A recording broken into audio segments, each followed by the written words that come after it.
Regular meeting on January 20th, 2026. Madam Clerk, could you please do roll call?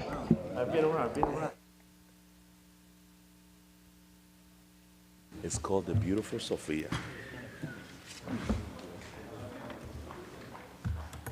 We have fireworks, but less. Yes.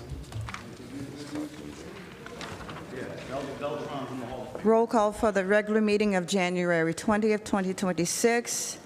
Councilwoman Cotton, Councilwoman Davila, Councilman Jackson, Councilman Kalik. I'm here, Madam Clerk. Councilman Mendez, Ready to serve, Madam Clerk. Present. Councilman Omar, Present, Madam Clerk. Councilman Udine, I'm here, Madam Clerk. Councilman Velez, Council President. Here, Madam Clerk. Thank you so much. We have six. Okay, thank you. We have six present. Seven present. Okay.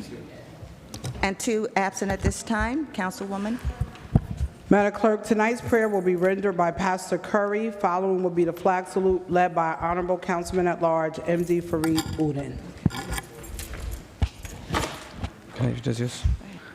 Thank you, Council President. Can I introduce the pastor quick? I did that already. Okay. It was done already.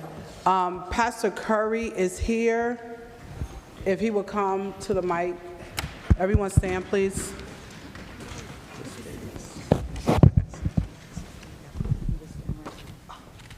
Thank you.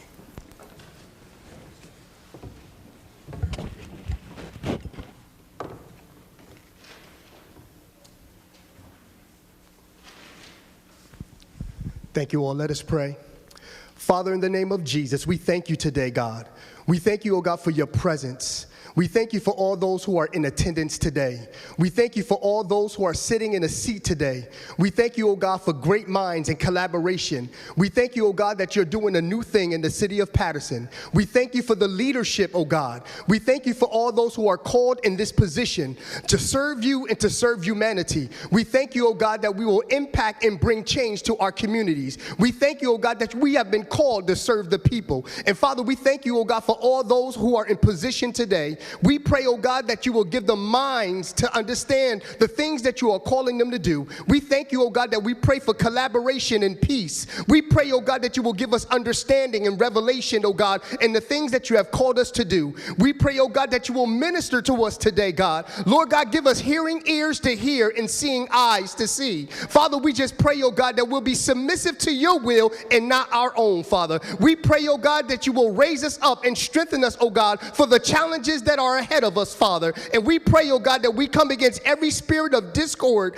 division, strife, oh God. And Lord God, that we will stand strong on your word. We will believe you at your word, God. So we ask, oh God, that our God shall arise and the enemies of the Lord shall be scattered in the name of Jesus. So Father, we just pray for every council leader in this place. We pray that you will cover them, keep them, protect them, watch over them, oh God. Lord, give them, oh God, the wisdom and the understanding that they need. Give them grace upon grace, oh God, to make difficult decisions, oh God, but come together in collaboration with the understanding, oh God, that we've been sent here by the people and for the people. And Father, we just pray today, God, that you will move in this place, oh God, that we will hear every testimony, oh God, that we will work together in unison, oh God, and Lord God, we will bring forth, oh God, truth and revelation, oh God, empowerment, oh God, new ideas, oh God, of collaboration and unity. We speak peace in the city of Paterson. We speak peace amongst our board members in the mighty name of Jesus, oh God. We bind the spirit of division and discord. We ask that you will have your way today in Jesus' name. Amen, amen, and amen.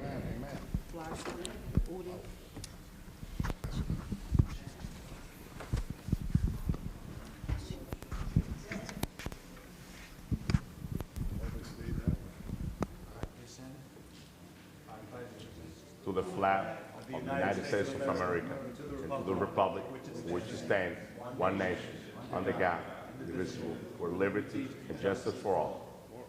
Can we have a moment of silence for all of those that have lost their life, our veterans, our widows, our community members, leaders, families, victims at this time?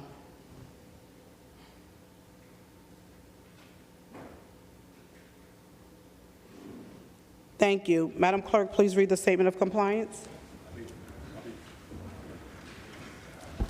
Statement of Compliance with the Open Public Meetings Law 2025-2026. Meeting date, January 20th, 2026. The time is now 7:05 p.m. Adequate notice of this meeting was compiled and disseminated in accordance with the Open Public Meetings Law in the following manner. 1, the annual notice of regular meetings and workshop sessions of the Municipal Council was compiled for the year 2025-2026 on or about July 1st, 2025. 2, a schedule of the regular meetings and workshop sessions of the Municipal Council for the year 2025-2026 was duly transmitted on or about July 1st, 2025 to the North Jersey Herald News, the Record, the Arabic Voice, the Italian Voice, the Passaic County Pulse, Dominicana News, La Quisqueya International, El Especial, the Paterson Press, the City Post News, Tap Into Paterson, the Weekly Bangla Patrika, in addition to any other publication duly requesting such notices. 3, the schedule of the regular meetings and workshop sessions of the Municipal Council for the year 2025-2026 was prominently posted in the lobby of City Hall, first floor, in the place reserved for the announcements of this type. 4, the schedule of the regular meetings and workshop sessions of the Municipal Council for the year 2025-2026 was duly filed with the Municipal Clerk. And 5, a copy of the schedule of regular meetings of the Municipal Council was mailed to any person who requested and paid the fee authorized by the Open Public Records Act. Council President. Thank you, Madam Clerk. We're going to do consent agenda, but we'll vote on number 18 separately. Consent agenda, Madam Clerk.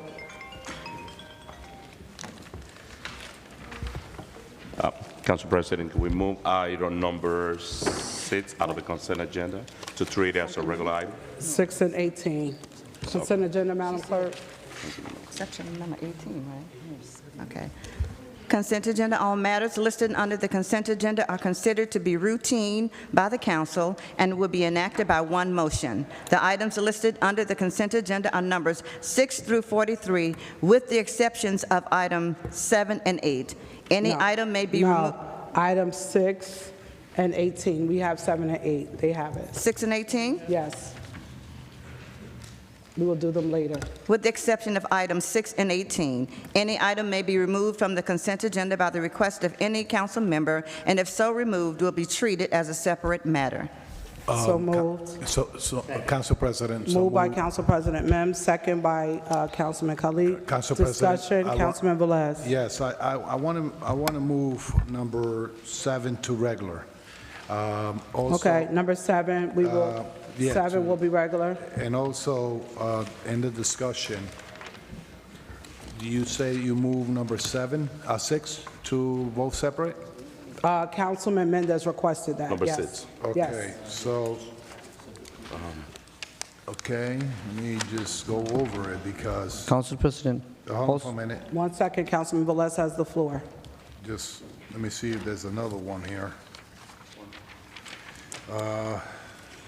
Number, I'm sorry? They sent us both results? that's why when we They did? rush workshops and put everything to consent, then we have to go back and look at it. Okay, thank you.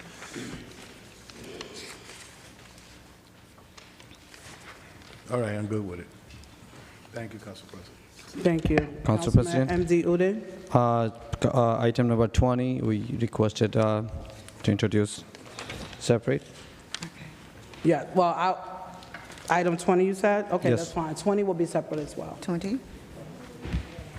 Roll call, Madam Clerk. 1 second, Council President. Councilman Jackson. Yeah, I need a moment to review because there were items that I requested to be pulled off, and I need to make sure because at this point, the trust factor is minimal. So I need a second to review, if I may. They can be pulled out to be voted on later, but not removed unless we put them to the floor after that. You can remove them and then do a table later. But they can I'm be sorry? your item can be removed from the consent agenda to be voted on later, if that's your request. I understand that. What I'm saying is I made requests for items to have been removed at the workshop, and I'm making sure that those items has not gone through. When we're looking at an agenda that encompasses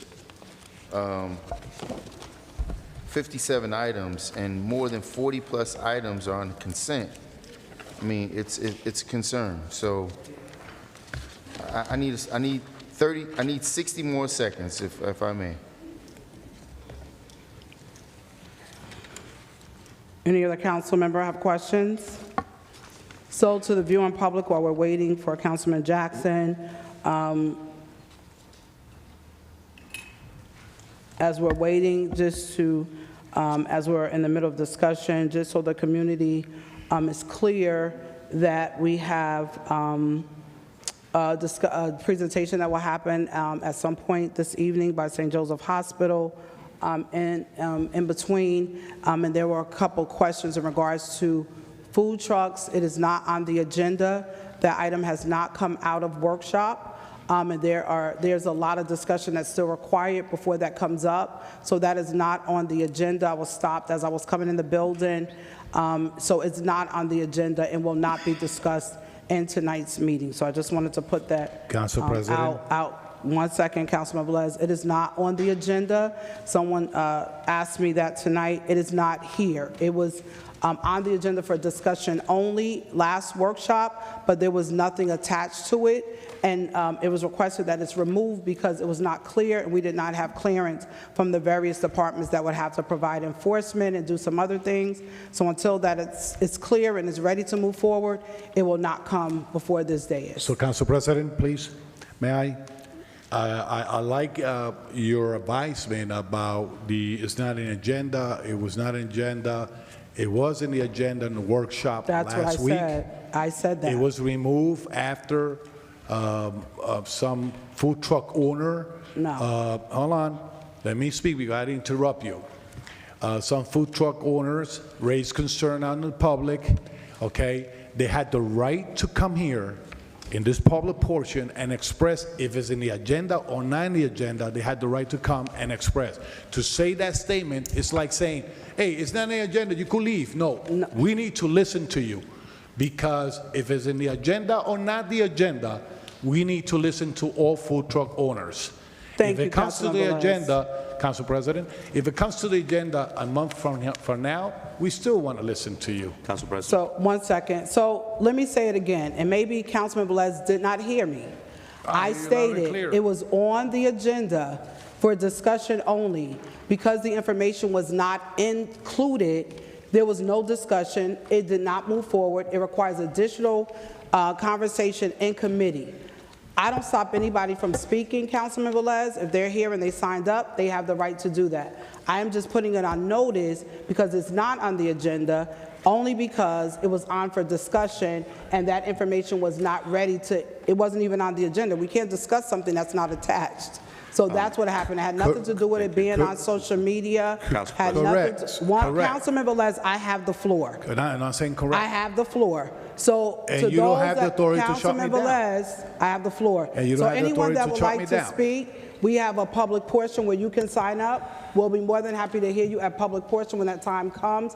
But as stated, it is not on the agenda, but you can be more, I'm more than happy to listen to your concerns. So, Please Council state your President, record. when you say it is not Councilman, when you say it's not Councilman the agenda, Mendez. when you say it's not the Councilman agenda, Velez, Council I President, called- I don't like, I don't like. Councilman No, no, Velez, I agree. called When Councilman you say it's not Mendez. in the agenda, All right. so why Councilman I have 12 pages of a draft resolution, draft ordinance to amend the food trucks, So you have that hours on- and everything. you have and that tonight? You receive it too. No, you have that You tonight? receive it too. No, do you have it tonight? No, you receive it too. No, I'm saying- You receive it through email, Councilman Council Velez, I President. think All right. what Listen, you're doing, let's 1 not second. lie to the people. We cannot Council- lie to the people. Councilman You Velez. receive an No, email you're trying with to an cause- ordinance to amend the Councilman food Velez. truck Councilman in the Velez. city of Paterson. And now she's gonna say No, I'm is not. They need documents. Councilman Velez. The documents was Please- emailed to please don't you. miss- It was emailed 1 to second. everyone in the city of Paterson. So, Councilman for Velez, 16 councilmen and other people do receive not it. misinform the No, community. I'm not misinforming. But let me the thing finish. is that they Councilman playing Velez. with it.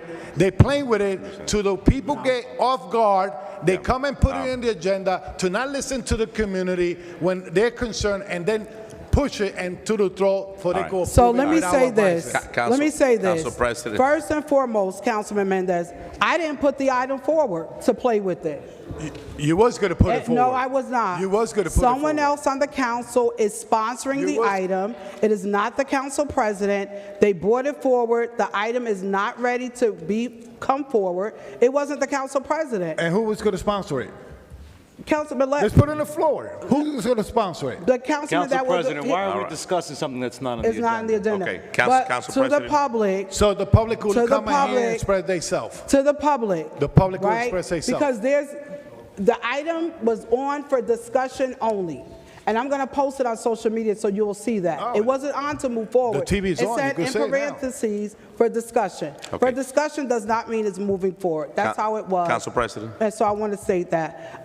Last statement, and then we're moving forward to vote on this item. Thank you, Council President. I think that this is the beginning of the meeting, so we gotta have a very interesting meeting today. But Council President, I know there's a few food truck owners here, and yes, I would like to encourage each food Yes, truck to owner sign to up. please sign in, because Yes. this is the time. right. We want to hear Yes. what your concern, because even though the item it's not on the agenda, Right. it's important to have a discussion. Absolutely. Before we take any action, I don't think that we have to reinvent the wheel when it comes to the chimney truck. They've been here for a while. Food trucks. So to the food truck, they've been here for a while, so we don't need to reinvent the wheel. But we'd like to Absolutely. know what is the problem, what are they trying to do? Absolutely. Because, we're here to serve and protect our community and working with our business owner. And also Perfectly I'm looking said. forward- Also, I'm the looking liquor forward. store owner and bodegas owner and Yeah, they supermarket can owner sign that up. want to come and Ma- spread themselves. Thank you, Councilman Mendez. Madam Thank Clerk, you. Councilman Jackson. Very good. So, let's start from the top. Items number 21, 22, regular, 32, 33, regular, 34, 35, 36, regular, 39, 40, regular, 42, 43, regular. And I have a question before we vote. I can continue to, allow this on to go forward, or we can have a more in-depth discussion shortly, and that is for the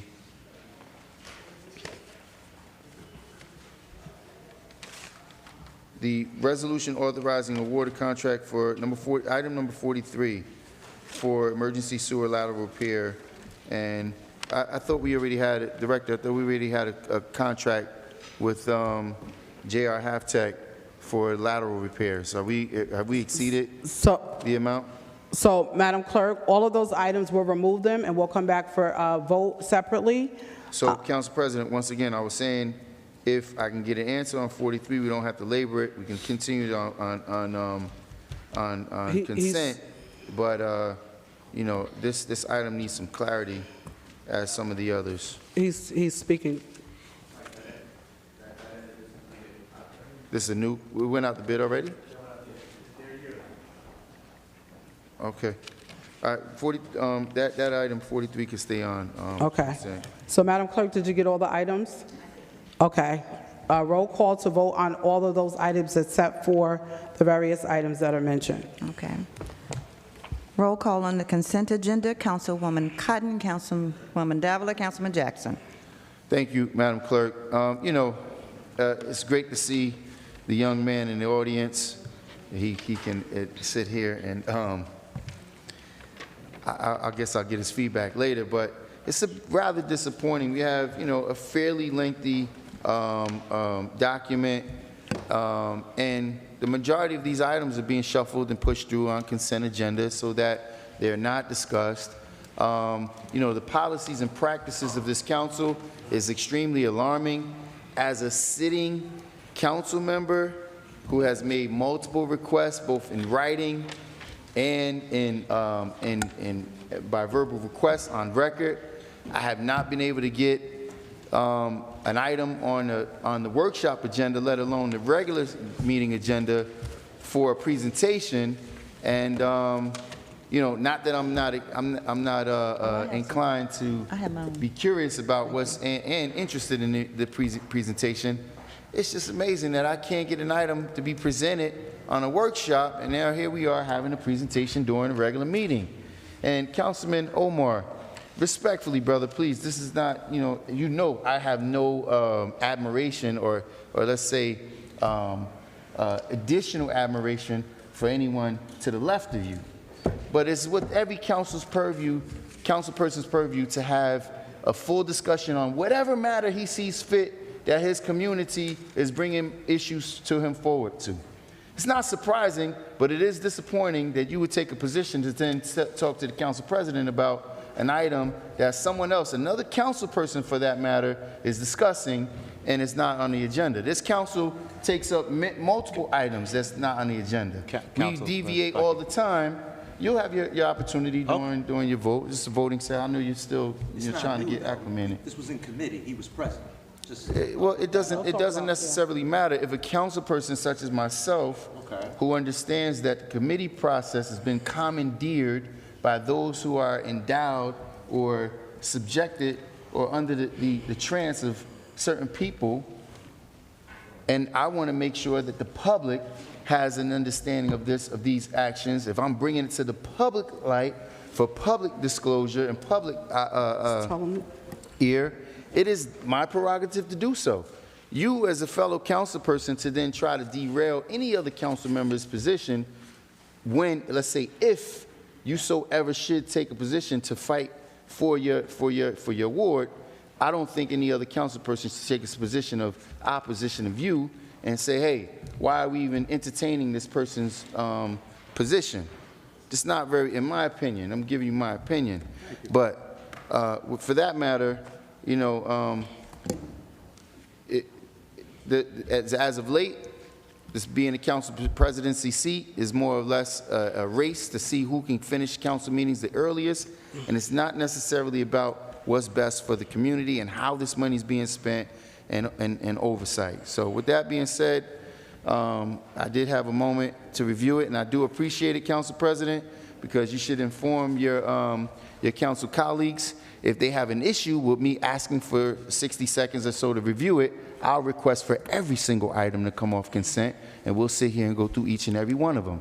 And I would venture to think that you guys won't enjoy that. In fact, I know some of you will just leave early. But with that being said, Madam Clerk, I'm comfortable with moving forward. My vote is yes. Thank you, Councilman. Councilman Kalik. Great to see you, Councilman Morris. You've been here, you sat here for many years. None of these items were shuffled through in the agenda. You know the process as well as anybody sitting in here. Went to the committee, went to the workshop, then on the workshop, we decided to put it on the consent agenda. And this regular agenda was sent out to us on last Friday. Today is Tuesday. Some of the council members want to come here, see it last second, go to the agenda, what am I missing, what am I missing? And they want to remove everything. So it's a long process. And for this consent agenda, my vote is yes. And what I said is fact. Thank you. Thank you, Councilman. Councilman Mendez. Thank you, Madam Clerk. Just let me reiterate, I know there was a lot of back and forth before, but before my vote, let me just say this. This is the people's house. The council chamber is the people's house. If there's an issue with any community, with any business owner, whether the item is for discussion or not, whether the item is on the agenda or not, if there's a resolution or not, the mic is open for the resident to come in and express their concern. Chimney truck owner, business owner, bodega, liquor store, you name it. This is the people's house. So the door is open for every person that wants to comment on the 3 minutes to express their concern. It is extremely important to get the community involved before we make those decisions that affect business owners and residents. With that being said, my vote is yes, Madam Clerk. Thank you, Councilman. Councilman Omar. Thank you, Madam Clerk. Staying on topic, this is voting on the consent agenda, right? Because everybody's Yes. all over the place? Okay. My vote is yes for the consent Thank you, agenda, Madam Councilman. Clerk. Councilman Udine. My vote is yes to consent agendas. Thank you. Councilman Velez. I'm not going to rebuttal my colleague here that we all over. We have a freedom of speech and talk about what we want when it's time to speak about it.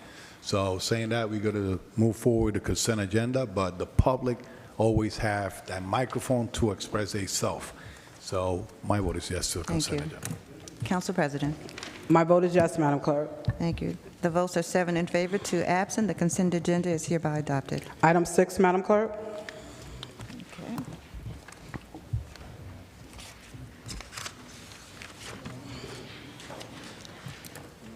Item number 6 is a resolution authorizing the award of contract to Gallows Trophy Shop for purchase and delivery for trophies and plaques for the Department of Administration, the City of Paterson. Administration Resolution number 26:018. So move. Second. Discussion? Moved by Councilman Kalik, second by Council President Mims. Roll call, discussion by Councilman Mendez. Thank you, and I'll be brief, Council President.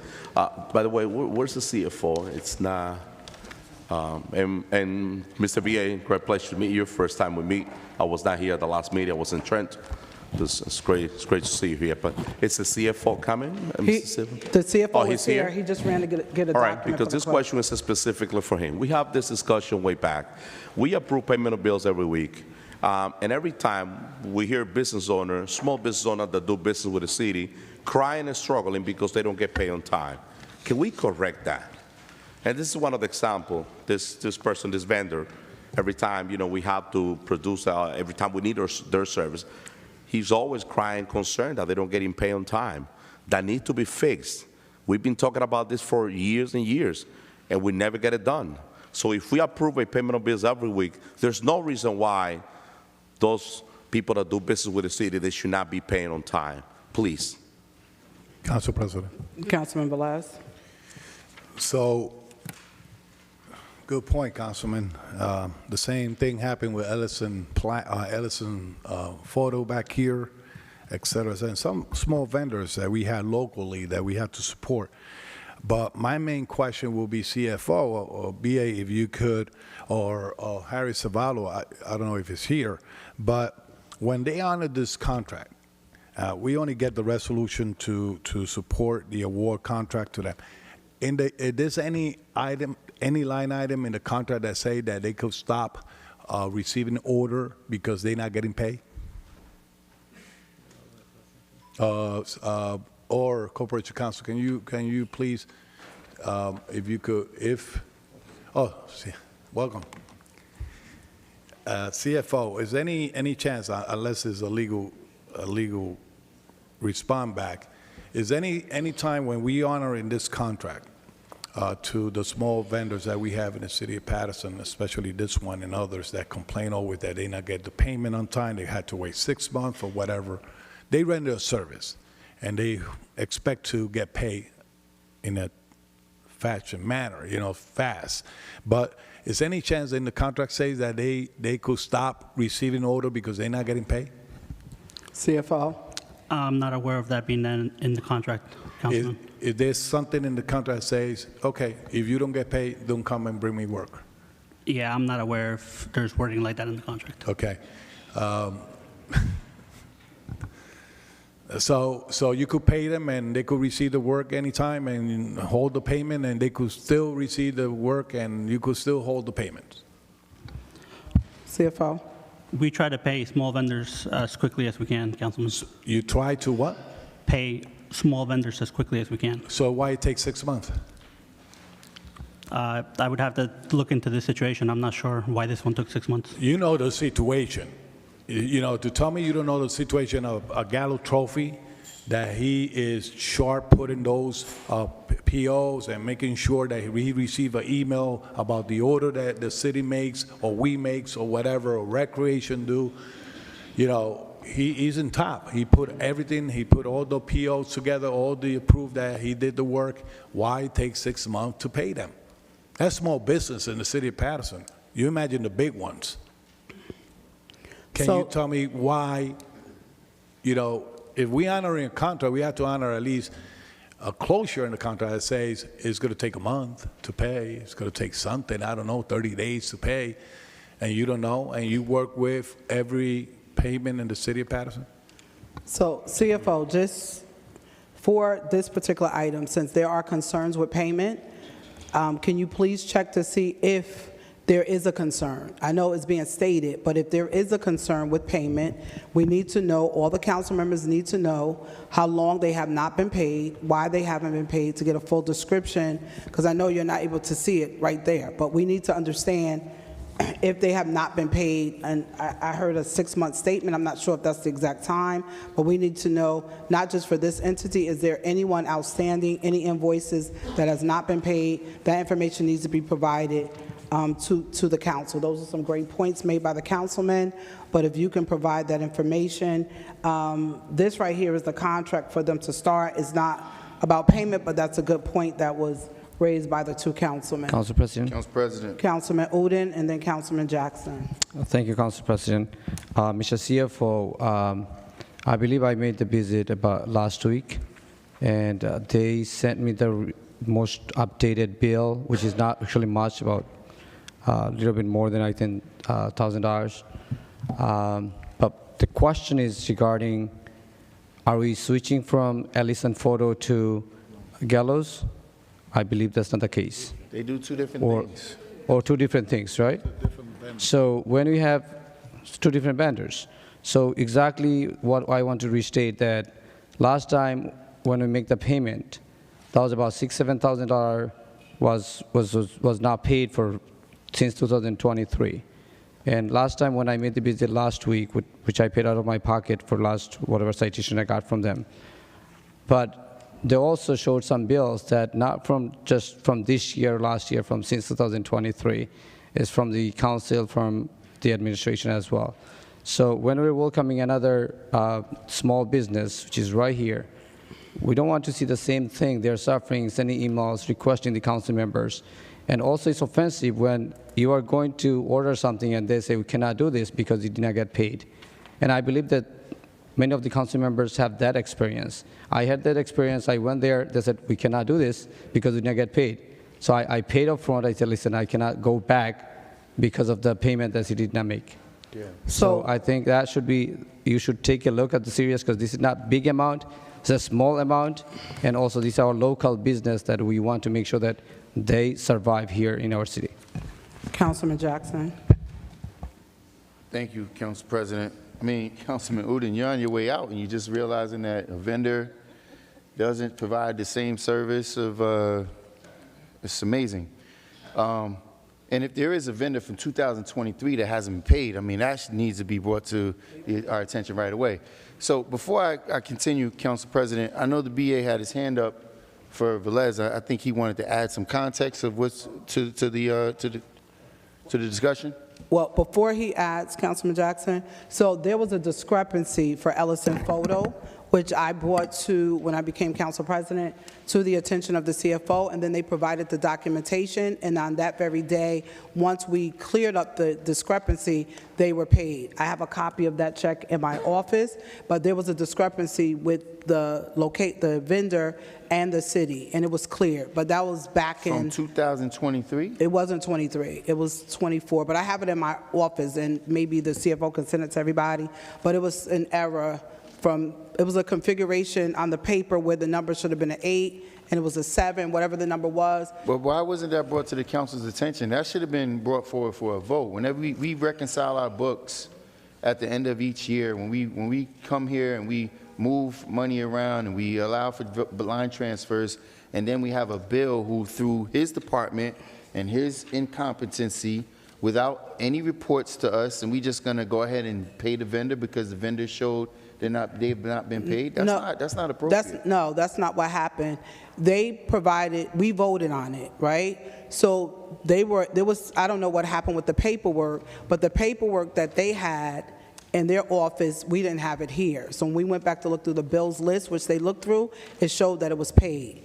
Once they identified that it was paid, I don't know what happened with the glitch through administration. So where's the check? If there was a payment made, they were paid. They were paid. Yes. So we didn't write another check. No. All right. I'm sorry, Mr. BA, if you will, please. Council President? Mr. BA? Yeah, just on the conversation about paying our bills on time, I've noticed in my couple weeks here that it's a subject that comes up, and it's not a subject that we just push to the side and put lightly. We are still working on getting all of our funding from last year. And you can imagine that payroll, health insurance, there are priority lists in terms of our obligations to our employees. But until we're made whole for the year 2025, This is why we get these kind of follow-ups. But we do everything in our power to square up with services rendered to the city. Well, we appreciate you lending an opinion, which is not very, doesn't carry much merit, because as this council moves forward periodically, we don't just vote on our bills list within a totality. They come before us in a bills list, and we approve them as we move forward. So when we make appropriations to the budget, we approve these items to be paid. Therefore, those items we approve to be paid, we expect for them to be paid on time. We don't expect to hear, well, we didn't get the funding, because once we create the appropriation, that means the funding that we was expecting is there. If we did not have the funding, we're not going to create the appropriation, especially if we're going for emergency appropriations on those items that you're referring to when it comes to payroll, health insurance, school, county expenses, expenditures, and et cetera.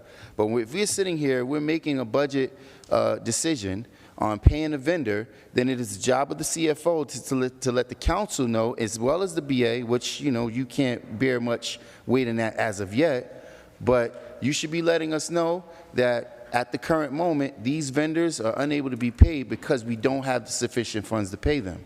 It's not brought before the council, and we're appropriating funds to be paid, and then all of a sudden, somehow the management within his office isn't adequately enough handling the situation. By the way, I mean, I'm expecting to get that list that I said to you last time, which I did not include the part-time night employee that we have that we're paying well over $200 an hour to work in his department as well. So we would like to get a report on that, and I'm wondering whether or not her payments are being made timely. So, Councilman, just to answer you, Mr. BA? my statement was not that that there's a cash problem. What I'm saying is that we have a unique situation. If our budget was strictly property taxes, this would be a very seamless thing, but the state money is more complicated. It comes on the back end, and that's the way they facilitate it. So it's just a challenge that we face and other transitional aid communities face. I know it's a very general statement, but it's a true statement, and I'll leave it at that. No, it's a statement with an attempt to mislead the public and saying that the council appropriates for bills to be paid, and we don't have the money set aside to pay it. Before this council should take any action on any bills to be paid, we should have sufficient funds in the bank to pay them. And if we don't, we shouldn't be paying part-time night employees $200 an hour. We should hold people accountable for the job that they're being paid to do, and make sure that our vendors that's rendering a service is getting paid. Now, on a completely different note, Madam Clerk and Council President, I think this is something that the council should take notice to. This item for this bid proposal, does this include the amount of money that each council member is allotted to spend with these vendors as well? Are you referring to item number 6? I'm sorry? What item are you referring to? We're on the same item. Item number 6, correct. The $45,000, which, by the way, it meets the threshold, right? We're at that's the maximum threshold before going out to a public bid? I would have to check that. CFO? 54. 54? Mm-hmm. So it's been raised. Okay, so regardless, we all have $3,000 to spend, and if I believe that's a sum of possibly $75,000, so that would exceed the minimum bid threshold. If this vendor is getting any revenue from any of the council's allocated $3,000 funds, that's putting us over that bid threshold. So does this bid, or does this contract include what is designated for council members within our budget as well? So, CFO? Councilman, 3,000 for 9 members is 27,000. Plus 45 is how much? No. What do you mean plus 45? This contract amount is for $45,000. Am I not correct? Yeah, but they based that on what was spent the year before. Okay. So that would be part of that 27, but you might not spend all 3,000 of your money. Maybe a councilman spends 3, maybe another one spends 1. Well, maybe yeah, another one over the doesn't spend last anything. 10 years, I think I might have spent 1,000 and you guys have been taking it from my account and using it on whatever, but it doesn't mean that other council members, their offices are filled with trophies and plaques and all kinds of things like that. So my point is, does this amount include the $3,000 that's designated by the 8 other council members, or is this going to be above, would that be above and beyond? No, it wouldn't be above and beyond. So would the include- vendor is not getting anything from this particular line item and then also receiving payment from council members as well? No. All right. If I may. Council if I President. may- Thank if I you. may, Councilwoman President, Cotton. If I may, let me just help you out a little bit.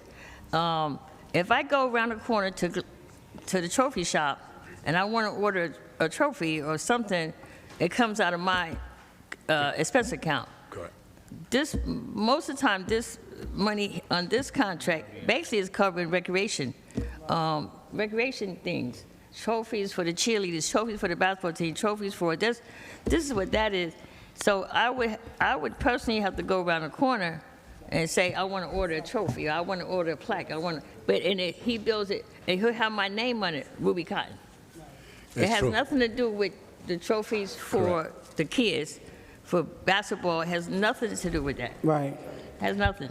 And Council President. President.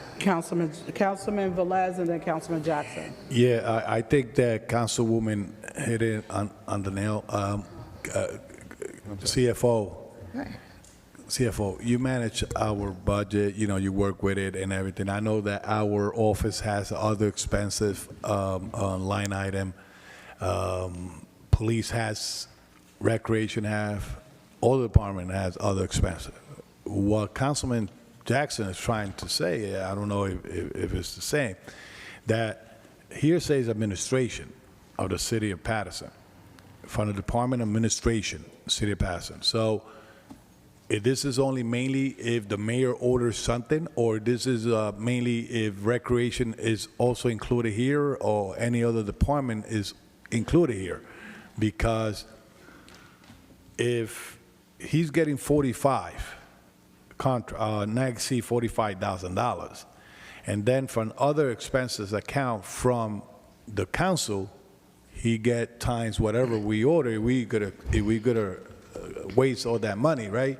So where's the contract that he said that he could do that job for us? Okay. So, Council President? What? I know, President. but there's a contract for that too? So, So I could go anywhere and spend it? Council President? you're finished, Councilman Velez? See, I don't spend a lot. Are you done, Councilman Velez? You're done? Councilman Jackson? So I don't think my colleagues completely understand the way this we thing don't works. It doesn't matter who makes a request. This is the city of Paterson. Accounts payable come from the city of Paterson. It doesn't matter if it's a request for trophies for recreation. It doesn't matter if it's a request for trophies for the mayor's office, plaques, or whatever the case might be. It is from the city of Paterson. If it comes from the council's account, just because it comes from that line item, it comes from our budget. Therefore, if a vendor is receiving payment in excess of $45,000 or 54 with the CFO outline, then it's required to go through another process. So my point in asking the question is, because to Councilwoman Cotton's point, if she goes over there separately and she has a separate account, then ultimately he's still being paid. And if those payments are made in 4 or 5 disbursements and they're not assessed within its totality, we could be breaking the law. And the fact that the implication or the assumption that we would not break the law, that's absolutely absurd. We break the law all the time. And, people just scarf past it, like, oh, it's no big deal. So I'm asking on record now to put the CFO on notice that if there is, in fact, an excess of payments that have been made to this one vendor, however, then that's a concern. So, however you guys want to proceed, we know the story already. Thank you, Councilman. Roll call, Madam Clerk, on item number 6. Roll call on item number 6 for adoption. Councilwoman Cotton.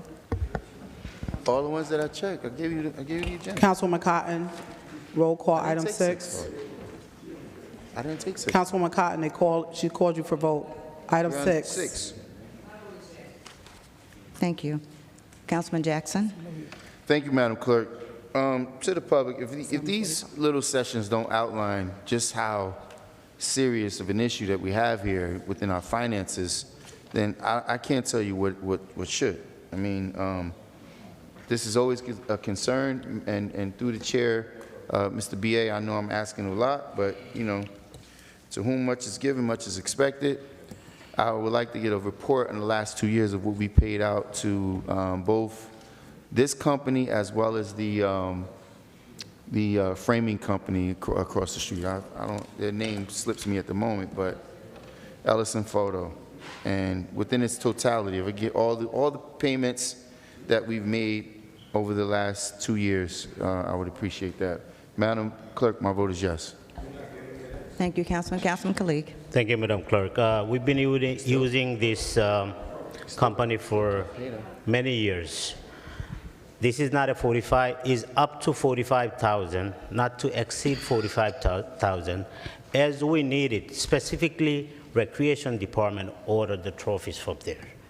I don't think any of the council member, I don't recall using that entity for any of the plaque or any of the trophies since I've been here. So most of this stuff is for recreation. My vote is yes, Madam Clerk. Thank you. Councilman Mendez. Thank you, Madam Clerk. Mr. CFO Silva, I pull item number 6 just to the concern, because of the concern of all those vendors that do business with the city. So I hope that we address that problem. It's not a major budget that they have, but there are small business owners from the city of Paterson that they depend on every dollar to continue moving their business. So with that being said, my vote is yes, Madam Clerk. Thank you. Councilman Omar. My vote is yes, Madam Clerk. Councilman Udine. Yes. Councilman Velez. Like I always say, we always vote for a payment of bill, but that don't guarantee you're going to get a check tomorrow. CFO is responsible to print those checks after we vote for payment of bill, made the diligence to deliver, send by mail, or advising to pick them up. It's not fair for those small businesses in the city of Paterson that are struggling right now with taxes and other things to be waiting for payments. And this is not only small business, also big contracts, waiting for the payments, people that supply service to the city of Paterson, even waiting for payment after the service being rendered, and they need to survive. So saying that, my vote is yes. Thank you. Council President. My vote is yes, Madam Clerk. Thank you. The votes are 8 in favor, 1 absent. Item number 6 is hereby adopted. Madam Clerk, let's do item 7. Are we doing, 7. they're not- Item number 7. Yes. 1 second, please. Oh, it's calling me. Anyway. Item number 7 is a resolution approving the memorandum of agreement between the City of Paterson and Paterson PBA Local Number 1, SOA, August 1st, 2024 through December 31st, 2029. So moved. So move. Moved by Council President Mims, second by Councilman Omar and Udine and Velez. Roll call on item number 7. Roll call on Is somebody going to Discussion. talk about this or what? Discussion. Yeah, I don't know what this is. It's To just our like- BA, can you, what is so it? this is the PBA contract for local number 1.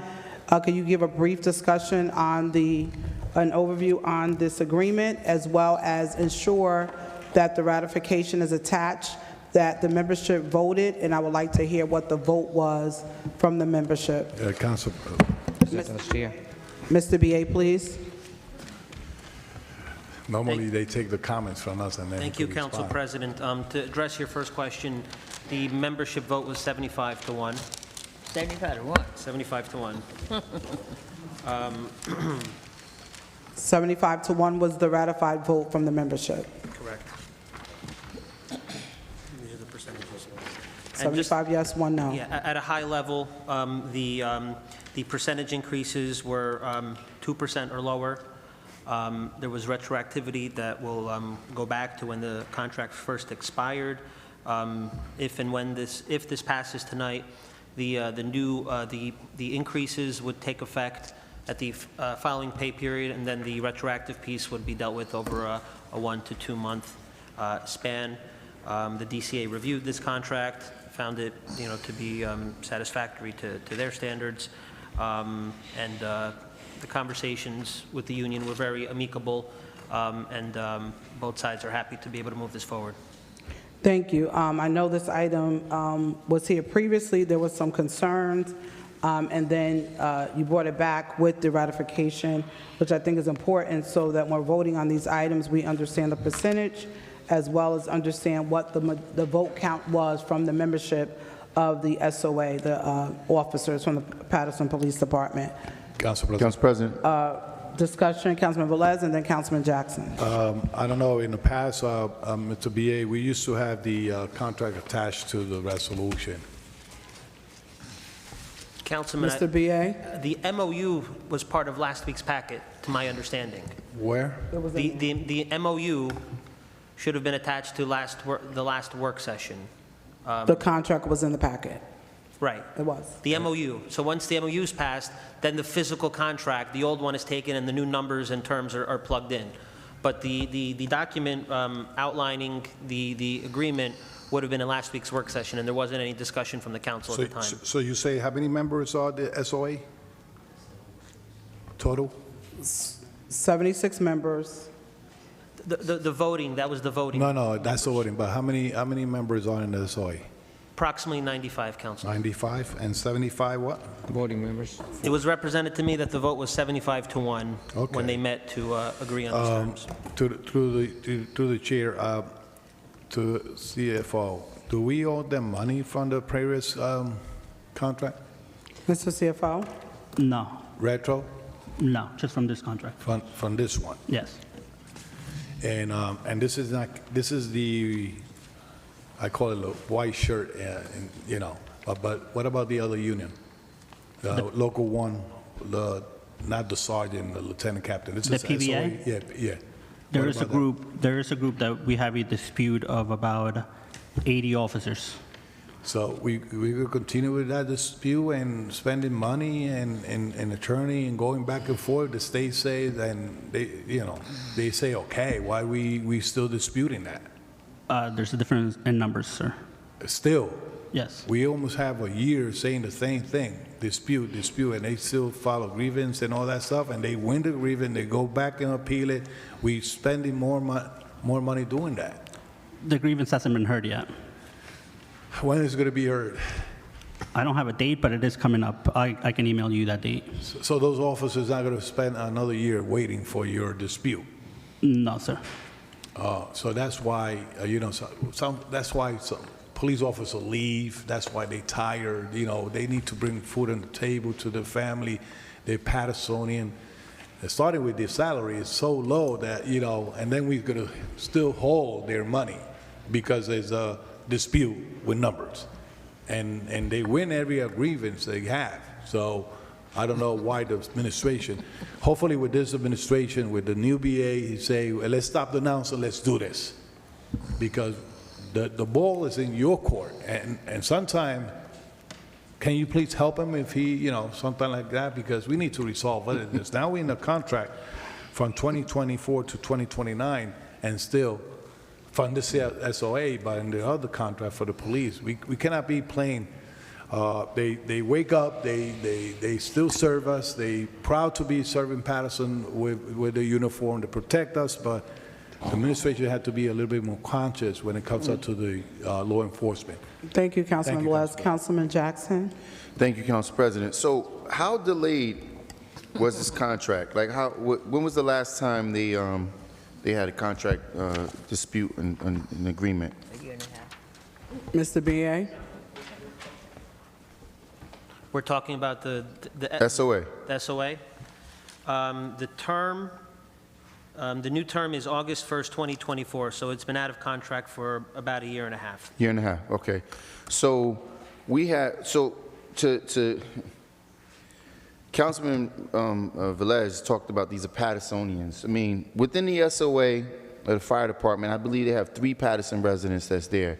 Within this SOA, we probably have about the same. These are the ranking file officers, which, by the way, by no means am I depreciating their value, but what I'm talking about is a disparaging treatment amongst the officers that actually live and are from the city, and employees as well, and those who are not. Now, the SOA are the highest paid officers within the city, and 71, I'm sure there's probably in excess of 275 regular officers, so it's more than triple, right?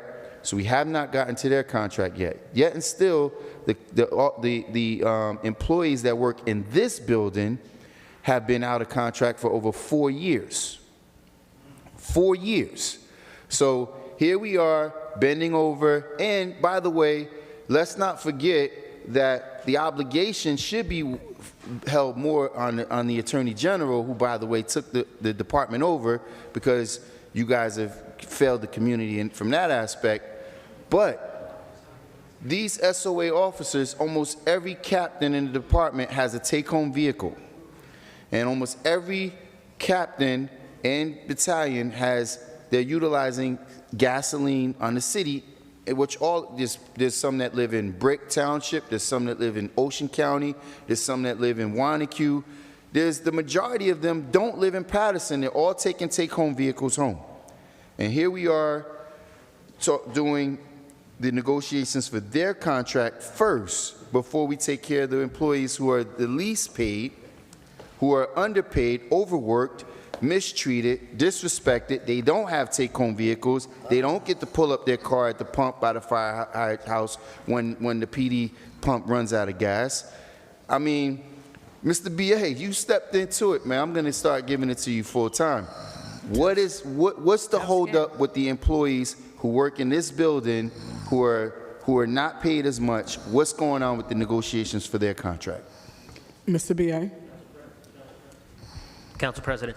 So, Councilman, with respect to this building, I have a meeting tomorrow with the union leadership, so I intend to pick that subject off wherever it left off. I'm 100% aware of how long they have been without a contract, so that is a priority.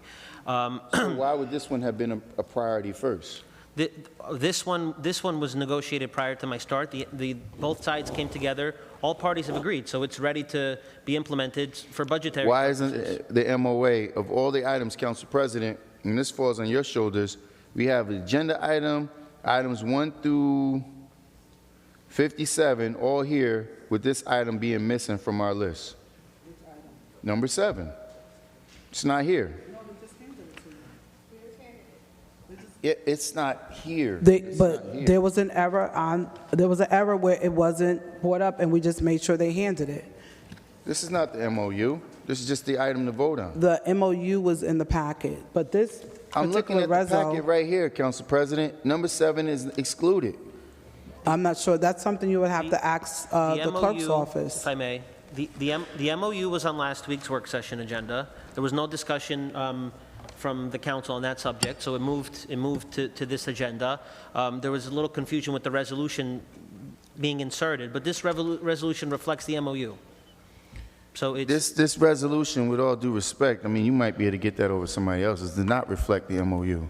The MOU, which the Corporation Council cannot be trusted in deliberating or giving opinion on the law either. It is the lines within the document that are very important. We're getting ready to sign on the dotted line for an agreement between us and them. Not you. You don't live here. You don't have to pay this bill. I understand, but I'm sorry. One second. So to categorize it as it was in the last and it didn't get a discussion, that's even more reason why it should have been included in the electronic documents here, so that we can, when we do have a time, because whether or not we rushed out of here, we got out of the last workshop meeting very early. My good friend over there would tell you, we would spend hours here at 2 or 3 o'clock in the morning making sure we went over things with the fine-tooth comb. I can't help it that other council members aren't interested in doing that right now, but it's still the obligation of the administration to make sure the document, the contract that we're agreeing to should be here. And So Councilman, one just- second, Ms. BA, because the clerk's office updates the information into our files, so we would have to give that information to the clerk. The BA doesn't upload the documents, it's the clerk's office. It's not the council president either. So I know this item, they came and said they didn't see the document and they bought it. While the MOU is not here, we don't upload into this, and it should be here. You're absolutely all right. correct. So I'm not going to let you guys do that. I'm not going to let you guys take the bat and put it on somebody else. The clerk, who, by the way, is in an acting position, who is still getting her acclimated to the role, the clerk's office is grossly understaffed. The clerk does not do the hiring of the competency of the level of people that's there. She has not even been allowed to do the screening. That goes through the administration. So if there's an item, which they come upstairs all the time, and I was present when Corporation Counsel came up there the other day. By the way, I had, jokingly asked him, was he included my items that I requested for him to write and review? He did not. He brought those items, shoved it in the clerk's position, placing the full accountability and responsibility on her. That's not what we're going to do here. We're not going to do that when her staff is grossly understaffed. It is the point of the administration to make sure that the body has the necessary documents for us to follow through on. If this MOU is not included, we're going to sit here and point the finger at the clerk. That's a very childish maneuver. It is the responsibility of the administration. If they knew this item wasn't discussed within totality, it should have been included in the document, in the docket. Can any one of in fact, when we started the discussion, I'm going to talk to the public now because I can't talk to them. When we started the discussion, Councilwoman Cotton said, is anybody going to talk about this? I don't know anything about this. That was her words.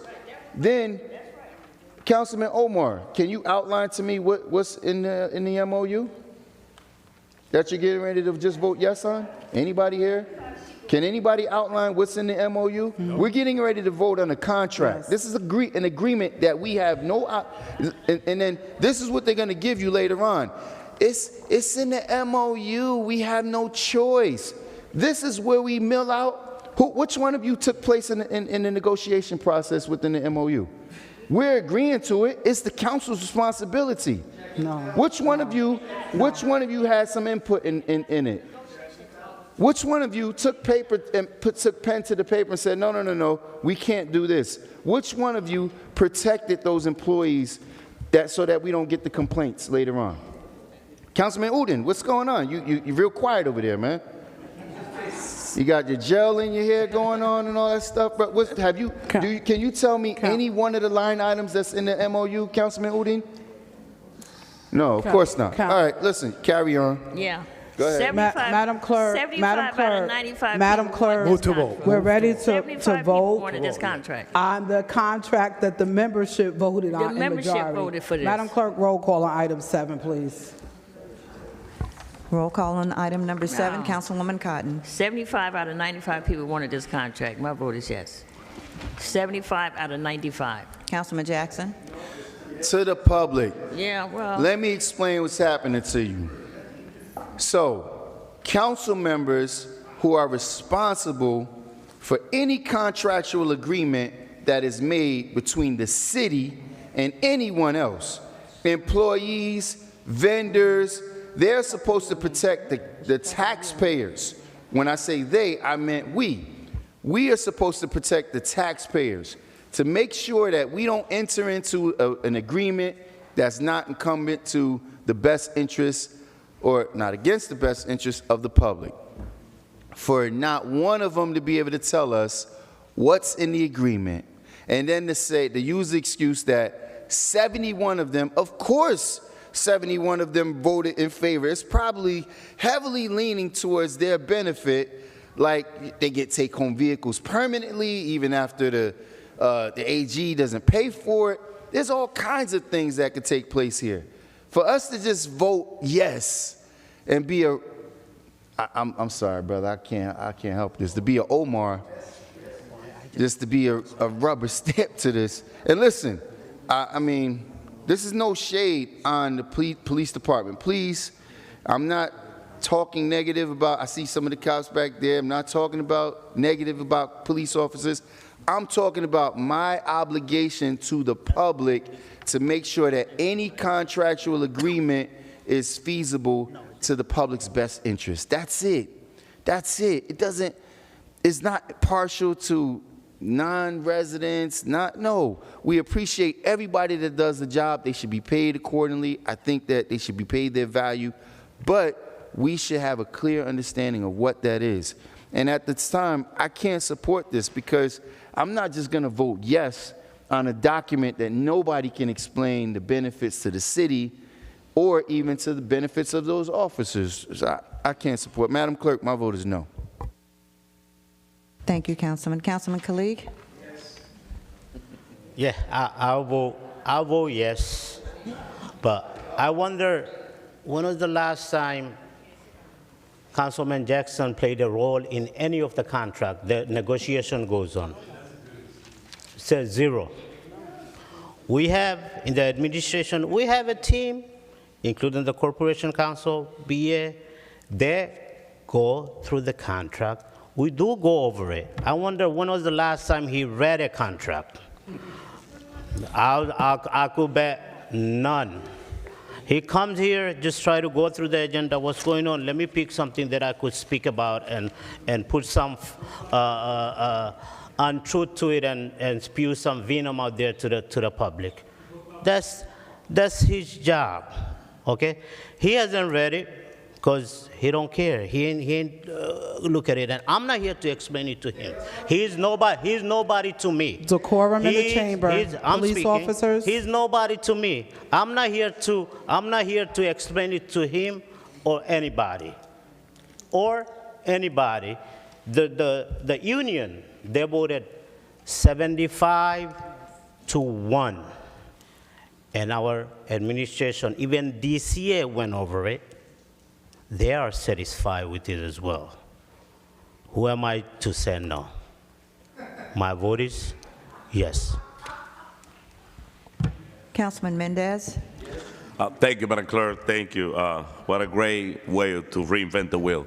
Let me just read the resolution again, just in case we kind of lost. This is a resolution approving the memorandum of agreement between the City of Paterson and the Paterson PBA Local Number 1, the union. So we already hear the voting record. Yes, I went over it. There's been a lot of back and forth about this contract. This is not new. But when you have a union that a majority of the union go in full support of this contract, I mean, we have lawyers on our side. It's been a very back and forth. What else can you do? So I'm absolutely, of course I'm voting yes. And by the way, I'm in full support of my Paterson Police Department. Absolutely yes, Madam Clerk. Thank you, Councilman. Thank you, Councilman Madam Clerk. Omar. I'm glad all parties can come to an agreement, and I am also in full support of our Paterson Police Department. My vote is yes. Thank you. Councilman Newton? Thank you, Madam Clerk. So we discussed on the workshop session, we discussed every item in the committees with full understanding, and we come to voting session to make sure that we're ready to move forward. And that's exactly the process takes place. We love to entertain people, if people understand that in the city of Paterson. Sometimes people are disgusted that we fight on nothing, not for the people's interest. And that's exactly what we are doing here. When in the committee meetings, we have seen so many absentees. So many council members are not even attending the committee meetings. So many council members do not want to talk when camera is not there. And when camera is there, we love to entertain that. People understand the situation. We love to talk. But if we love to talk and fight, fight for the people's interest. Situation like this, MOU, we know this. This came not just straight to the voting session. It came after multiple discussions. Every item on the agenda had taken place at least 2-3 times, back and forth conversation, and we're here to vote on it. If you have any straightforward conversation instead of asking question, and show that asking question does not show you are knowledgeable. So again, we need to fight for the people's interest, not for our ego, not to show that I'm more knowledgeable than other council members. Not really. We are elected by the people, and people know who is doing what or not. Yes, sir. And City of Paterson, thank you for trusting on us and allowing us to serve you. With that being said, my vote is yes to this MOU. Thank you, Councilman Velez. Wow. So, in front of us, as everybody knows, is the memorandum of understanding between the union and administration. We don't sit on the table of negotiation with the administration, and everybody knows that. But when it comes up to approving contract, memorandum of understanding between city employee and administration, this should be processed soon as possible for our employee get the benefit that they are requesting or they are bargaining for. I always say to the union's members and to everyone out there, no matter what the union is, from police down to DPW, ask more for they could give you what they want. Because sometimes asking less, you get less. So I'm moving forward with this. They deserve more. I don't care they live in Paterson, they don't live in Paterson, they are men and women in uniform. They protect us, they love Paterson. We bother them a lot with calls. We want quality of life here, quality of life over there. We want a unit here, we want a unit over there. I think they deserve more than what the administration settled with them. Hopefully moving forward, the administration understand that we need to lift the morale of every single city employee in the city of Paterson. Every single city employee of the city of Paterson. There's some people from this side, they cop haters. They are fire haters. And they vote no every time for anything that is benefit for them. Sometimes they have a court day tomorrow and they're so frustrated they don't want to vote even in favor of that. So, or they push over officer, they disrespect them or whatever. We're here to support every man and woman from the Paterson Police Department and every man and woman from the city employee of the city of Paterson. Saying this is why they agree. We're here to put a stamp to support it. They are the responsible party. The administration is the responsible party to fulfill that MOU and making sure that retro is budget in the next budget meetings to be able to not beg them to pay them and they sit home waiting for that check. They need to support a family too. Saying that, I will support the Paterson Police Department and I will support anything that they want in the city of Paterson. Saying that, my vote is yes. Thank you, Councilman. Council President? So let me just be clear. There are 95, this is for the superior officers, not the privates, right? So it's 95 superior officers. 76 showed up to the meeting to discuss what was negotiated by the union leaders that they voted for, the BA, the CFO, and whatever lawyers were present. After discussing the terms and coming to a settlement of the negotiation of the contract, they vote, whether they like it, don't like it. 75 people that showed up out of 76 people voted yes, based on the terms of which was agreed upon by their union leaders, our BA and the CFO. To the public, council members cannot retract anything that was voted upon. They may not like it, they could vote it up or down, but you can't sit here and say, or even tell the police department or any department, as a council member, I'm gonna fight for XYZ. Okay. You're not in negotiations, you don't have the authority, and you don't have the power because you're not in the meeting. You can say you would like to have certain things and you can make requests to the BA, but any promises you make to any department saying you can do it, no matter who you are, sitting, coming, it won't happen because it's done through negotiations. Council members are not in negotiations. We don't participate in them. The unions are in there as well as the administration. The membership, and when I came on in 2018, I made the request, please attach the ratified votes to every one of the MOUs. That way we'll know where it stood, because there were some issues in the past that we didn't know how many people wanted it. Some people said they didn't. So from this point on, we know exactly how many people said yes.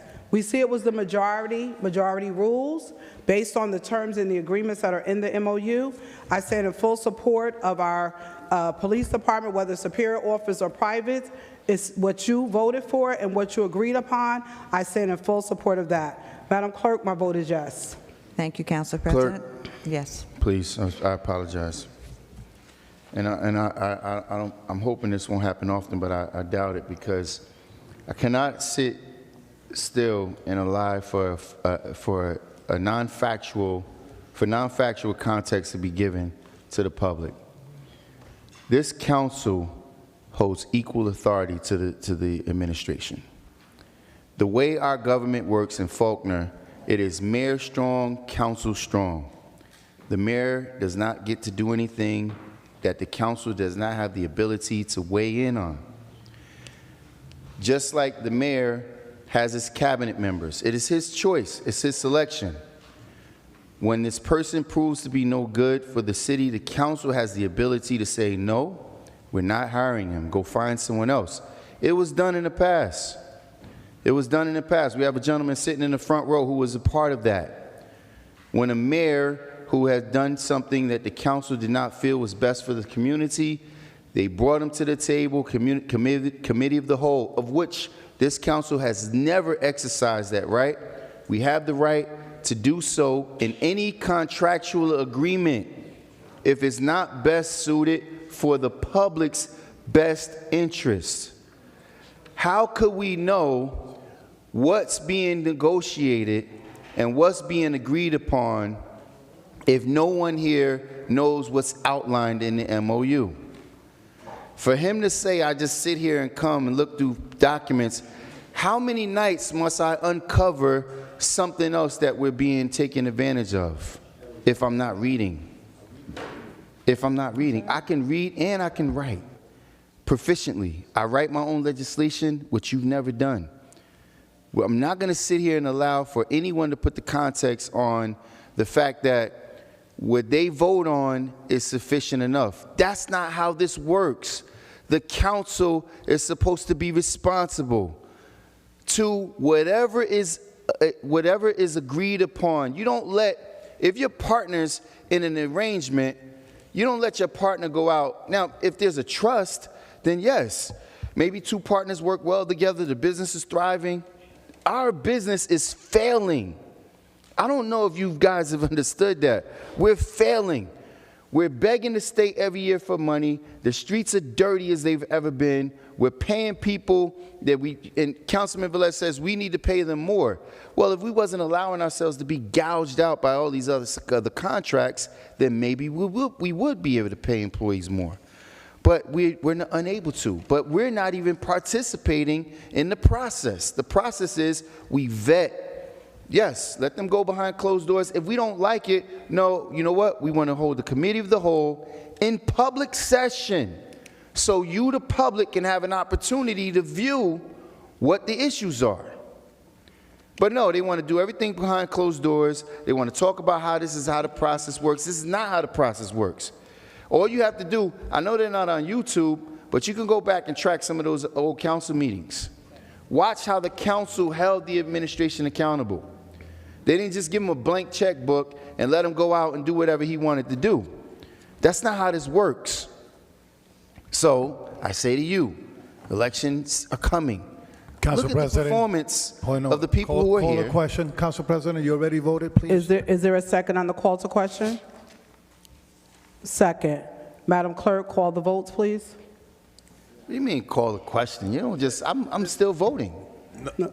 I'm voting. You're There's voting. no call a question. That's Council, not how this works. it does work that way. How does it work that way? Explain So that call the process question to and me. vote. That's what I'm saying. I'm voting the same way you were talking when you were voting. Sir, I have the same privilege. He's interrupting on You my are time repeating right now. yourself, no solution. It We wanna doesn't move matter forward. if I'm We repeating calling myself. the question, you stop and you vote. That's it. You ask to change your vote, you stop what you're saying and you vote. That's call the question, that's it. It's not called a question. It's So- not what so it is. Whatever you Call want to the give question. interpretation. It is. I don't know what kind Whatever of you rule- want to what- give the I interpretation. don't know what rules you're the trying to public make up. deserve respect. You got 2 hours speaking about something. You come and vote no. Come and ask to change your vote. It's not going to change. It's going to be the same thing. It's you want to make your own statement again and take it TV land time when people here want to. When people here, I'm not speaking to you. People want to move forward with a real Point of order, agenda Council and what President. we have to do, Point of Council order. President. I have the So- floor. So, I have the floor. Unless there's a point of order being called, I have the floor. I don't understand. so there what- is a call to question on the floor in the second. The call to question, we're in the middle of roll call. You've asked for the floor.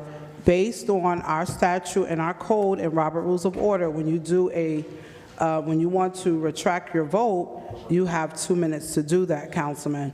And I understand that you have... How much time did I use? You've used 1 minute and 30 seconds. Where's the clock? The clock wasn't running. I'm supposed to take your word for that? It's 1 minute and 30 seconds. You've been lying quite a bit. How am And I you supposed have to as take your well. word? That's why you're taking extra time. What have I lied about? That's why you're taking extra time. What have I lied about? Councilman, we're ready to move forward on All right, this well, MOU. if it's going to be a call to question and the clock's going to be set, I expect the clock to be set. I don't expect for me to have to trust what Madam you're saying. Clerk, to bring the quorum, can you call the vote? And we'll come back to Councilman Jackson later. Call the vote, Madam Clerk. I'm sorry, Madam Clerk. I'm not finished with voting. Oh, Councilman. Can we go to Councilwoman Davila, please, Madam Clerk? Councilwoman Davila, your vote. Item number 7. Before my vote, Council President, with all due respect, I do want to apologize for being late. I should not have to enter City Hall and have Councilman Velez attack me out there and accuse me of things in front of the food truck owners that were out there. So to call me in the matter and the disrespect out there, all right, I will not tolerate it. That's number 1. Number 2, I should not have to say why I'm late, but I am going to share. My son has been in the hospital for 3 months. 3 months. And to have him say that I don't show up to a meeting because I don't want to take action on items is a lie. It's a lie. He brings the TV media here who only listens to him. And I told the journalists, be a good journalist. You want to know the truth? Talk to every council member here, not just one-sided. So I'm sorry I had to take that point of privilege, but I was attacked when I walked in. This is why I've been out there for 20 minutes having to defend my position on something that he created. So with that said, I apologize. I'm the one person, along with others, can't speak for my other colleagues, I read the agenda, we have committee meetings, and with that said, item 7, okay, is an item that has been vetted, that at the end of the day, if it goes through and there's an agreement made and it comes before us, and it's ratified, am I correct? It doesn't get ratified to after. 75 to 1 vote. Okay. It was ratified. Then where I stand is in support of the majority. It may not be 100%. I was a union president. I had to sit down, okay, and half the time, the 250 members, if 10 people were like, no, we had to go with the 240. So with that said, Madam Clerk, Council President, thank you. My vote is yes. Council President. Councilman Mendez? Thank you, Council President. Council President, this is the beginning of the meeting tonight. We have a lot of members of the community that they came for public portion. We haven't started the agenda. We haven't done payment of bills. We have a few directors here. Please, let's be respectful, Council Cali. Can we try to conduct this meeting and try to go over the agenda? We're going to have to put a 2-minute rule and in order for us to finish at a decent time. So, or let's open the public portion, let's address the public, and then we come back and we can stay here until 2 a.m. if that's what we wish. I have no problem with that. But can we agree to conduct this meeting in a matter of respect? I understand, Councilman Khalid, we're in a roll call, but we got to say this because we're not going to finish. Is this respectful what happened here? No. You go to any other municipality and they're civil, they agree and disagree with respect, they're respectful of their time. Absolutely. Nah, it's a show that we have here Yes. and every Tuesday. Yes. Call the roll, Madam Clerk. Roll call on item number 7. I'm sorry. I haven't voted yet. Thank you, Madam Clerk. First of all, you put the 2 I'm minutes not going to on? let you negate your irresponsible behavior. 2 minutes on. Whenever there's an agreement on a contract, you should know. Did you read the MOU? Would you have an opportunity? Okay. I'll take your word for it. Nobody else could outline anything that was in it. Councilwoman Cotton said, oh, we going to talk about this? I don't know nothing about this, but everybody else seems to be aware. I'll just rest it here. Members of the public, you can see what's going on. Madam Clerk, my vote is no. Thank you, Councilman. The votes are 8 in favor, 1 against. Item number 7 is hereby adopted. Madam Clerk, can we do item 8, which is another union contract? Item number 8 is a resolution approving the memorandum of agreement between the City of Paterson and AFSCME Council 63 Health, Local 430, January 1st, 2024 to December 31st, 2027. So moved. Second. Moved by Council President Mims, second by Councilwoman Davila. Mr. B.A., could you read the items of this agreement and the ratified vote that took place with the membership of the union? Sure, Council President. So this MOU actually came together in July. I don't know, maybe because of transitioning with the administration, it didn't come forward to the council. I'll read the one-pager into the record, since there's a lot of talk about the MOU. This is from the city's Labor Council. As you're aware, the City of Paterson's... Summarize it. Okay. Yeah. I'll summarize the memo, high-level points, just so I'm not reading direct from the attorney. I want to disclose that. So that's on the record. Key points, amended language, adding language clarifying that employees have an initial 90 days to use compensatory time and another 90 days to use the time if prevented from doing so. The contract was amended to end retirement benefits for employees hired on or after the agreement is signed once they become eligible for Medicare. So this would not apply to anyone currently working for the city. This would be new employees. There was language added removing the automobile allowance for visiting field nurses and health inspectors when city-owned vehicles are available for use. Basically, we push our employees to be able to use city resources before looking for reimbursement for their own personal use. And on the financial aspects, this contract is retroactive back to January 1st, 2024. That year is a 2.5% increase. Except for employees with a base salary of $35,000 or less, they will receive a 1,000% increase, which is larger than the 2.5. In 25 is a 2.5% increase. In 26, 2.5% increase. In 27, 3.0% increase. Madam President, I apologize because this contract predates some time. I don't have an exact membership vote, but it obviously passed. And historically, these are higher percentages than the DCA has approved. Yes. So this group did well considering the restraints that are placed on union negotiations. Thank you. Roll call, Madam Clerk, on item number 7. Discussion. Discussion, Councilman Jackson. So I'm just curious. So the agreement, first of all, let me just outline this, and I'll only read it. Whereas the collective bargaining agreement between the City of Paterson and AFSCME Council, 60 local, etc. Health. Whereas the attached memorandum of agreement was entered into between the city and might I note, where it says, whereas the attached memorandum, which is not attached, by the way, which Council President has made such a stickler point on how my legislation that I'm adopting is not on the appropriate paper, yet these items are not attached. So what we're doing is we're allowing for the future employees of that department to forego the benefit of the retirement.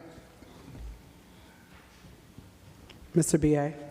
Thank you, Council President. The union has agreed so after the effective date of this agreement, new employees, once they become eligible for Medicare and they're of age and continue to work for the city, they would have to transition onto that and off of the city benefits. Okay, so that's a concession that they made probably to get themselves above 2%. Correct. That's the concession current employees made for future employees. So they're not affected by this. That's very common. It's just a yes or no answer. Yes, it's common in contract negotiations to get future savings. They're much more likely to do things to people who aren't here yet than to their own. That's how we get. Yeah, but the whole point of the matter is, as the municipality, as we move forward, we should be looking to make sure we protect the best interests of our employees as well. What we're doing here is allowing a future concession that could potentially hurt someone, because what if the Medicaid doesn't cover all of their issues? What if Medicaid doesn't cover all of their medical issues? What if we have an employee down the line that has an issue and they have to turn back to a partial payment or something of that nature? It would seem to me that proper negotiating, even on the behalf of the administration, is to protect the interests of its own employees. What we're doing now is we're allowing for current employees to not have any regard, which I understand, because their job and responsibility is to make sure they take care of themselves, which is no problem. But we should be saying, okay, let's take care of you, but also look at what's favorable down the line, because how many people go get a public job and then don't expect to have a benefit when they retire? And what if they're ineligible for Medicaid or Medicare, right? As it falls now, Medicaid and Medicare may not even be in place by the time future employees come on. Anyway, does anything that is what I'm saying making sense, or is it so far-fetched? No, Counsel, I don't personally disagree with your point, all right, but this so is just this is the product of negotiations. In the long term, this contract provision, as a financial matter, will save the city money. There's other perspectives to look on this. It will save the city money, but down the line, we're going to have more disgruntled employees who are upset with the conditions of the work. And what it's going to do is it's going to continue to force us to hire from the low end of the work pool, because nobody's going to want to work here, because they understand that the benefit that they're getting at a much smaller municipality far outweighs and is much better than working at the third largest municipality in the state. It doesn't make sense. We're abusing our own employees for what? We're not saving any money. What savings are we realizing? In order to get a more quality service, you have to be willing to pay people fairly. And not say, well, we'll pay you guys now, but we'll screw the people that's coming down the line. Doesn't make sense. And that's only because those employees that are negotiating are being forced to do this because they've been getting mistreated for so long. You have the other union we talked about for 4 years. They still haven't had a contract. Of course, they're going to agree to almost any terms that gets them more money. Anyway, I rest my case. Council President. Thank you. Councilman Mendez. Thank you. Mr. V8, as you know, and I want to reiterate this before, I mentioned this before, we're not on the table of negotiation. So the union and their team of lawyers in the city, they meet, and there's a lot of back and forth, and this is the product, the finished product that we've received. As a legislator, my only concern is the support that the union is giving to this project. Saying that members of the union being forced or something, I don't even want to get into that, because what I understand is when the union agree on a contract, the union is the one that represents the body, all the employees, and they want the best for the employees. So, and I know I want the best for all the city employees. I want the best for all of them. But I have to respect the decision of the union when I have it in front of us. I would love to stay here and go back and forth, but I know that's not my duty. Even I want to. It sounds good, it sounds great, but once we receive this document, it's a finished product of month and month, and sometimes years of negotiation between both parties. My only concern is the union agree. What was the percentage? We're good to go. My vote is yes, Madam Clerk. No, we're not in roll call yet. We're ready to vote. Roll call, Madam Clerk. Roll call on item number 8 for adoption. Councilwoman Davila. Item number 8, Councilwoman Davila. Yes. Thank you. Councilman Jackson. Thank you, Madam Clerk. Obviously, some people don't understand the role. It's not just to vote on whatever somebody else said was okay. There's a responsibility here. It's not just, hey, whatever they put in front of you to vote yes on. But again, this is part of the reason why the city's in the condition it's in. Madam Clerk, my vote is no. Thank you. Councilman Kalik. My vote is yes, Madam Clerk. Thank you. Councilman Omar. He's not. Councilman Mendez. My vote is yes, Madam Clerk. Thank you. Councilman Udine. Yes. Okay. Councilman Velez has recused himself. Yes, he has. Okay, and Councilwoman, Council President. So ask me, I see you watching. Finally, we've gotten to this point. You worked really hard as a union leadership and with your members to get to this point for the things that were really important to your membership, and we are now here. My vote is yes to support our union leaders that fought to get what their membership needed. you. My vote is yes, Madam Clerk. Thank you, Councilwoman. We have 5 in favor, 1 against, 1 abstention, and 1 absent. Item number 8 is hereby adopted. Payment of bills, Madam Clerk.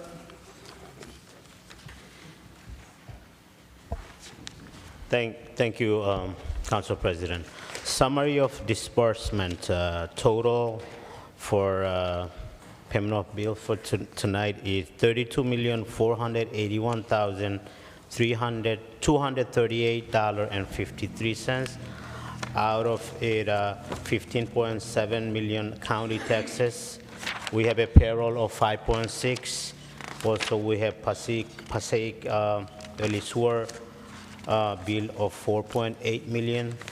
And we have many vendors got paid as well. I recommend this payment of bill to move it forward. Thank you. Second, discussion. Discussion, Council President. Councilman Mendez. Thank you, Council President. Through the chair to Mr. CFO. On page number 6, we're not enumerating the page of the. I don't see any number of the page, but it's number 6 out of the payment of bills. There's 4 payments for Cevita LLC in total of $15,044. That's the first time I see this payment. But on this agenda today, we have Resolution 52, which is a resolution authorizing an award of contract to Cevita LLC for consulting service to administer the CDBG homeowner rehabilitation program. Is that the same company that we have? It's the same company. Okay. So we currently doing business with this company? Is that the first time? Okay. All right. Just want to make sure because we have to approve this new contract, which is item 52, and I see that we have payment of bill for $15,000. I know it's for shelter and all the items, but I just want to make sure that we're not voting on the new contract without approving the new contract. Are we agree? Okay. Yes. Thank you, Council President. All right. Councilman Jackson. So 2 items. Mr. CFO,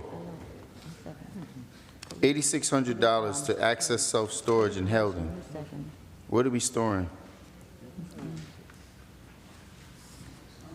Madam Clerk, I'm sorry, what was the question? what's being stored for $8,600 for access Page storage? 2 of 3. What's being stored? Councilman Jackson is asking what's being stored.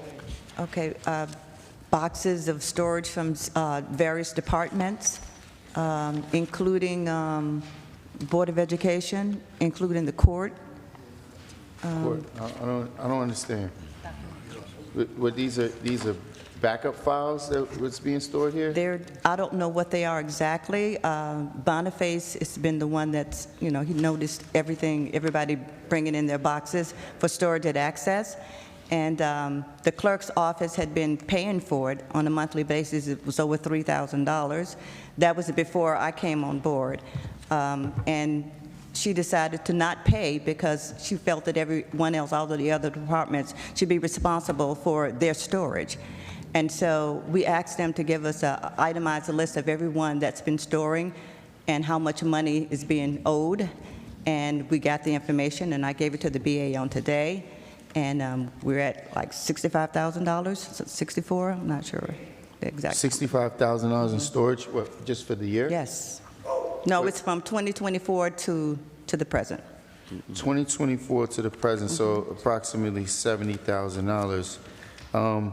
All these buildings that we own in the city, we have to pay storage for what, I mean, can we get a better outline or description? You said that that they were sending a report on what was being Yes, stored? I don't know what's in those boxes, Councilman. They will not allow us to go into the facility until we pay off the bill.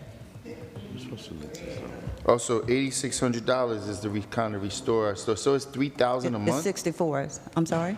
$3,000 a month? 3,000, yes. And that's Plus. just this one. I mean, I'm sure there's probably, okay.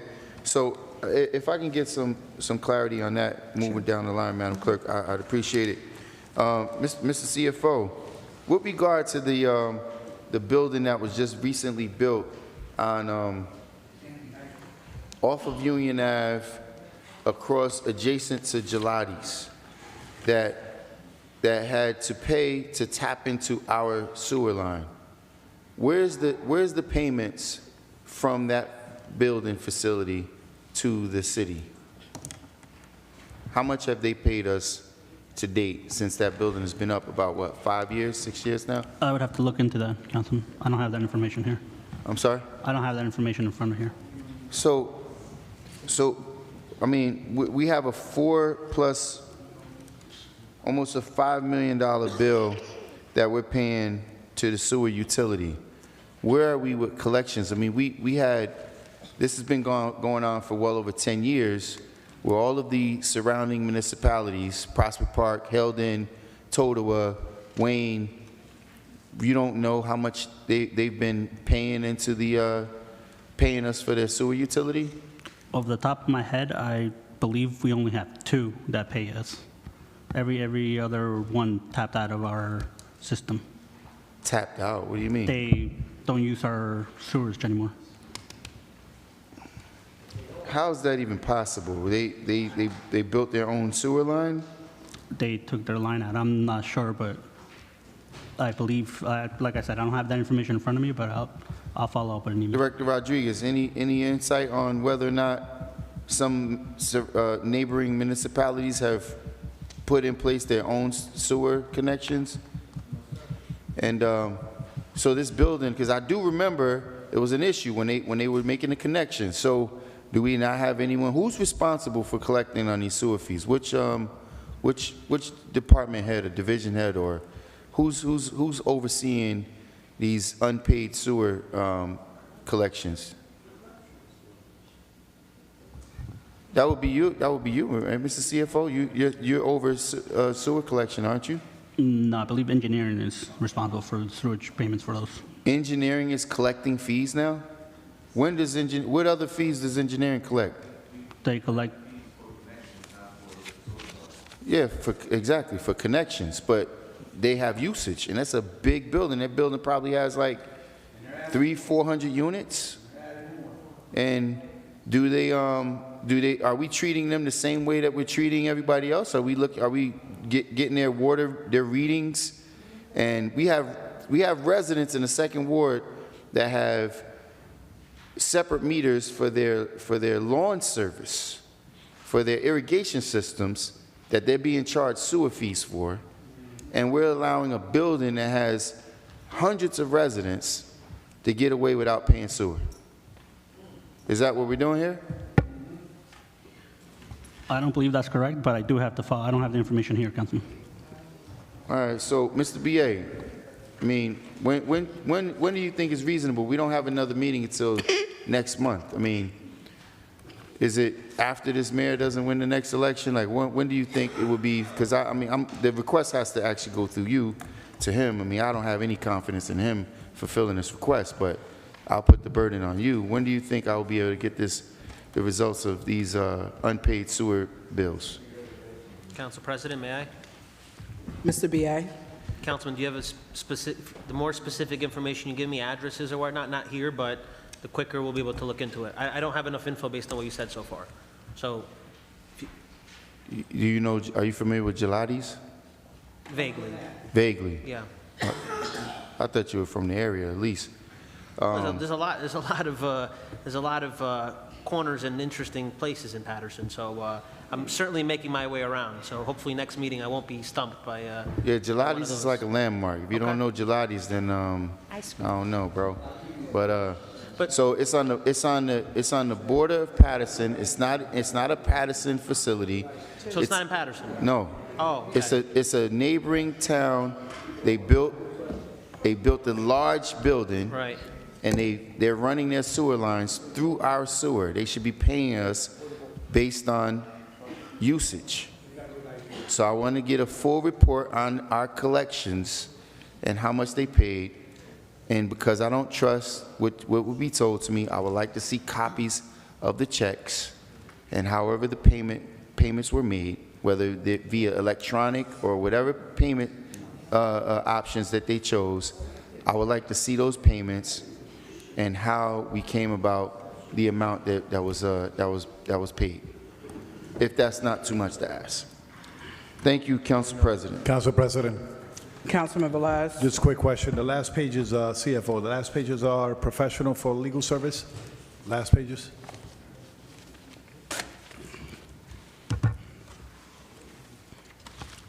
The last page, Councilman, is sewerage payment. No. Last pages. I know the sewer has only 2 items. The last pages, it says, for example, Spiotti Associate, and it has Pena, has a lot of people. I don't want to disclose the name, but they are legal service page, I believe if you look at page 5 out of 9, I'll just give you an example from 5 out of 9, page number 5 out of 9, or page 4 out of 9. Are those all legal services outside? You legal were service? talking about 9914 on the left side? Friend, So those are, I gave you the page number tax reimbursements for legal service. for properties. Saber LLC. Do you recall it's a legal service? Kessler? Again, those are county reimbursements, Councilman. Oh, county reimbursement? Yeah. Okay. Through legal? Through those companies, yes. Okay.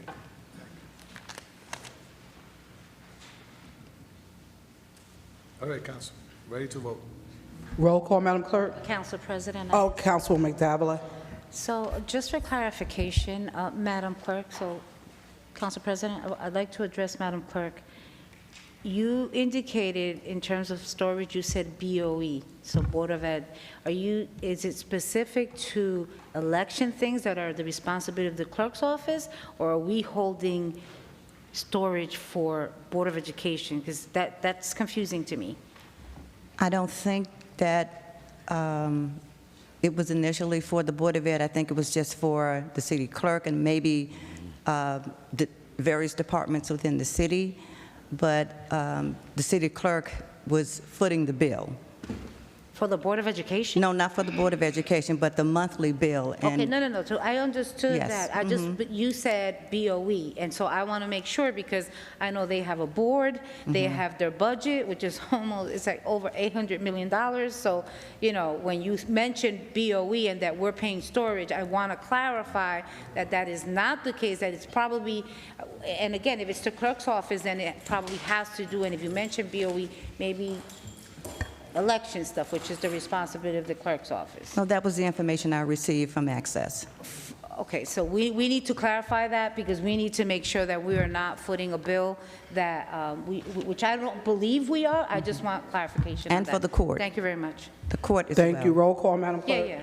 The court Roll is call. under us, so. Roll call, Madam Clerk. Okay, roll call on the amount and payment of bills in the amount of $32,481,238.53. Councilwoman Cotton. Yes. Councilwoman Davila. Yes. Councilman Jackson. No. Councilman Khalid. Yes. Councilman Mendez. Thank you, Madam Clerk. Voting on payment of bills, my vote is yes. Thank you. Councilman Omar. Yes, Madam Clerk. Councilman Udine. Yes. Councilman Velez. We have sewer charges, $4+ million to pay, county taxes, $15+ million to pay, open spaces, $325,000 for them, outside legal counsel, whatever it is, $1 million point, and service pay by grants. And I want to say thank you to the Paterson Police because they've been using their grant wisely and in the community. So my vote is yes to payment of bills. Thank you, Councilman. Council President? My vote is yes, Madam Clerk. Council President, I'm sorry. Councilwoman Cotton, are you changing your vote? Yes, I have to abstain. So Okay, I have to Councilwoman risk- Cotton has to recuse herself, Yes. so if we can retract her vote. Thank Yep. you. Okay, thank you. So the votes are 7 in favor, 1 against, 1 recused. Item, payment of bills is hereby adopted. And Council President? Thank you. At this time, we have a presentation by Vice President Kim Morris from External Affairs St. Joseph Hospital. Council President, if I may, I'd like to correct the votes for item number 8. It was 5 in favor, 1 against, 1 recusal, and 2 absent. Thank you. Vice President Morris, welcome to the chambers. And we're looking forward to this presentation on tonight. This is just for a presentation, not for discussion or questions, just for a presentation. Thank you, Councilman Morris. Thank you, Madam President, and I truly do appreciate the council extending me this courtesy to address you this evening on a matter that's truly critical to not only St. Joseph's Health, but to the constituents of Paterson. Right? For those of you who may not know me, I'm Ken Morris Jr. I am the Vice President of External Affairs at St. Joseph's Health, the city's largest, as well as the county's largest employer. And St. Joseph's Health operates 2 hospitals, including a trauma center and children's hospital here in Paterson, and over 100 sites of care across northern New Jersey. We are also the 2nd largest safety net provider in the state of New Jersey. And I'm truly here to address a situation that you might have read about in the press regarding ongoing negotiations between Horizon Blue Cross Blue Shield of New Jersey and St. Joseph's Health. Our contract with Horizon ended on October 31st of 2025. And as a result, we entered into a mandatory 4-month cooling off period. During this time, the hospital and all physician offices have remained in network under our former contract. And we continue these negotiations with Horizon Blue Cross and Blue Shield in good faith. What that simply means is that if you have Horizon Blue Cross and Blue Shield, you can continue to have services rendered at St. Joseph's Health. And I know many of you, particularly city employees, have Horizon Blue Cross Blue Shield as a provider. But it's important to note that if we do not reach an agreement by March 1st, this will mean that 90,000 of our patients could lose affordable in-network access to care, including more than 32,000 Medicaid patients. We are encouraging Horizon members to contact their insurer using the phone number that they can find on the back of their card and request that St. Joseph's Health remain in network. Medicaid patients are also being assisted in switching to other plans in the St. Joseph's Health network so that they stay in network. And staff are on site helping patients to avoid disruptions in care. If you or your loved one is with Horizon, New Jersey Health Medicaid, and would like to prevent disruption in care and change your plan, please call New Jersey Family Care at 1-800-701-0710, or you can reach us, St. Joseph's Health, at 973-754-2150 for assistance in switching your Medicaid plan. I ask that the council stand with our residents, our healthcare workers, and our safety net hospital and call on Horizon Blue Cross Blue Shield to continue the dialogue that we can hopefully reach a fair agreement that keeps St. Joseph's Health in network. I am confident that both sides will continue to come together towards a resolution that benefits all. Madam Council President, esteemed members of the Municipal Council, I'd like to again thank you for this opportunity and your time to address you.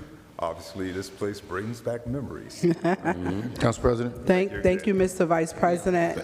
And before our council members, I want to thank you for the awesome presentation. I know we will be working on a resolution to present to the council for February or March, as we already talked about. We will bring it to committee, and then we will bring it to the council to ensure that the recommendations from St. Joseph Hospital are clearly identified. So I just wanted to mention that to the council from our vice president of the hospital and former councilman of the great city of Paterson, Councilman Mendez, and then Councilman Jackson. Who's Councilman Jackson? Councilman Jackson. Who's Councilman Jackson.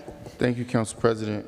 Councilman, Mr. Senor Vice President, I did get a number of calls from city employees who are concerned. And their take on it was that they can no longer have their services or their needs met at St. Joe's Wayne or St. Joe's Paterson, that they're being told by their supervisors that if they have a medical emergency, that they must go to Hackensack, Chilton, or I forget the other hospital or Valley. Yes, it was Valley. So one, the question is that the case? Is that true? And two, is this something that, I mean, because I think that's very alarming and concerning. Mm-hmm. So even if Horizon is not, should the city be participating in these negotiations? Should we not consider outsourcing or looking for a different provider if our provider is not going to be, localized with our local hospital and servicing the needs of our employees? Now, I mean, I think this is something that should be a group discussion, because it's obviously is our employees that's being impacted. So how does that play out? Is that sound right? Is that what they described to me? Thank you for the question, Councilman Jackson. So let me begin by saying that is not correct. As I stated earlier, we are in a 4-month cooling off period, right? Which means that anyone who currently has Horizon Blue Cross Blue Shield can continue to receive services at St. Joseph's University Medical Center, which is our Paterson location, St. Joseph's Wayne, or any of our affiliates. Right. However, if we do not reach an agreement with Horizon Blue Cross Blue Shield by March 1st, we will be out of network. Right. So for those employees, I would encourage them and those supervisors to contact Horizon. Yes. And tell them to come to the table and negotiate with St. Joseph's so there's no disruption in care for those individuals. No, I understood that, and I think I appreciate that, because I want the employees who are probably watching to hear it directly from you that is not the case, at least for the next 4 months. That's correct. But after the 4 months, if these negotiations aren't favorable and it's not worked out, that means if they want to receive services, they're going to have to pay out-of-network services, or so is it the case that those hospitals that they're referring to, Chilton, Valley, and Hackensack, are they in network for our employees? Well, I can't really speak to who's in and out of network at other healthcare institutions. I will tell you that if we are unable to reach an agreement by March 1st, we will be out of network with Horizon Blue Cross and Blue Shield, right? And so that's why, and I encourage those folks who have Horizon Blue Cross Medicaid that they actually change Medicaid providers so they can continue to receive those services if we happen to be out of network at St. Joseph's Health, right? Because it's a matter of access, truly, because not everyone can go to the Chiltons or the Hackensacks and things of that nature. So, and I'll rest it here after this comment. I think that this is very important, and I completely respect and appreciate you coming forward, especially to make it known widely to the public. But this is definitely one of those moments that we should have had some form of committee review to have a discussion, because one, this council voted to make a decision on this particular provider, with state provider, you know, which was a mistake in my opinion. And 2, now that we are paying a great deal more for these services, and now employees are not going to be capable of receiving services as well. This is something because, again, and this is only because I don't know. Maybe it's on the behalf of the hospital. Maybe the hospital's asking for too much money. I mean, they do have to pay you. I will assure you that that's not the case. Well, okay, I don't want to. Let me retract. Not to say that that is the case, but I think that we should, all interested parties, us as a municipality, in looking to protect our employees' best interest. Obviously, St. Joe's Hospital is the largest employer of the city in the city of Paterson, so that means a great deal as well. We should be protecting the integrity of the hospital, of the business of the hospital. So I think that you know, we should be a part of those discussions. We should understand, like, what is the issue, so that each of us can be making those pertinent calls to the provider as well. But we have to understand the specifics before we can do so. It's not just like whatever it is, make it happen. Well, Councilman, I mean, the role that you can actively play now is to inform your constituents, as well as the city employees, if they have Horizon Blue Cross Blue Shield, is to contact Horizon. That number is on the back of the card. I would encourage them to contact Horizon and encourage Horizon to negotiate fairly, right, with St. Joseph's University Medical Center, who's, as you stated, the largest employer not only in the city of Paterson, but in Passaic County, to ensure that unfettered access to high-quality health care continues. And that's a role that both you and the city employees can play at this moment. Council President. Thank you, Vice President Morris. Council President. This will be the final question. It was just to present Councilman Velez. Thank you, Council And then we're going to President. go into roll call. We're going to go into public portion. Thank after you, Council Councilman President. Through the chair, Mr. VP Morris from St. Joseph. So St. Joseph is still honoring up to March 1st? That's correct. Correct. Yes, ma'am. Are you aware if you could tell me if this is only St. Joseph or any other hospital in the area having this problem? Again, this is St. Joseph's Health and the St. Joseph's Health System that are currently in negotiation with Horizon Blue Cross and Blue Shield.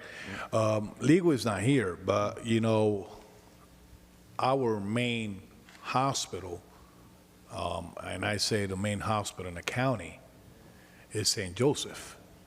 And there, I don't know, legal is not here, but probably he could give me a legal opinion on that. So let's make believe March 1st, hopefully you get to agreement. Horizon Blue Cross Blue Shield is smart enough to understand that you are, St. Joseph is the main emergency trauma center that we have in the county. And it's a life-threatening to have people transported to another hospital in a life-threatening situation. And not only that, who's going to foot the bill if I go to the hospital? And because St. Joseph is a compassionate hospital, need to take care of that patient, the people are going to be caught up with that bill because you still have to charge the service. So I was listening to all your message regarding from the beginning into you made it clear. I'm going to try to translate your message after the mini finish to translate it in my system to put it in Spanish, your words, and put it out there for people to understand what you were saying. And also, if it's possible, Omar could do it in the Arabic section, you could do it in the Bangladesh language, and spread it, because the message has to be sent. St. Joseph is our trauma center, and I would not like to see no one in a trauma situation going in a heavily trafficked road, Route 80, Route 4, or whatever, to go to another hospital and they die because we don't have the service in Thank you, our Councilman. city. Saying that if legal could could put together not only, No. now, hold on, I could ask, because you asked for a resolution, but I want to ask No. legal, I know he's not here, but he probably going to listen later on, if he could give us at least legal basis to continue pushing, and I will have not just a resolution. A resolution will be a memorandum, okay, here, this is what we want. But if we have to raise our voice to go to court and express ourselves to support St. Joseph, I think it's a step forward that we have to do it. So Thank you, Council President. I just want to make extremely clear that we will never turn a patient away that comes to care, either to our facility or emergency room or one of our clinics. What's important to note, though, however, that if we're out of network with Horizon Blue Cross Blue Shield, then that patient will have to pay out-of-network charges. All right, and that's what we're truly trying to avoid, because you and I both know sort of the economic situation with most folks in the city of Paterson. And I also tell you that if either you have a constituent that has additional questions relative to this matter, please reach out to me. Be happy to answer those questions. Thank you. Final point, Councilman Cotton, and then we're going to open up public portion. Okay. Thank you, Council President. Let me just say, Mr. Morris, about the negotiation between St. Joseph Hospital and Horizon Blue Cross and Blue Shield. I'm not quite sure if you can share that information with us, what they want to pay you and what you asked them for. I'm not sure if you can tell us that. I just want to bring one point up, if I may. And I always said to the insurance industry, you go to the hospital, your bill could be $750,000. Horizon might pay $75,000. But now, if I had no insurance, I'm on the hook for $750,000. They don't let us negotiate like an insurance company. We can't negotiate. So I'm not quite sure. And I did get some calls too about my previous employees. It happened with us, but they negotiated. They finally got to it. And I want to encourage the employees to call the insurance company for them to negotiate. They need to negotiate because, let me just say to the audience, sometimes that payment is real low. Like, you go in for open heart surgery at $500,000, and they might only want to pay $25,000. And that's what you get, $25,000. But if I had no insurance, I'm on the hook for $500,000. So I encourage the employees out there to reach out to Horizon, to negotiate, to come to the table. So I'm not sure if you can share what they offer and what you're looking for. I'm not sure if you can share that with us.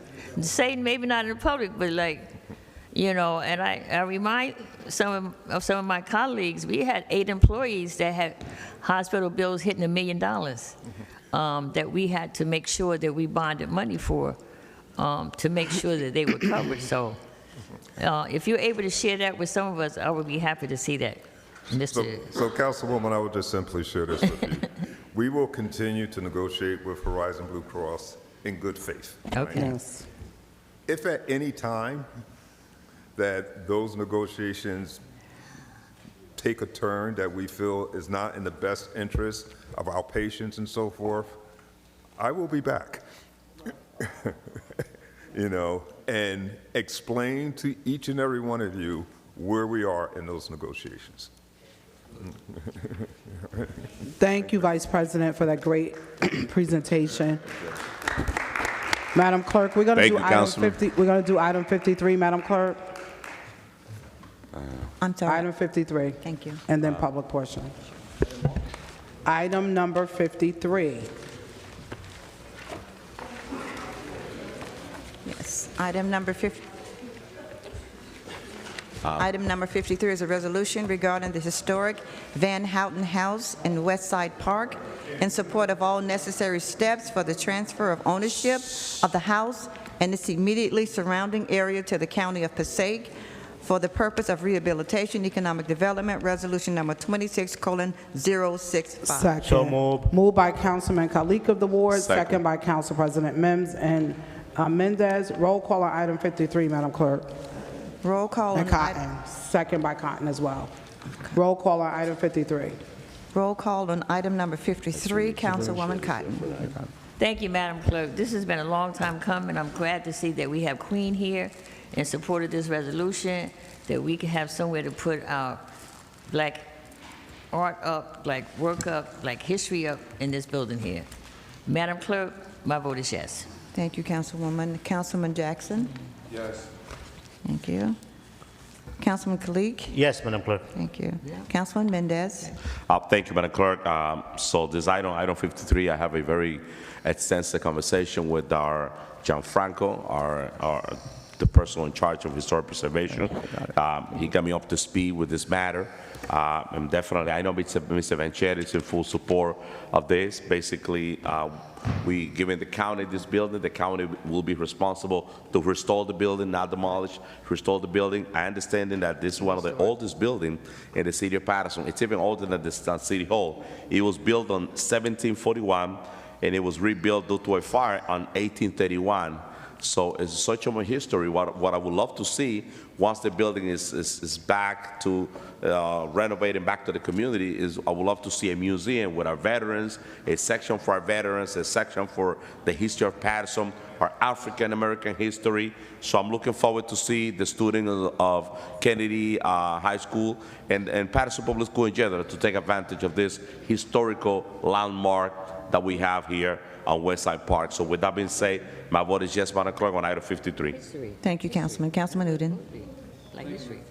Thank you, Madam Clerk. Before I vote, I'd just like to restate and make it clear that if any misinformation spread in the community, that we are not speaking about the entire West Side Park. We are speaking about that particular property that is going to be ownership of the county. So I shared the message that some people are thinking we are talking about West Side Park. Not really, we are talking about the historic Manhattan House, and that should be preserved, and that the ownership is going to be taken over by the county. That's the only thing we're doing here, and I am in full support. My vote is yes, Madam Clerk. Thank you. Councilman Omar, we're voting on item number 53. Thank you. Councilwoman Davila, we're voting on item number 53. Yes. Thank you. Council President. So I just want to thank Mr. Gianfranco for your persistence and your due diligence and pushing and allowing the administration to understand the importance of items like this. Mr. Vanchetti, Mr. Filippelli Jr., and also, I forgot your name already, Teresa, right?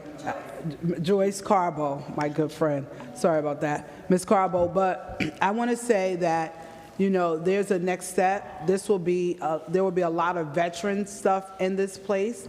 That is a part of the project that they're working on at Westside Park. And so I'm looking forward to all of the great information that will be there in collaboration with our veterans and all of the new stuff that's going to happen in Westside Park and the renovations. So I'm looking forward to it.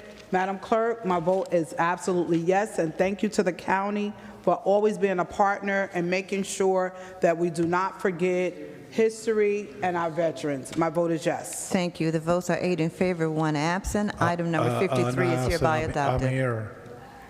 We're in vote. She's calling the roll. Madam Clerk, can you finish calling the roll? Yes. So I came before she called the votes. I came in before she called the vote. She called it.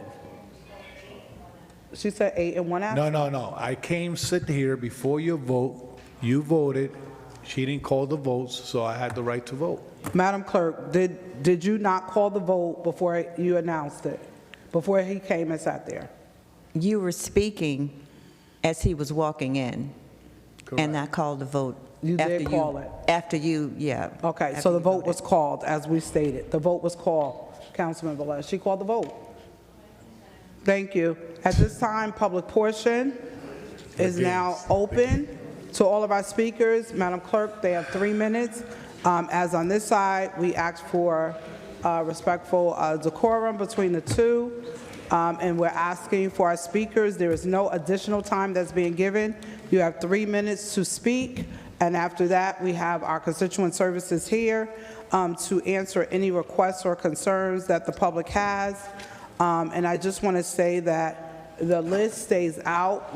Tonight, we pull it, but if someone comes, tonight it was pulled at 7:26, and we always watch, and I work with the secretary to see who comes. If you come after 7:30, at that point, 7:45, 8 o'clock, it's too late. We leave it out for an hour, which is enough time, and we have a lot of speakers, so it shows that a lot of people did come in the appropriate time to speak. Madam Clerk, first speaker. The first speaker is A. Roberson. Kindly state your name and address, please. Thank you. Good evening, because that's what I got it now. Good evening. My hope as a citizen of Paterson, I want to know that the department heads is out and about ensuring the safety and maintenance of the city. I want to thank the Director of Constituent Services, but we need community development, DPW, traffic and road, garbage, and what have you. Those officials probably should be at the meeting so that we could address some of these concerns. The city lacks a total number of signage and a total number of inaccuracy. Staff, whoever is responsible, should be out riding through the wards to assess the needs. All the departments that were listed. Has anyone looked into the number of taxi fleets for accountability?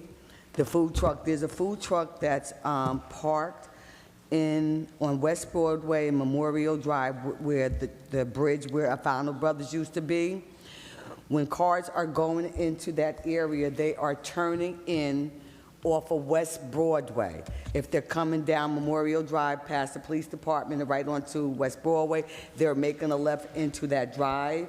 I think that's a safety hazard.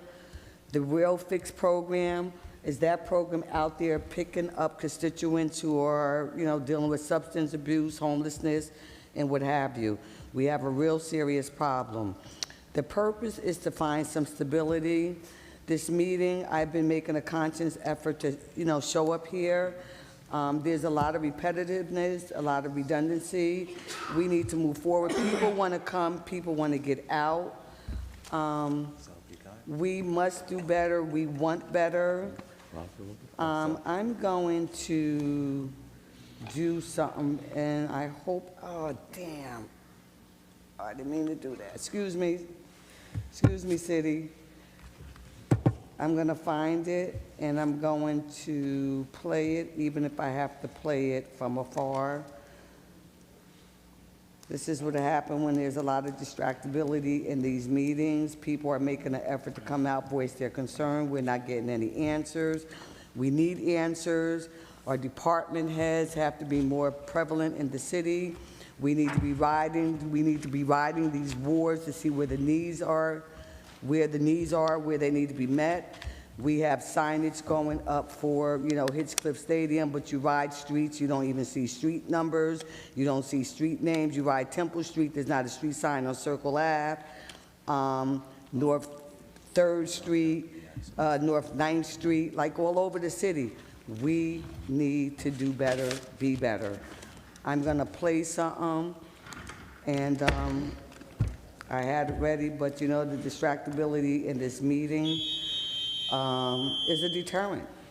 And I don't want to be deterred because I have made a conscious effort to come out here daily and consistent. But I'm going to find it and I'm going to play. It's going to be a disruption. Thank you, Ms. But it's going to be worth your listening. Thank you, Ms. Robertson. Next speaker, Madam Clerk. Yes, the next speaker is Joyce Corbo. Carbo. Hi, Please Ms. state Carbo. your name and address. Joyce Corbo, Paterson, New Jersey, Amethyst Lane. I'm the Historic Preservation Commissioner Chair, and this is Commissioner Frank Filippelli. And on behalf of the Historic Preservation Commission, I just want to thank you all for adopting this resolution. What you've done is allow us to continue that great name that everybody uses in speeches, the great historic city of Paterson, because now what we have to continue to do is not only use this in speeches for sound bites, we need to do this in practice. And now we can continue to preserve why we are called the great historic city of Paterson. And to the public out there, I just want you to know that you're not just saving an individual building here with the Van Houten House. You're making an investment in Paterson's identity, in heritage tourism potential, and community pride. Because once this is restored and rehabilitated by Passaic County, it'll serve as a cultural center, and it will proudly complement the newly renovated West Side Park. And here, as a cultural center, it can provide the rich history and stories of the past, details of the early Dutch settlers to the area, even before colonial times. Its ties to the Revolutionary War. And Councilman Mendez, you said a lot of what I was already going to say, so I won't repeat it. Yeah. But there's ties to the Revolutionary War, George Washington, and the farmstead, which was worked by enslaved individuals. And then also the significance of selling this land to the society for the establishment of useful manufacturers, and so much more, so many more stories. But if we were to lose a resource like this, we would never be able to replace it. So thank you again, and thank you for your continued support in safeguarding not only the Van Houten House, but the multitude of historic resources here in our great city of Paterson. We look forward to you working, to continuing with this resolution, moving it forward, working in a timely manner with the administration in Passaic County so we can see this fully realized. Thank you, Ms. Carball. Next speaker, Madam Clerk. Speaker is Joel Keys Jr. Please state your name and address. Thank you.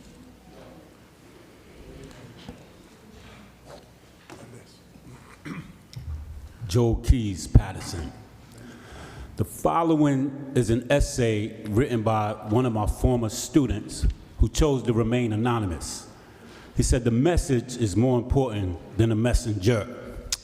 He wrote, "Tonight's videos and speeches hit me in a way that was hard to shake because everything talked about, the stereotypes, the racism, and the silencing still plays out right in front of us today.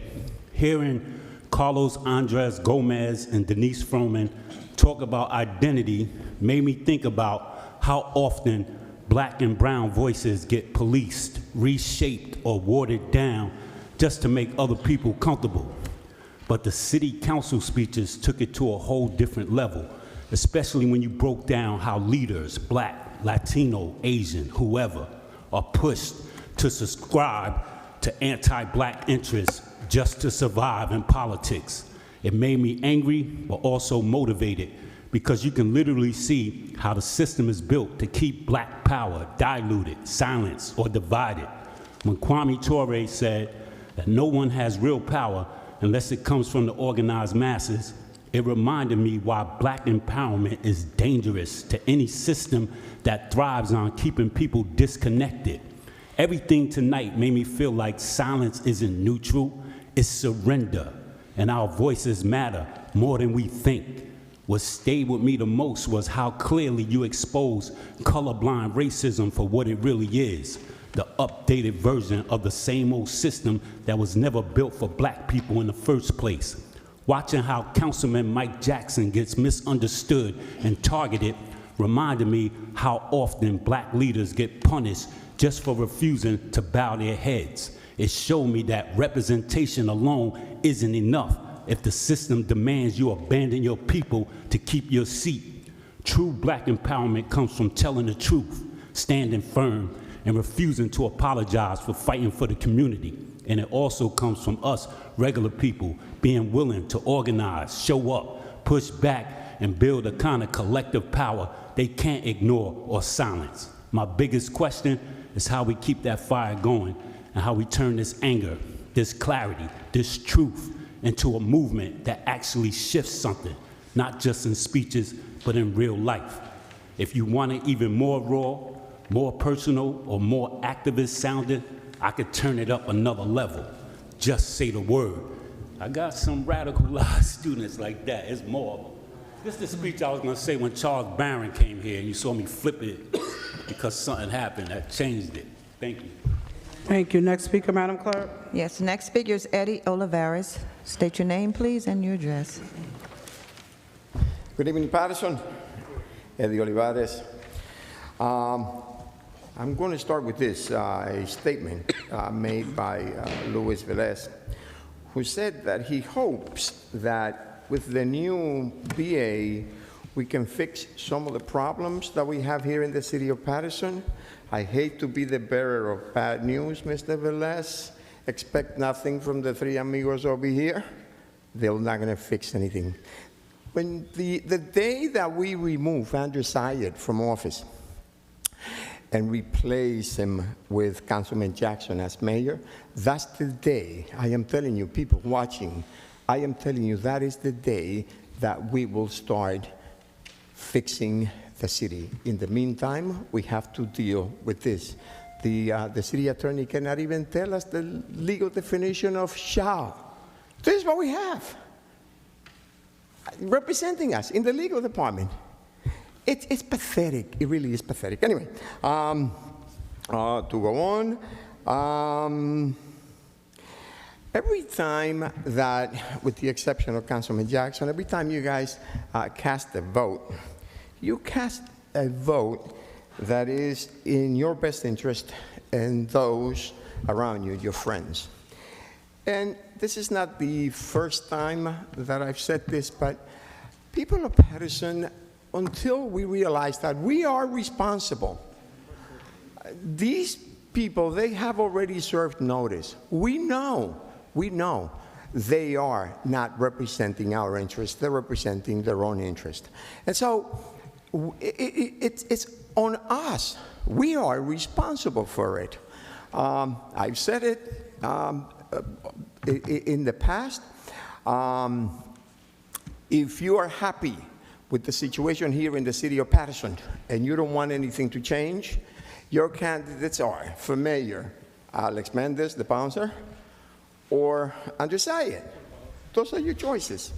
If you want to change it and make it better, then the only choice is Councilman Jackson. If you're happy with what is going on and you don't want to change it, we have Marisa Davila. Keep her. She's going to make sure that nothing changes. She already told us that she's going to be consistent. And so consistently, she's going to be voting in the best interest of the large developers that finance her campaign. Then we have Lilisa Mims, and we have Udin. If you don't want to change anything, vote for them.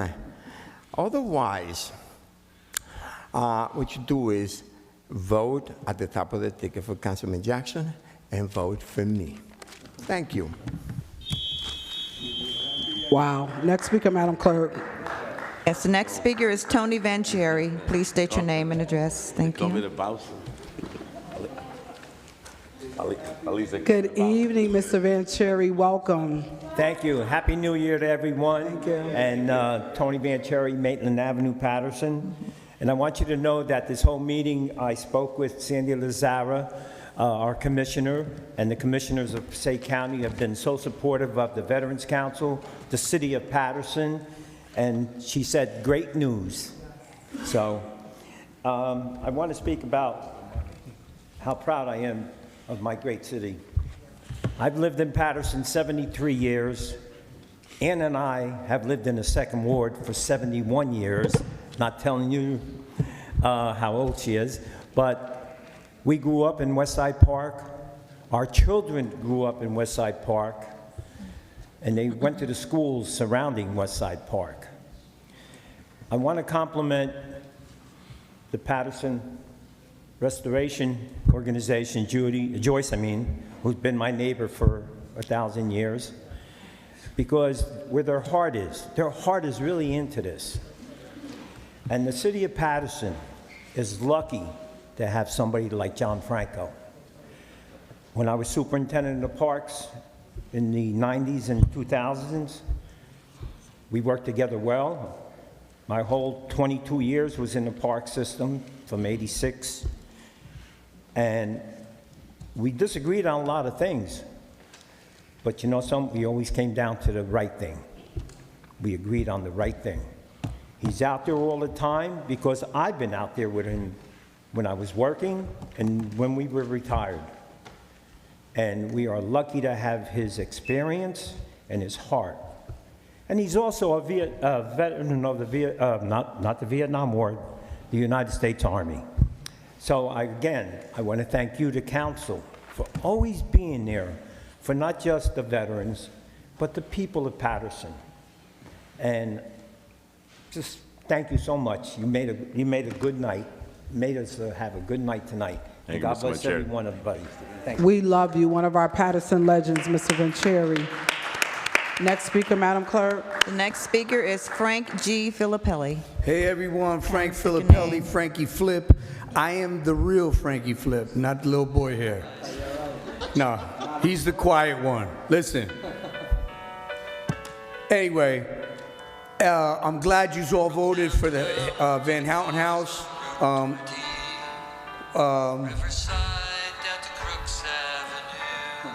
Way before most of you sat on there, and probably before you were out of grammar school in the late 90s, I was part of, and still am, a member of the Old Timers Sports Award, Sports Association, and that building was our hub, right? It's shameful that we waited 5 years to do this. Okay? Secondly, I'm not really a big fan of giving Paterson's stuff away. To the county, we gave our stadium away, we gave our armory away, we gave our police department away. We give everything away because of the lack of leadership, okay? But after 5 years of the building burning down, allegedly from fireworks, you're more likely to get hit with a stray bullet in Paterson than to burn a house down with a bottle rocket. Let's keep it real.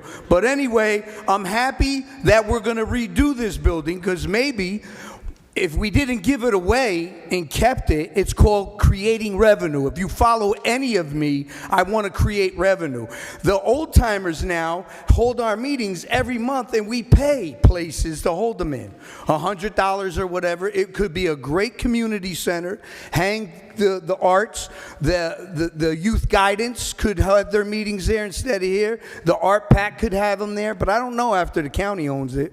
Instead of the state giving $4 million to the stadium again, they could have gave it to our, TJ Best was like, that's pork belly tax money, Frank. Man, you moved. Why are you coming here talking nonsense? I'm tired. I'm coming here and I'm letting everybody have it. Everybody's going to get it. Third, hold on a second. Not only that, to stand here and say that the council has nothing to do with contracts, shame on you.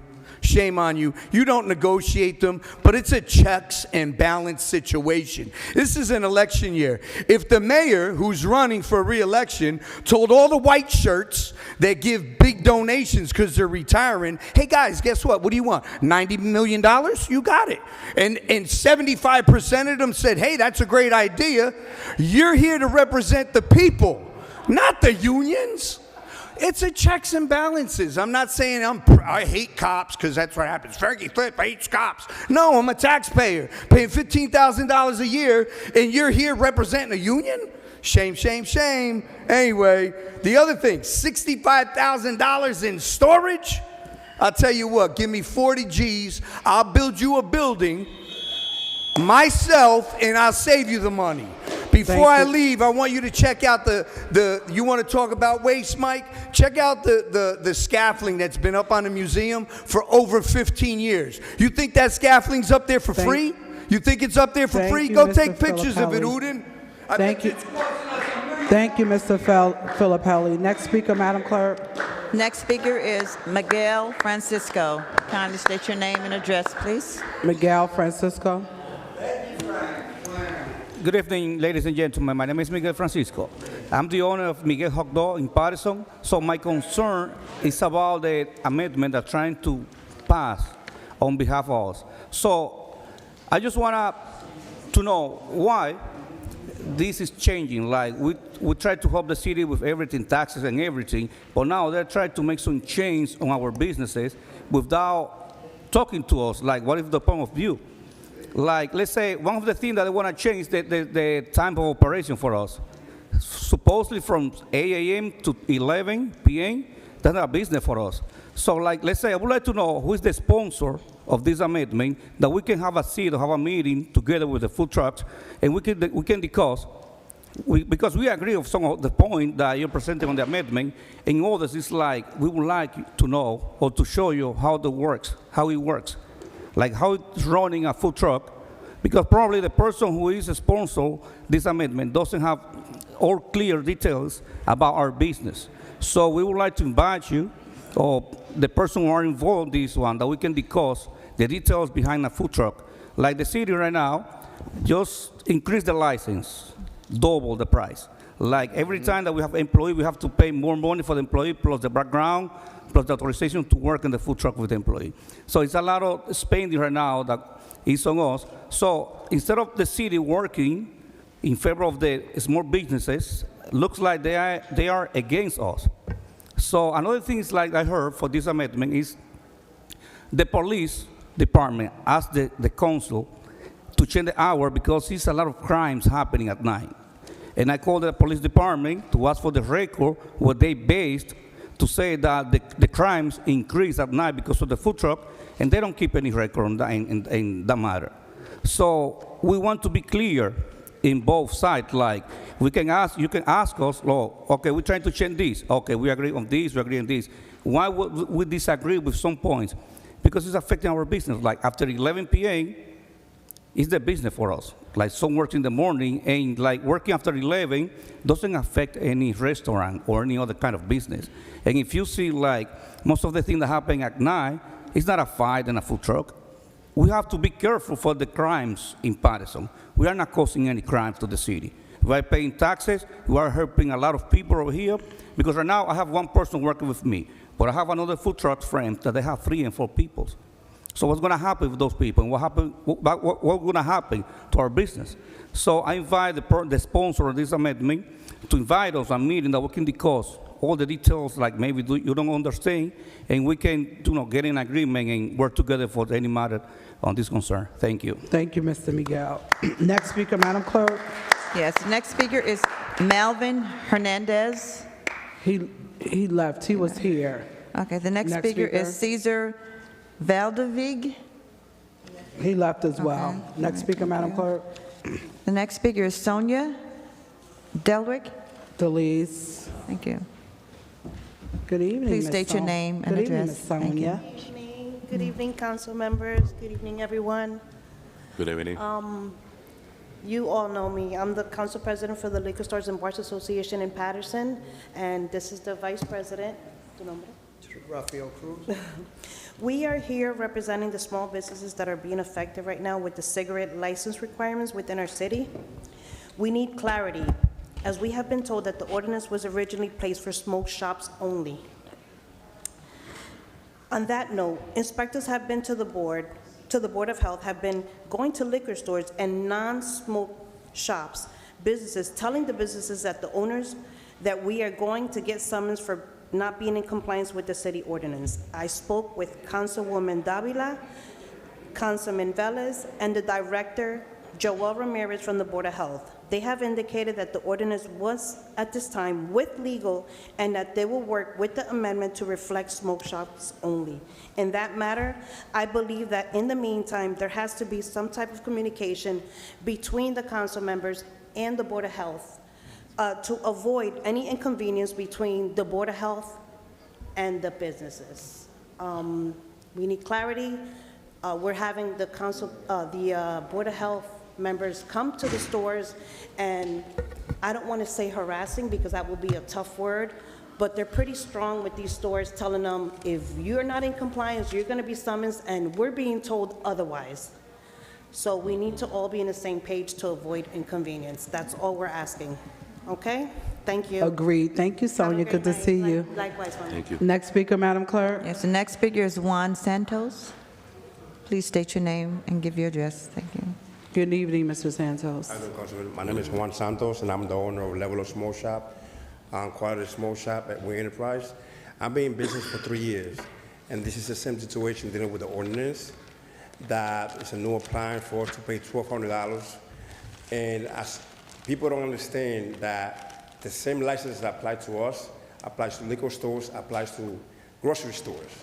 For example, one license says cigarette license. Cigarette license says you're allowed to sell cigarettes and snuff. Vape license, you're allowed to sell illiquid cigarettes.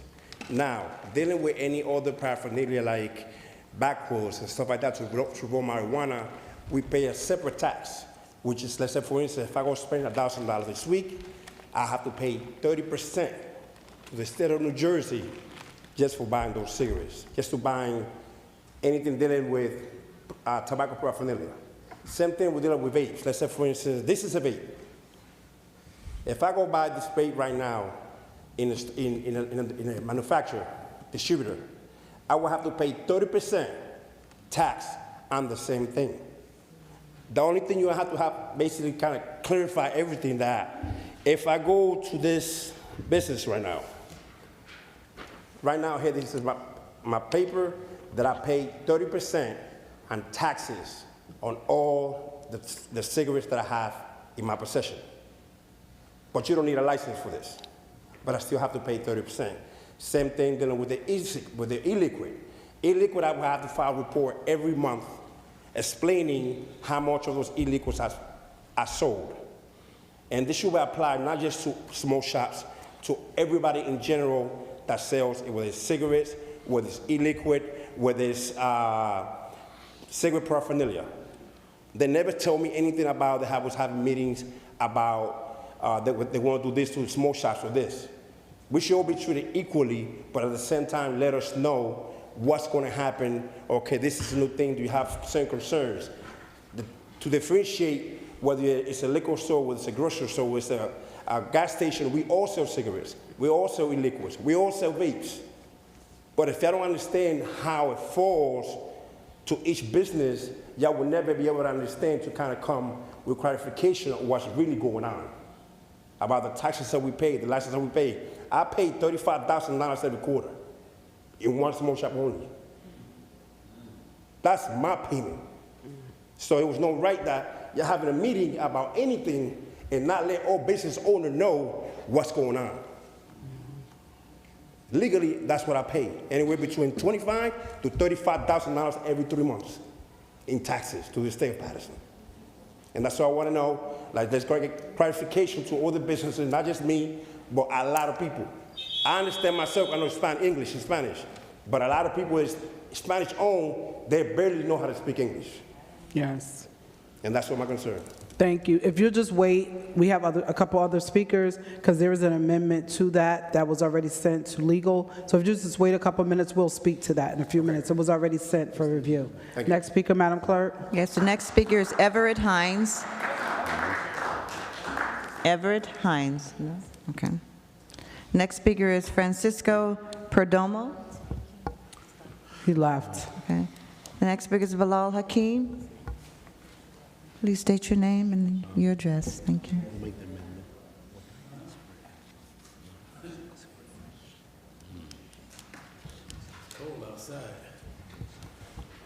Bilal Hakeem, Paterson. It's very cold outside. I was thinking about some of the people that don't have nowhere to go in and be warm. First of all, I want to just say this here, that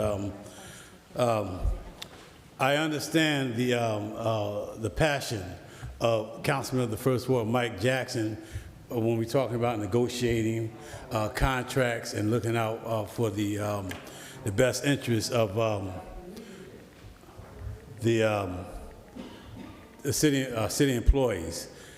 You know, I understand his concern, and I think we should, although the council members are not in the negotiating room, you know, to just demonstrate that, you know, you do care about how things are going, that means a lot just to hear from you, if you really understand what's going on. A lot of the contracts that people have now in these here unions, the locals, are based on negotiations that happened years ago, where this one gave this away, had this taken out, so the people are just left with what they have right now. So it's, you know, it's always very hard in those negotiating rooms. Very, very hard. So I want to say that. When is the next council meeting? I don't know, what's the date? I wanted to know. It was the 10th. February. It's the 10th of February. Okay, no, I wanted to make an announcement. I wanted to make sure that I make that announcement. The 3rd, okay. Well, the other thing I wanted to mention, $65,000, Excuse me? Yeah. $65,000 in storage at Access. You know, I just went up to Access today representing someone that was out of town on a storage that they paid for, and then come to find out that Access sold all of their stuff. Sold it, yeah, sold it. I have the invoice where they paid and everything. The other thing I wanted to mention, you got to go fast here because that time be going fast. It seem like you speed it up, but it just be moving. Director Dave Gilmore, I can't bring it up enough. You know what I mean? You know, what was done to that man. You know, what was done to that man, and, you know, the council being deaf as a body, and not after this man was vindicated. You know, I just can't, you know, it's deafening, you know, it's mind-blowing. The last thing I wanted to say is this here, that on February the 1st, it's the first day of the annual Black History Month as we know it.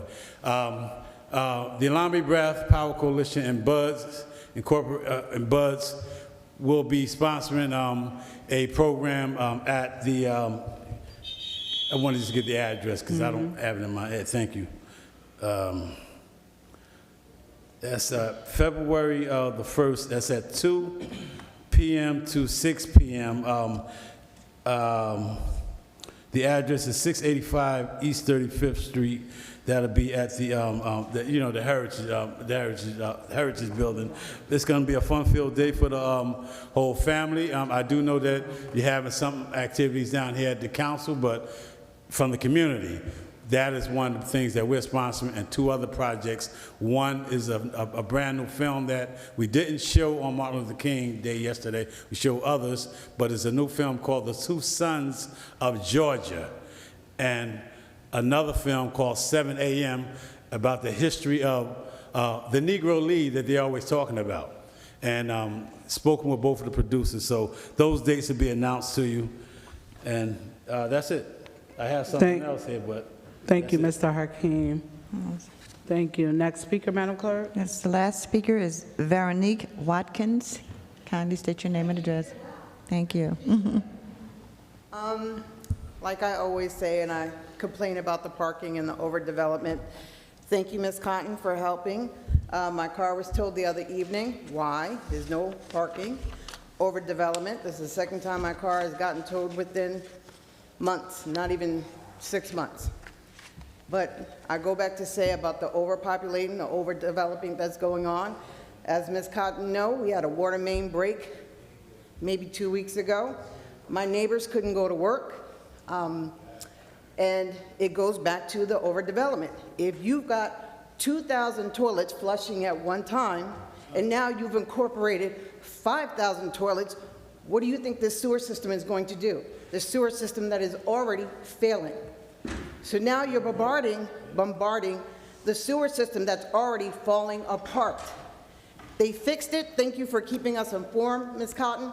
It was fixed about 8:30, and then soon after, it broke again. And it wasn't repaired until about 1:30 in the morning. So God forbid if anybody really had to go to the bathroom. So like I said, I don't understand. I would like to make it sense with the city engineer or the people that constantly are approving these buildings. There's overdevelopment that is saturating our city.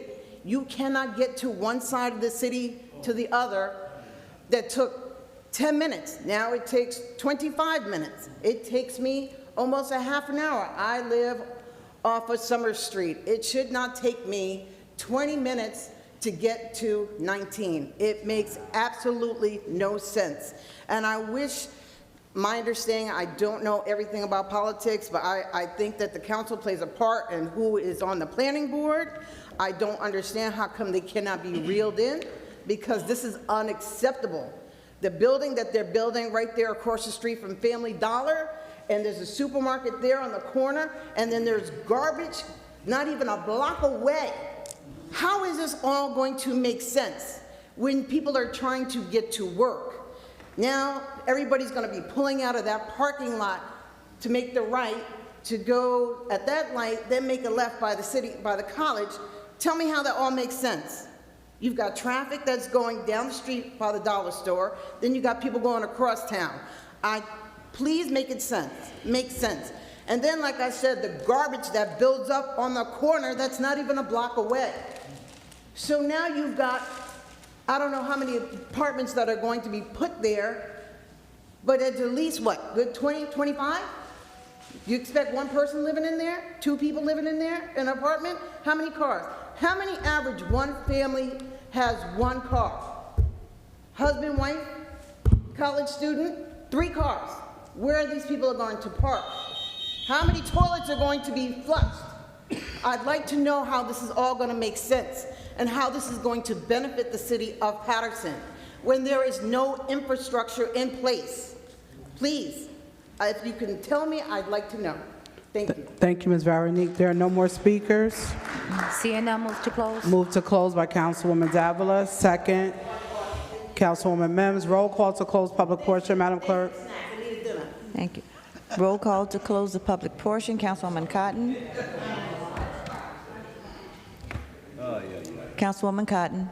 She said yes. Yes, thank you. Councilwoman Davila. So quickly, I'm just going to state this before I vote. There were quite a few constituents, business owners. The unfortunate thing is, you know, when information is not given in a factual matter. But I will just say this for right now, for the individuals that came and spoke on behalf of the ordinance for smoke shops. Soon after we started receiving phone calls, Council President, myself, I can only speak for the people that spoke to me, that called me. We made a phone call to first the director of the Health and Human Services Department, in addition to the OIC, and then I specifically approached in person our corporation counsel because in having the conversation, clearly there was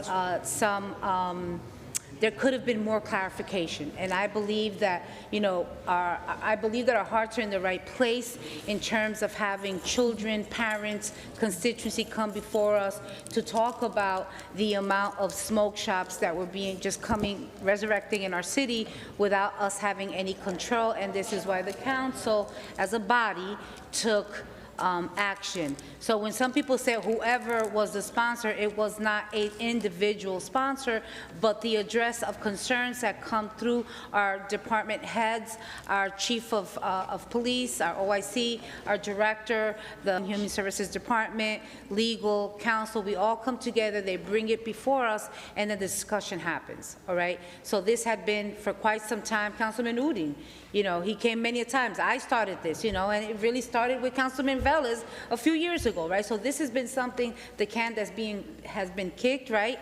Every council member has had a say, all right? And it came before us, you know, it came through a different committees, then workshop. It was taken off, it came back, it was taken off. So this is not something that just resurrected out of nothing. But with that said, I believe that when we take action on something and we look back and we say, you know what, maybe there can be a change, and we believe that there can be. And so right now that is in the process, okay? And it does have the support from the different departments who put it before us, okay?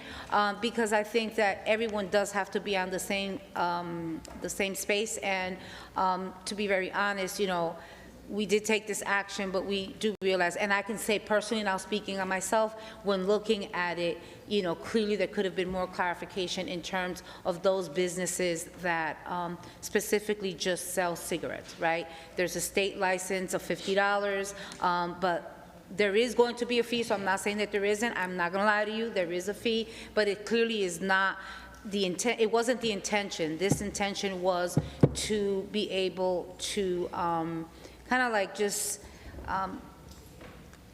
what's the word I'm looking for? I'm looking for the word to be able to kind of like no longer regulate. That's the word I'm looking for, to regulate. And in this case, other municipalities have done it.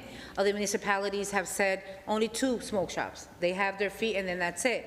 The town of Paterson, our city, did not have that, and this was pretty much for regulation, all right? So this way now, the police department, the inspectors are able now to go out, okay, and they have a reason, they have something in place that they can, and this was asked by them. We can't go and tell a business, you can't do this when there's no order, there's no law in place.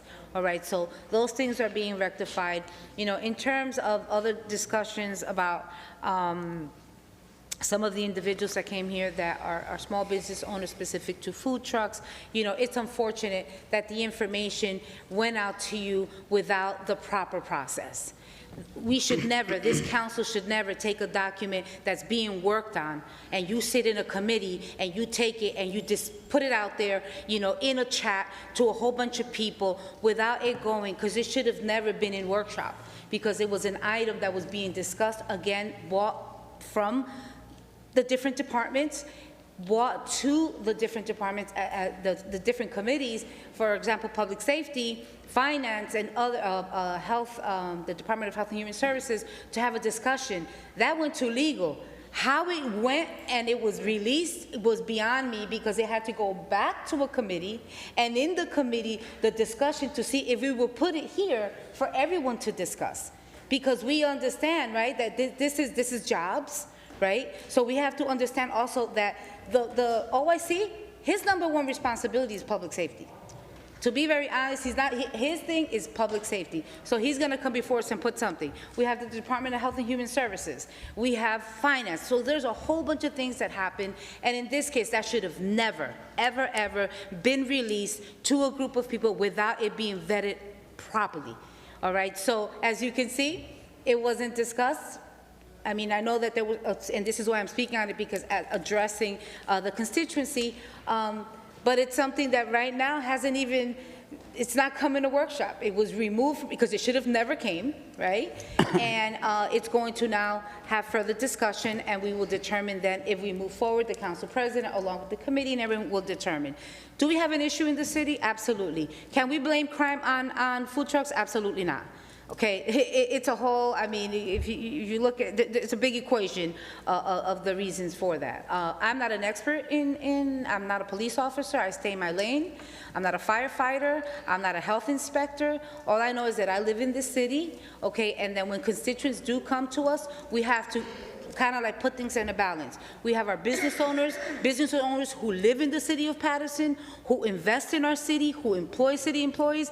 We have the constituency of parents, right, that are raising their children. I had a gentleman last week come up to me. He goes, you know, do you think it's fair, you know, to have my 14-year-old be able to go into a store and buy illegal vapes? Like, you know, so you got to understand, it's a balance, and we here as a council have to kind of like come to the middle and look at all of the different factions. So, you know, with that said, Council President, thank you for this opportunity. There's also others here that spoke today, but, you know, with that said right now, I'm going to vote yes to close the public portion. Thank you, Councilwoman. Councilman Jackson. Thank you, Madam Clerk. What you're witnessing here is a result of our failure. Our failure as a community. I don't agree with any of that, what was just spoken about. All three of these individuals over here, they don't have a stake in the city. They don't live here. They're extremely two of the most highest paid employees in the city, who is the ones who drafted this resolution that you guys have had an issue with. The people who you guys have voted to support, you go to their functions at the Brownstone, buy tickets for them. They were absent to represent your best interests when the vote was cast. See, the OIC, yeah, his main priority might be public safety, but the health officer, his main priority is money. So they talk about the fees that they were raising. The mayor, his main priority is money, trying to raise money on the backs of our community to close his budget, to pay individuals that don't live here exuberant salaries. One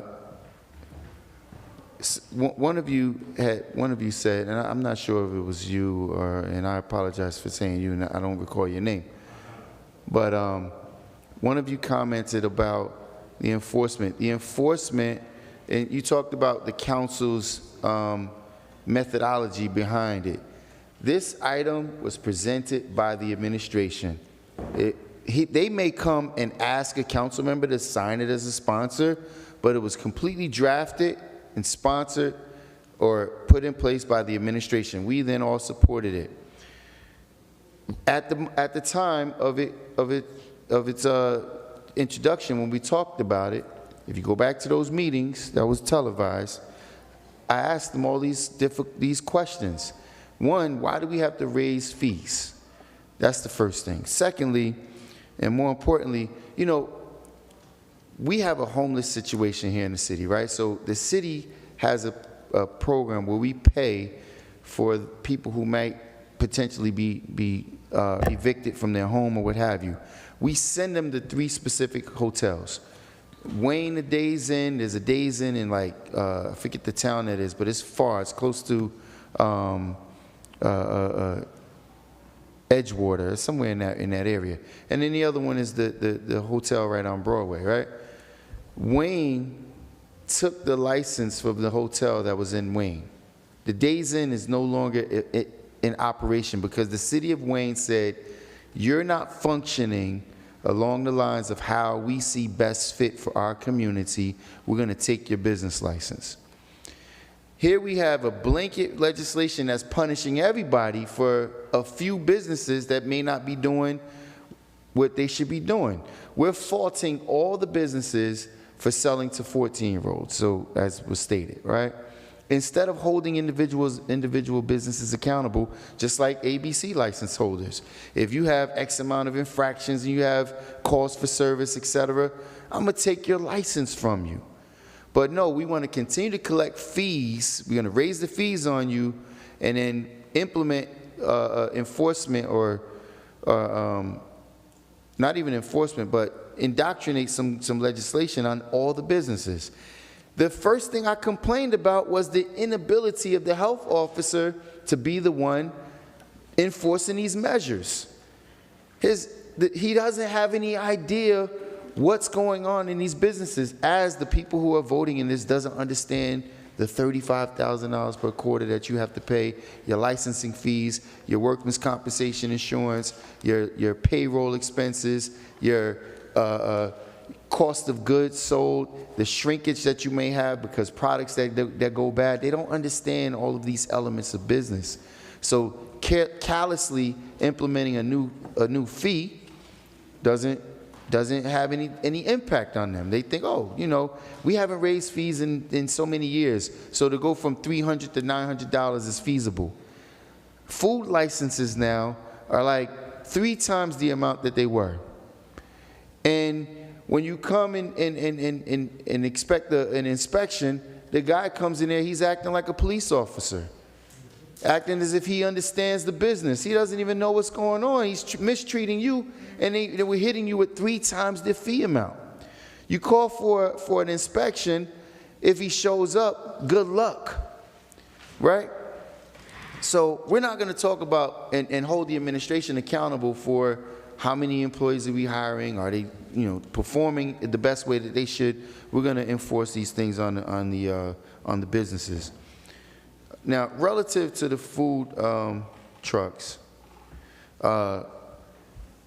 so I know that there was a measure in place with regard to which I've been fighting on behalf of this for quite some time, where you have to have your employees background checked and all of the other things that you have to go through that they have no clue on. Now, I don't understand how at one point in time there was a limit on licenses. And when you have, you spend all your money, you open up a business, or you buy a truck and do whatever, and then they issue licenses to anyone else, and now it dilutes your investment. When they allow, the smoke shops just went crazy. No problem, we don't do that in any other community. No place else can you do these types of things. And it's basically because of the poor leadership that we have sitting here. You guys sat here and witnessed it tonight. How contracts that come forward, we don't even vet them. And then there's a knee-jerk reaction when they get backlash because everybody's blowing their phone up saying all of the same things that I said to begin with. And my answer to that is you get what you support. You get what you vote for. I brought a measure forward to remove us from the Garden State Growth Zone, right? I have yet to been able to get that measure on the agenda. Every single council person here is working to continue to keep that measure off the agenda. That is something that would have made this city hundreds of millions of dollars. So instead of implementing that on a whole list of outside developers, where we used to have a list of only 12 to 15 pilots, now we have well over 500. 500. And I'm going to post it very soon, because there was a measure on Lafayette Street where the council, whoever sponsored it, sponsored to expand what's called the redevelopment zone. Because whatever's in the redevelopment zone, you can build without having to have special approvals. You don't have to go before the Board of Adjustments, the Planning Board. You can do certain things. You can be short on parking spaces. So they all sat here and lied. We don't know. We need development. We don't know who it is. And it was a lie. Everybody sitting here knew exactly who it was. We voted to expand the development zone to go across the street for another project to take place. So some people may say, well, how is that relevant? Well, if we're collecting fair and equitable taxes from all of these large-scale developments, we don't have to go and target our businesses that's paying their fair share in an economy that's really suffering. Really suffering. We're not even going out and talking to the restaurant owners on how their numbers are down from 5 years ago. We're not even going out and talking to the bodega owners and how they have to now compete with the food pantries, because people are doing so bad that they don't even have money to come in the store and buy the basic necessities. So they have to get in line and look and pick and choose which churches each night have a food pantry just so they can feed their families. They don't even understand that. They're not even asking themselves that question. We're just going to continue to raise fees, continue to allow this mayor to have an open, blank check to go out and give money away. And I think somebody said it tonight. We are sitting here while $4 million is being poured back into the stadium. I ask any of you, all of you who have businesses here, who live here, who pay taxes here, how did that $110 million impact you? How did it help you? How did it help your business? We spent $110 million, which is supposed to be an injection into our economy. How did it help your business? Were you able to go park your food truck outside of that stadium and make money from the traffic that is generating? No, because only specific businesses are going to get that allowance. Listen, I said it before we voted on it. I said it while it was being drafted. All of these issues that we're having with it now, I talked about it. Now we're having a knee-jerk reaction. And there was a comment that the councilwoman talked about how we don't know, or how the draft should not have been released. That makes no sense. Let's not release the draft to the people that it's going to impact most. Let the people who know nothing about the business, who know nothing about business, period, let us make the decisions on what's going to help you or hurt you most. Why shouldn't we release the draft? Why is it so top secret? If there's a draft that's being drafted that's going to impact the businesses, why didn't the administration say, you know what, we have a draft resolution, let's put it out to the public. Let's put a meeting together of a committee of the whole. Let's sit here and invite all the stakeholders and allow them to give their input. No, I'm most powerful. I'm making the decisions. I don't care what you say. I'm going to vote my conviction. You don't have to. I don't care how it impacts you. This is what I'm doing. That's what you guys are getting. To say we shouldn't release a draft to the people that it impacts most, it doesn't make any sense. Why not speak to the people who are going to pay the fees, who are going to endure the fines, who are going to have to be responsible for the employees that are charged because PD rolls in there and cites somebody who sells an illegal product? Why not have a discussion with them first before it's voted on? Why not give it to you in draft condition? Because that would make too much sense to do. Madam Clerk, my vote is yes. Thank you, Councilman. Councilman Mendez? Thank you, Madam Clerk. First and foremost, let me just say thank you to all the speakers that came in front of this council to address their concern. Let me just start with, I want to say thank you to Sonia. Sonia, thank you for being here and addressing this council with this matter, even though I've been very aware about what was going on with a lot of the business owners in the city, and I'm very concerned because the response that I've received is that there's some business owners that they've been threatened. There's people, inspector, going into those business with attitude, threatening business owner, and it's difficult to do business in the city of Paterson. Our local business, they have to go through a lot in order for them to make a dollar. There's so many challenges. And let me say this legislation was not created to go after bodega, liquor store, and that type of business. It was not. It was not, because 99% of the profit that I make is not related with this tobacco or none of the stuff. When we agreed, when this was presented, it was not to go after those local business, the mom and pop store, the bodega, the liquor store. It was not. And the first thing that this administration did, they went after everybody. They even went after this young old lady that have a little bodega that she doesn't even sell cigarettes. And they went there and they told her, no, you got to get this license, you got to pay for it. And in another business, there was a person, another person, but the person went into the business and told the owner, listen, you better get this license renewal, otherwise I will take the state license away, and you will never say any tobacco. And they threaten people, and I'm impressed. It's unacceptable. It's horrible what happened, and that legislation needs to be amended. I don't care. Honestly, that legislation was in place to control the smoke shop. This is my opinion. There's a smoke shop are open up everywhere, and we need to have control of this city.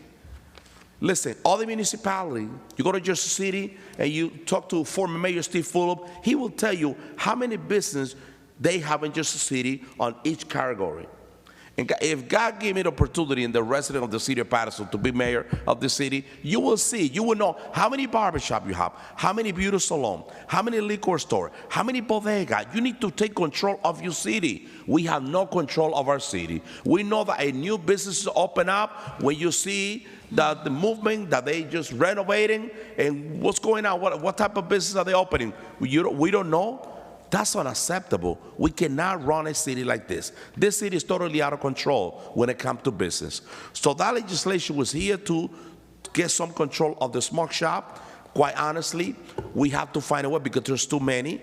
It is my opinion. We have to sit down and have this conversation. But this was not, it has nothing to do with liquor store, bodega, and everything else. And they are harassing those business owners. And listen, you know how many lawsuits we've been getting here? It's just incredible, the amount of lawsuits that we've been paying in this city because of that type of behavior. So we must correct that. We must bring that legislation back, make the amendment, and if somebody harassing you, call your council member, put it up there. I want to know. I don't know who is that person, but I would like to know who is that person. Because let me tell you, if you've never been a business owner, you have no idea how hard it is to wake up early in the morning to open a business without knowing if you're going to make $1 that day. You don't know. And it's easy to talk about business when you've never been a business owner, when you never own anything. It's just horrible. So that have to be corrected. All I'm saying is that, listen, that's going to change. And if you guys see the person that's doing that, an inspector, listen, first of all, we got to be respectful in the city. One thing is enforcing the law. And another thing is just, abusing people. Messing with people's life. That's just two different things. You got to be respectful. If as an inspector, that doesn't give me the right to get into your business and disrespect you, disrespect your family. If I'm a police officer, that doesn't give me the right to disrespect you, your family. I got to get into your business with respect and talk like a human being. And in the city of Paterson, the lack of disrespect, the lack of customer service, it's just out of control. I mentioned two things that if God and the people give me the opportunity to be mayor, you're going to say, listen, I cannot understand how you go to other municipality and people treat you in love and respect, and they help you, and if they cannot help you, they direct you to the person that will help you. But here in Paterson, we cannot accomplish not even that. It's just unacceptable. So I'm just waiting to see the amendment. If you have any business owner, if you get an inspector threaten you, listen, let us know and let everybody know. Put it on Facebook, put it on blogs, get a video, do what you got to do, because that's not right. It's not right. That's not the way to enforce the law. So with that being said, to the business owner, we got to wait for the legislation. And in my opinion, and I'm going to fight this all the way to the end, none of you should be included in that. None of you. That it was to address smoke shop that they popping up every day. And economic development, that's their responsibility. If somebody open a business as a city, you need to know what kind of business you open before you open the door. It's just common sense. But nothing works in Paterson. Nothing works. And let's not get it twisted. I think that, and with the chimney truck, listen, I mentioned in the beginning that this is the people's house. If you feel uncomfortable, you have all the right to come here and express yourself. There was a legislation moving around.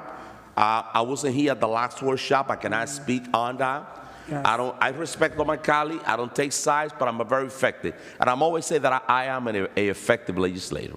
I don't play around. I don't use this seat to play politics. And I try to do the right thing by everybody. But when it comes to the chimney truck, we don't need to reinvent the wheel. Now, with the food truck, in my opinion, the only thing that needs to be done with the food truck, we have to put a cap. We have to stop giving out license. All right, it's already gone. But guess what? We need to work with the people that we have, with the business owner that we have, because as I mentioned before, you have no idea how hard it is to stay there to try to make a dollar until 3 o'clock in the morning. Thank you, Councilman. Just be there and you will see. So, guys, you have our full support. Thank you. Nothing to worry about it. We're going to have the discussion. I don't think that we have to start reinventing the wheel. Absolutely not. And I'm looking forward to, have that discussion when the time arrives, when the legislation was on the floor. I don't feel bad when Councilman Velez to put a child out, told everybody, and I say I was there, and I said, listen, I love to see people coming into the chamber. I love it to have a healthy and effective discussion, and especially business owners, that you guys are the backbone of this community. And I'm gonna say this, it's easy to attack the people that are making a dollar here, but you guys are the only one that in every business, you have 2 and 3 employees. So that means that you have 2 or 3 families eating from your business. Thank you, But here in the Councilman. city, give me a minute, Council President, I will close. There's other council members that took a little longer than me. So, but you have people that, those families, they're eating from your business, but it's hard for the city to work with you. When there's a problem, the first person that they attack is a business owner. If there's a call for service and you coordinate, they go around and you will see the report at the end. We got to be very careful. Because all of a sudden you see that there was a problem with your business when you never had a problem. So with that being said, thank you, Councilman. don't worry about that. We're going to work it out. We're going to fix this. But in closing, there was a person that came on the public portion and spoke about that we gave out the police department. No. We didn't give it out. The state came in and took the police department away from the administration because of the lack of leadership. The reason why I'm voting yes on some contract, it doesn't mean that I'm in kumbaya with anybody. It's that I know when is the right thing to do. When you have a union that they've been debating to fix a contract and they agree, who are you to come and say no? No, it doesn't work that way. That's not government. It sounds great on camera, on TV, but we're here to do the right thing. Listen, the city is filthy, I agree. The city is out of control, yes, I agree. Dumping everywhere, I agree. Absolutely. Election around the corner. If you want something different, you got the power in your hands. But when we sit here, let's do business, and let's make the right decision. Thank you, Councilman. With that being said, Madam Clerk, thank you. my vote is yes. Thank you, Councilman. Councilman Omar. Thank you, Madam Clerk. I'll be very brief because I see what the direction it's going. Let me just make myself very clear. We're not here to hurt any business. We're not here to go after any business, no. But since we were talking about business, I think it's clear that we need a compromise. So I am willing to compromise, and all my council colleagues are willing to compromise. But I just want to remind you guys that noise, parking, obstructing the street, residential areas, those are all factors. So when we make an amendment, it's not to hurt anybody. No, it's to serve our constituents. And also, you know, it's not just the constituents, it's also small business owners. You guys are small business owners, so are they. So let's try to find a compromise. With that being said, my vote is yes, Madam Clerk. Thank you, Councilman. Councilman Udine. Thank you, Madam Clerk. Good evening, Paterson. First of all, thank you so very much to everyone who came here, share your voice, and those who are watching us online. Thank you for staying engaged. First of all, I'd like to thank the former councilman and the vice president of St. Joseph's Health, Mr. Ken Morris, for coming here before us, sharing important information regarding our community's health. We heard that Horizon Blue Cross Blue Shield is scheduled to expire its contract with St. Joseph Hospital in March. And he emphasized and he shared this important matter and brought to the light that all the residents who rely on Horizon Blue Cross Blue Shield, including myself, we have to make direct phone calls to the Horizon Blue Cross Blue Shield to make sure that they renew their contract so that we can continue our services. Again, thank you to former Councilman Ken Morris for being here and sharing this important information. And I'd like to see that with the support of the community members, we can see that contract is renewed in March 2026. Secondly, I want to briefly address the ongoing situation regarding the food trucks in our city. Food trucks definitely bring benefits, provide job opportunities, and also it adds to our culture of our city. That's 100%, I agree to it. However, we also must acknowledge the challenges that bring to us. Sometimes, and we get phone calls from our constituents that sometimes food trucks left on the street from the morning to operate at night. Sometimes they operate overnight to cause a loud noise. That kind of complaints we always request. At the same time, when food trucks parks right in front of our traditional market, those are paying taxes, those are paying utilities in our city. They're taking business away from our traditional market. That hurts our small businesses too. So when we're talking about the amendment, we have to reconsider these facts. So we cannot just say we are against food trucks or in favor of food trucks, but we have to bring the food trucks in a certain way that are not hurting our traditional markets. So again, those who are food trucks owner, just know this, we want you to survive, but we want, of course, to our small businesses, the traditional market, not to get hurt by our operations. Before I close, I'd like to mention something that I woke up with an email from one of the members of Hillcrest Neighborhood Association, and also some of the misinformation circulating in our communities regarding that why do not elected officials tell the people that when ICE is coming to Paterson? They are playing the blame game is that the mayor or the council members are hiding information or choosing to stay silent. And so let it be clear that local elected officials do not know when federal immigration enforcement coming to Paterson or scheduled to come, whether they are here or not here. So I think we have to stop spreading rumors to the communities that elected officials remain silent or decided to not to disclose the information. As you all know, this today is a new day for the state of New Jersey. New leadership started with Governor Mike Sherrill, and we can expect that with our leadership, we can see that our rights are reserved. She protects our community members, like City of Paterson, one of the largest cities in the state of New Jersey, and the most immigrant of more than half of our population from were born in different countries. And we'd like to see we are protected, but we're not addressing or pointing finger that elected officials are not giving information. And let me tell you, at 8 o'clock in the morning, I opened an email stating that how ICE is going to raid by JFK High School. That rumors is there. So what happening is that the parents are scared to send their kids to the school. People are scared to go to their work. That kind of misinformation we should not circulate in our communities. We have to stand together to make sure that our people are served properly, and informations that is correct, that should be informed. Because most of the time, the rumors spread faster than the facts. So with that being said, Paterson, stay engaged, but get the real information, not what it says on the anonymous social media accounts. With that being said, Paterson, thank you for allowing us to serve you. My vote is yes, Madam Clerk. Thank you, Councilman. Councilman Kalik. Thank you, Madam Clerk. It's a common phrase that our businesses are struggling or whatnot.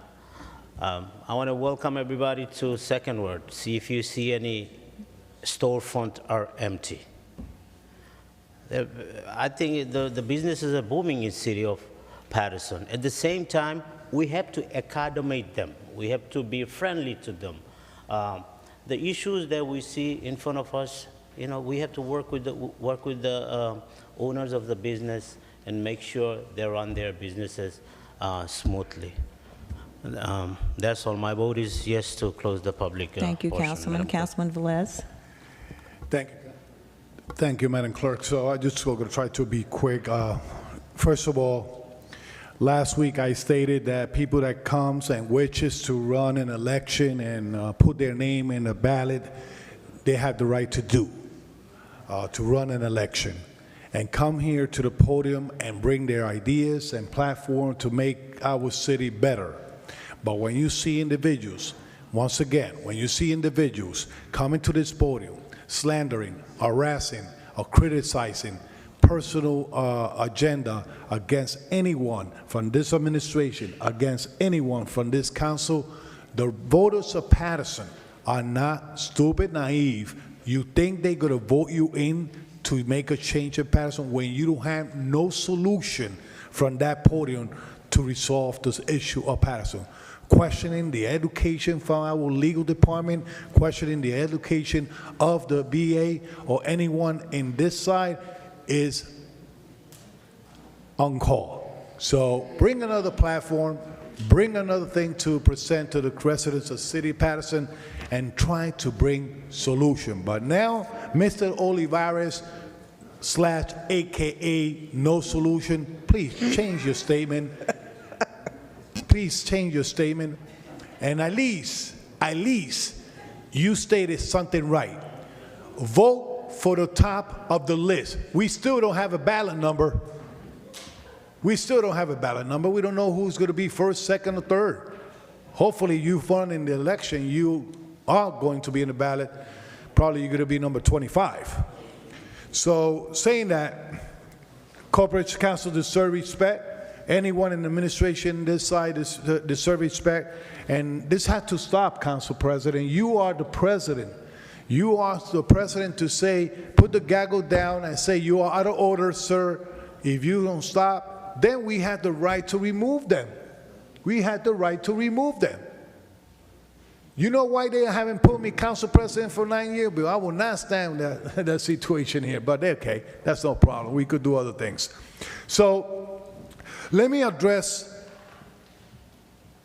one thing at a time, and I'm gonna speak with the proof because I don't like to talk without proof.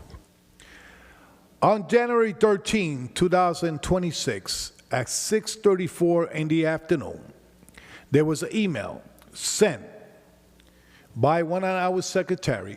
It says food truck ordinance document attached, assistance still needed, and it was for discussion in the past workshop. For discussion, the email was sent to Council President Lisa Mims, Councilman Jackson, Councilman Kalik, Councilman Omar, Councilman Alex Mendez, Councilman Forey Uding, Councilman Ruby Cotton, Councilman Marissa Dabla, and myself. the email was sent to us, attached the ordinance completely, draft, from legal, from the administration, vetted in a committee, and they drafted for discussion. Are we good there now, right? It's my responsibility as a legislator elected by the Fifth Ward residents, my responsibility, the same thing the state does when they're going to present a bill through committee and they discuss it, they do a discussion to the voters, they say, listen, there's a bill in committee, and this is what are going to be discussed. And then they go, move it from committee, and take it to the first reading and legislation floor, and what they do, they advise us what they have there. They ask us for letter of support. They ask us for opinion. So my responsibility is, if there is a draft, and it was already discussed in committee, my responsibility is to tell the people that are involved, this is what they have that they're looking for to approve in the city of Paterson. So I did nothing wrong to advise anyone that owns a food truck in the city of Paterson. Nothing wrong. Why they should be out there? No, I didn't break the law. I have my duty responsibility that if they draft that they're going to hang up Louisville, they probably not going to discuss it. They're going to say hang him up. But if something's going to hurt the taxpayer of the city of Paterson, and something's going to hurt the business of the city of Paterson, I have the due diligence to discuss that in a form of forum, in a form of chat, in a form of one-to-one, in a form of knocking the doors, making a flyer to let them know that this is going on in the city of Paterson. Are you with me? That's my responsibility. Because the bad thing is going to happen is, it's going to happen like what happened with the sewer fees. When they created the municipal sewer utility, sewer fee, everybody was crazy. My sewer fee is high. Flavio Rivero, you know what he did? He came and resent the ordinance until they didn't get it right, they didn't bring back the ordinance. So we don't want to work backwards. We want to do the right thing. And there was 3 things in that ordinance from food truck that is new, because if you look at the ordinance of the food truck, it addresses any complaint right now. For example, a food truck parks in front of a business that sells food, the ordinance says that you cannot be parked there. Why you want to reinvent the wheel? Now, they put 3 parts. Change hours operation. One that the food truck agreed. In a meeting that we had in that office, Councilman Mendez was there in that meeting, and the Board of Health Director was there, and it was the Human Services Director was there in that meeting. All food trucks, all of them agree and a cap a license. But then, here comes, they want to restrict them in hours operation. Instead of operating during the night, they want to operate from 8 o'clock in the morning to 10 o'clock at night. That's new. Of course, I had to let them know that that's going on, because they don't operate during the morning. They don't sell breakfast. So there's other businesses that sell that during the day. The other thing it was, prohibit them to park in meters. I understand there's residential area that has meter. So if South Paterson has a problem that food trucks are in residential zone in a meter, the residential zone supersedes the meter. So the ordinance says that you cannot park already in a residential zone. So address that in South Paterson. But how are you going to restrict the meters in downtown when the downtown is a business district? A 24/7, you could operate in downtown no matter what. The ordinance says it. So before doing that, let's sit on the table and not reinvent the wheel. So let me say this. Yes, I was for the food truck operation thing, to cap the license. But the administration saw that they could see, and I'm talking about this VA, right? The administration saw, oh, we could make money out of it. So now let me put more money in the license. Let me put more money in this. Let me put more money in that. So thanks God it's not going to be in discussion now. You will see, now probably July after the election, because now they know there's a group that is organized to say, no, it's not fair. And let me say loud and clear, I have 8 witnesses in that lobby, when allegedly Councilwoman Davila said that I disrespect her. 8 witnesses. And the only person that was cursing at me and calling me all these words was her. I respect females. I respect females. Go to the camera. Let me tell you something, Councilwoman. Go to the camera for what? Council members. I'm not going to hold. No, talk to them. Council Not to members. disrespect me. Council members, I we are bet you- in roll call. So no. So tell her not to disrespect I'm me. saying to That's the right. So tell her we're to in not roll- disrespect me. Can Oh we yes, vote? I could go to the cameras. Yeah. It's cool. I'm gonna leave. Yeah, Nieves hold the cameras, and he could hold the tape for a year to take me to court. Yes, but yes, that camera don't have sounds, if you know that. So, 8 witness knows more that what you say here, trying to belittle something that you was not trying to have the statement to hold it out there. So, saying that, never disrespect you, never gonna do. I'm never going to be the drama queen, okay? But one thing I'm going to say is I say the truth. I never disrespect you. And that was on call to say that I disrespect you out there. And that will put a period in the food truck situation. So my responsibility, yes.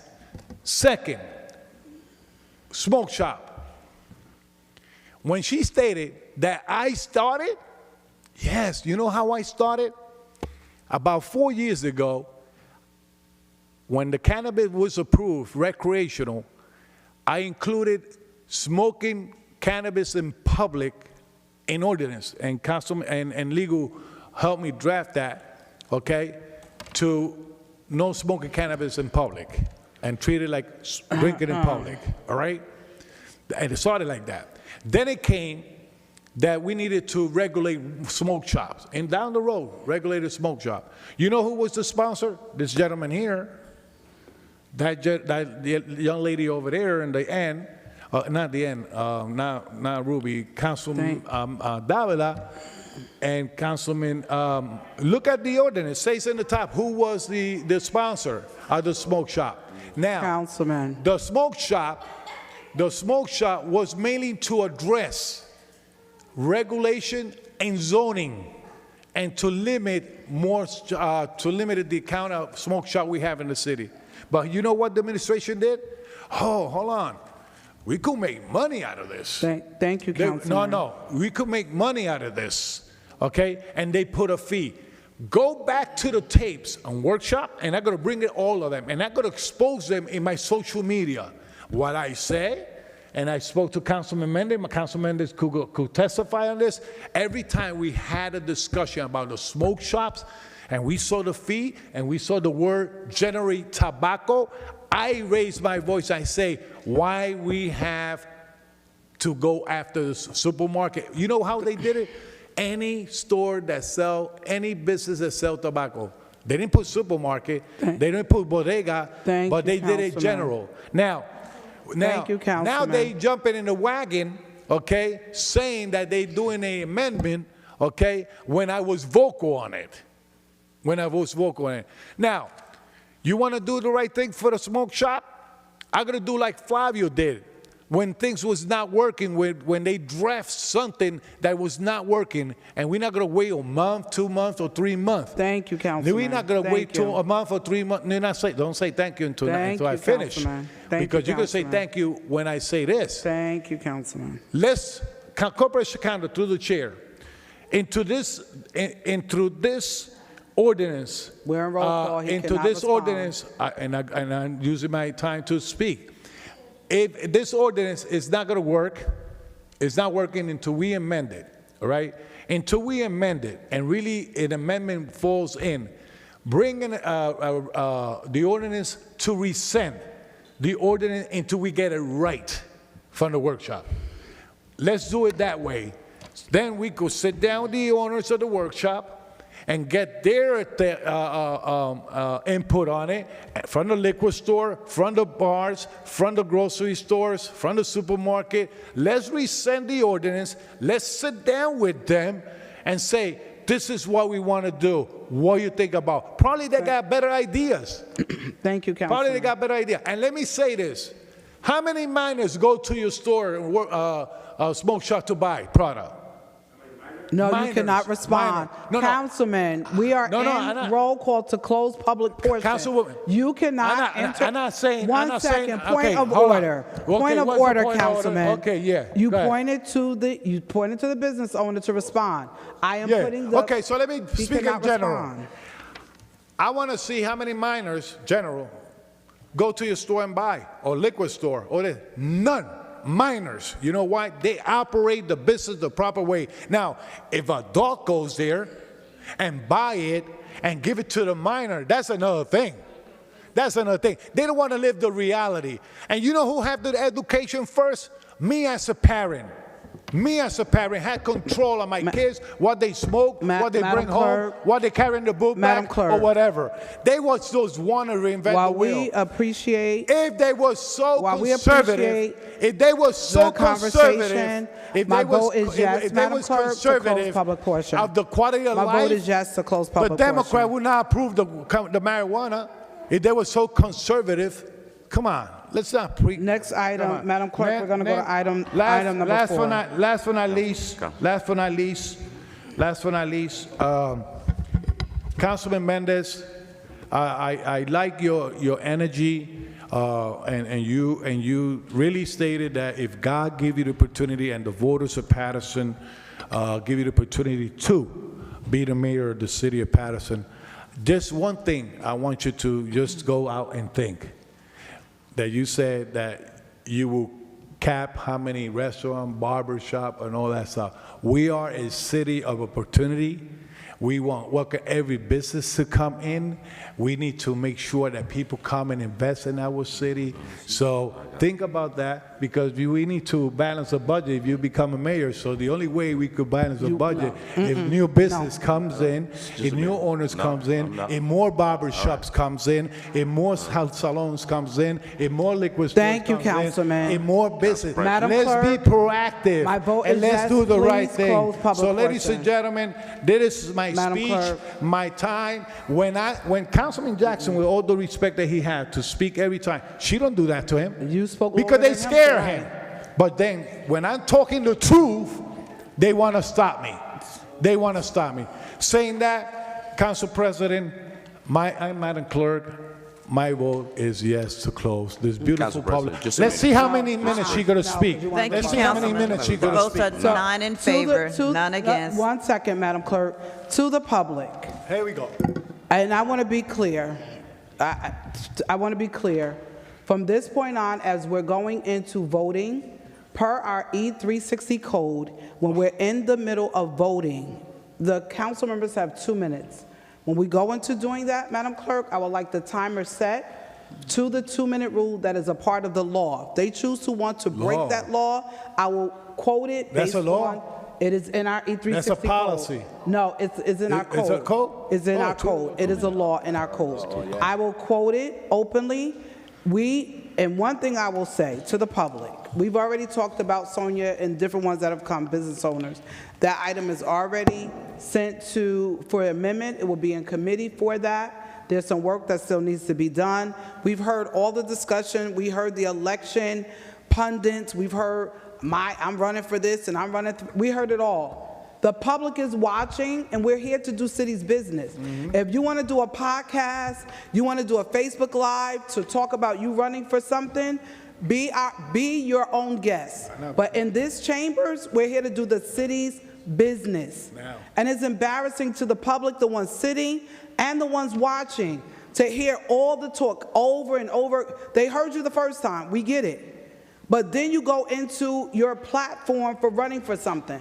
This is not the place for that. If you want to run, we have no issues with you. I have no issues with whoever want to run. In addition to that, there's a problem with the system. It will be repaired in the morning, because I want to put that on the record before council members say, I got to leave because it's cold. We've been sitting here for almost 4 hours in the cold. So if anyone chooses to leave, that will be their prerogative, but I'm going to stay here to finish the city's business. That's what we're here for. You can't talk all night, then when we become the city's business, now you want to leave because you're cold. You wasn't cold when you talked for like 45 minutes and an hour about stuff, and I get it, you want to make your point, which is fine. But to the public watching, I'm not going to do like you saw others. My vote is yes, Madam Clerk. Thank you. Council President.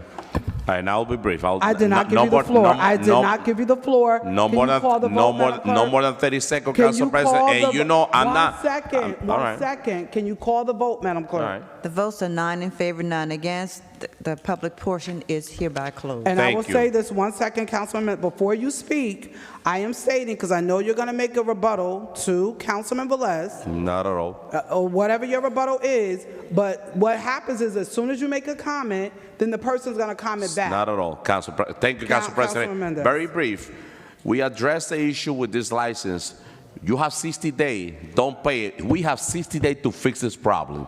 Though we gotta come back. It's not gonna be after the election. It's gonna be now. So if they go to your store and they force you to renew the license, say no. I got 60 days. Don't pay it. Let us fix the problem, because the problem was created here, not here. The administration created the problem. So we're gonna fix it. And in closing, I never said that I'm gonna put a cap on all those businesses. I mentioned Jimmy Truck. So attention, Paterson. I mentioned you case. Thank you. Let's continue with the business. Item number 4, and then we'll go into Council President, it's gonna fix. I'm sorry. It's gonna be fixed tomorrow. Honestly, Paterson is extremely cold. It will be fixed tomorrow. Council President. It will be very brief, Councilman Jackson. Item number 4, Madam Clerk, can we get that ready? Very briefly, Councilman Jackson. If not, I will do the same thing. It's time to get to the city's business. 2 very quick points. I don't think it's wise or advantageous to advise a business not to pay its licensing fees and jeopardize the fact that we don't get it done because of opposition. If you would have read the legislation thoroughly prior to approving it to begin with, we wouldn't be in these positions now. Secondly, Council President, I take umbrage with you with your comments, because you have an issue with other people, which, by the way, I never promoted anything about my candidacy, but if anyone else chooses to do so, you consistently up here promoting what I did that, and then you want to take issue with other people. We cannot, this is not a dictatorship, this is not a third world country, and this is a democracy that we are protected by the First Amendment. If anyone wants to come up here and talk about whatever it is that they want to talk about, they have the right to do so. Thank you, Councilman. So, and that is true.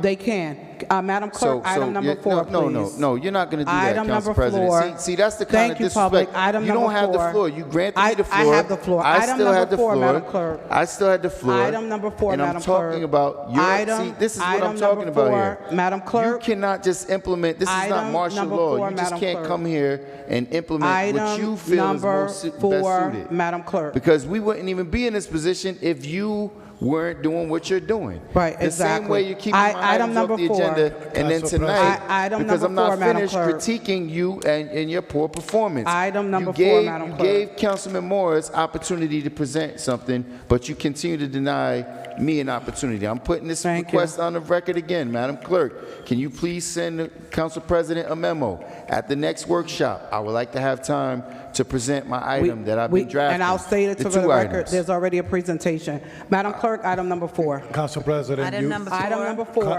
What's the presentation, Madam Clerk? Do you have a list of the presentation that's scheduled for next workshop? Item number 4, Madam Clerk. Is It there is Black History Month, and there are presentations. Madam Clerk, item number 4. Council President, it's 10:49, right? And you're going to do first reading when second reading has a public hearing requirement? Item number 4. If we stop talking, you could get the agenda. Not talking. You're the president. You're talking more than me. No. You the president talking more than me. I just telling you Councilman Velez. it's 10. Councilman it's 10 Velez, you just said you don't disrespect women. You no, just no, said that. It's 10:50, and I think Councilman a recommendation to do the second reading because it has a Councilman public Velez, if reading you required. stop interrupting, we could do city's business. Council Item President. 4. Item She's 4. a reason for a council president. Let her Item run 4. the meeting. Item 4, Madam Clerk. Item number 4 on first reading is an ordinance converting the intersection of Trenton Avenue and Illinois Avenue from two-way stop control to all-way stop control to improve public safety. No public hearing is required. Second. Moved by Councilwoman Davila, second by Council President Mims. Roll call on item number 4, Call Madam on Clerk. item number 4 on first reading. Councilwoman Cotton. Yes. Thank you. Councilwoman Davila. Yes. Councilman Jackson is gone. Councilman Kalik. Yes. Councilman Mendez. Mendez, item 4. My vote is yes, Madam Clerk, on item Thank 4. you. Councilman Omar. I'll be very brief. Thank you to the Department of Public Works. I can't say nothing, Council President? One thing, I'm Thank you sorry, to one thing. Department To the 6th Ward residents, yes. Thank you to the Florida Chief Avenue, Person. it's been a nuisance. We've had car accidents. I can count 3 the past month and 4, okay, well, I'm still going to explain I myself. still could talk. I'm like, My vote is yes, Madam Clerk. Thank you, Councilman. Councilman But to Udine. explain it to his people. Councilman You Udine. need to explain it. My vote is yes, Madam Clerk. Thank you. You need to explain it. Council President. Yes, Madam Clerk. Thank you. Okay. The votes are 7 in favor, 2 absent. First, item number 4 is adopted on first reading. Item number 5, Madam Second- Clerk. Second reading will be held at the regular meeting of February 10th. Thank you. Item number Wait a 5, second, Madam Clerk. Wait a second. I'm You sorry? said February 10th. Yes. They said that's a workshop. No, February I said 3rd February is the 3rd workshop. is a February workshop. 10th is the February workshop. The 10th. 17th February is the 10th is the regular. regular meeting. No, February 10th is a regular meeting. February 3rd is the workshop. No, the 10th is the workshop. The Okay, Madam regular Clerk, meeting. No. Madam Clerk, please tell them. I thought I saw February 3rd. February 3rd is the workshop, and the Right. 10th is the regular meeting. Okay, February 10th is a regular. So I said February 10th. Council President is saying February Oh, 10th is a okay. workshop. No. It's not a workshop. February 3rd is the regular meeting. February 10th is the voting session. Right. Item number 5, Madam Clerk. Item number 5. Item number 5. Item number 5. Let's move on. It's just a date. It's a date. It's the 10th. Item number 5. Item number 5 is the first reading She ordinance. stated it. It's the 10th. But no, you said the 10th. I can't understand what Ruby's saying. No, it's not, Councilwoman. No, it's not. No, it's No, it is on her calendar. It is the 10th for the Madam vote. Clerk, what's on your calendar? again. Madam Clerk, item number 5. Item number 5 is a first reading ordinance. That's right. Ordinance converting the intersection of Trenton Avenue and Florida Avenue from two-way stop control to all-way stop control to improve public safety. Public Works. There is no number. Moved by Second. Councilman Second. Ibby, second by Councilwoman Move. Davila and Second, Mims. I'm sorry, I didn't get that. Well, Moved by Councilman Ibby, second by Davila and Mims. Roll call on item number 5. roll call on item number 5 on first reading. Councilwoman Cotton. Yes. Councilwoman Davila. Yes. Councilman Kalik. Yes. Councilman Mendez. Yes, Madam Clerk. Councilman Omar. Very brief. First, I'd like to apologize to Council President and to the 6th Ward residents. I've already mentioned about Illinois, but also Florida Avenue. I'm glad that we can get this done. We have heard your concerns, and hopefully this can improve its safety in traffic. My vote is yes, Madam Thank Clerk. you, Councilman. Councilman Udine. Absolutely yes. Thank you. Council President. My vote is yes, Madam Thank you. Clerk. The votes are 7 in favor, 2 absent. Item number 5 is adopted on first reading. Second reading will be held at the regular meeting of February 10th, 2026. Thank you. The next 3 items require a public hearing.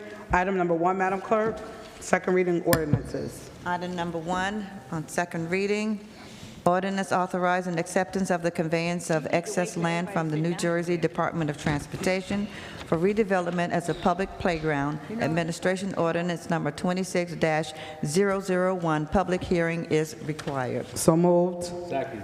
Moved by Second. Mims, Second. second by Omar and Mendez. Public hearing is now open. See no, move to close. Second. Move to close by Mendez, second by Uden. Roll call to close public portion on item number Roll one. call to close the public portion on item number 1. Councilwoman Cotton. Yes. Councilwoman Davila. She's on, okay. Councilman, Yes. Councilman Kalik, thank you. Councilman Mendez. My vote is yes, Madam Clerk. Being afraid to vote. Councilman Omar. My vote is yes, Madam Clerk. Councilman Uden. Yes. Council President. Yes, Madam Clerk. The votes are 6 in favor, 3 absent. Public hearing. Public, yeah. Yes. Roll call to vote on item number one, Madam Public Clerk. portion is closed on this item. Roll call on item number 1, for second reading. Councilwoman Cotton. Councilman Kalik. Yes. Councilman Mendez. Yes. Councilman Omar. Yes. Councilman Uden. Yes. Council President. Yes. Thank you. The votes are 7 in favor, 2 absent. Item number 1 is hereby adopted. Thank you. Item number two, Madam Clerk. Item number 2. Item number 2 is an ordinance amending Chapter 183 Construction Codes Uniform of the Paterson Municipal Code pertaining to certain fees, economic development. Ordinance number 26-002. Public hearing is required. See none. So Move to close. We have to move the item first. I'm sorry? We have to Oh, move I'm it sorry. first, correct? Public We need a- hearing. She We said need a public motion and hearing. a second. Well, public hearing. Public hearing. No. No, we need a motion and a second, and Yes. then we have to close public portion. Is there a motion? Yes. Move. Motion by Councilman Kalik, second by Council President didn't motion it. Councilman Uden, second by Mims. Public portion is now open. See none. Close. Close public portion, Councilman Uden, second Mims. Roll call to close public portion on item Roll number call two. to close the public portion on item Public number hearing. 2. Councilwoman Cotton. Councilwoman Davila. Yes. Councilman Jackson. Yes. Councilman Kalik. Yes. Councilman Mendez. Yes. Councilman Uden. Yes. I'm sorry, Councilman Omar. Yes, Madam Clerk. Okay, but Councilman Uden, yes. Council President. Yes, to close public hearing. Thank you. We have eight in favor, 1 absent. The public hearing is closed on this item. Roll call to vote on item number two, Madam Clerk. Roll call for item number 2. Councilwoman Cotton. Yes. Councilwoman Davila. So, I have been a person that truly understands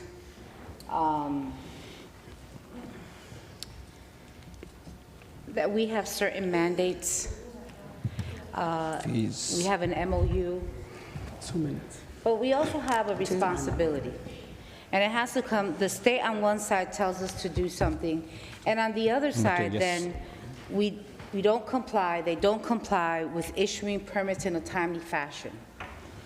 And so after careful consideration and seeing a lot being written, being called on, addressed, we need to do better with our city. The fact that the state has taken over and we have still yet to get it together in that department, we need to really look to really get the department with all that it needs, all the employees that are necessary, and give by law what is expected for every person that comes before that department. And, you know, at this time, I supported the first reading. I think it is important that, yes, we do need to increase fees. I truly believe it. You know, I was here today ready to vote yes.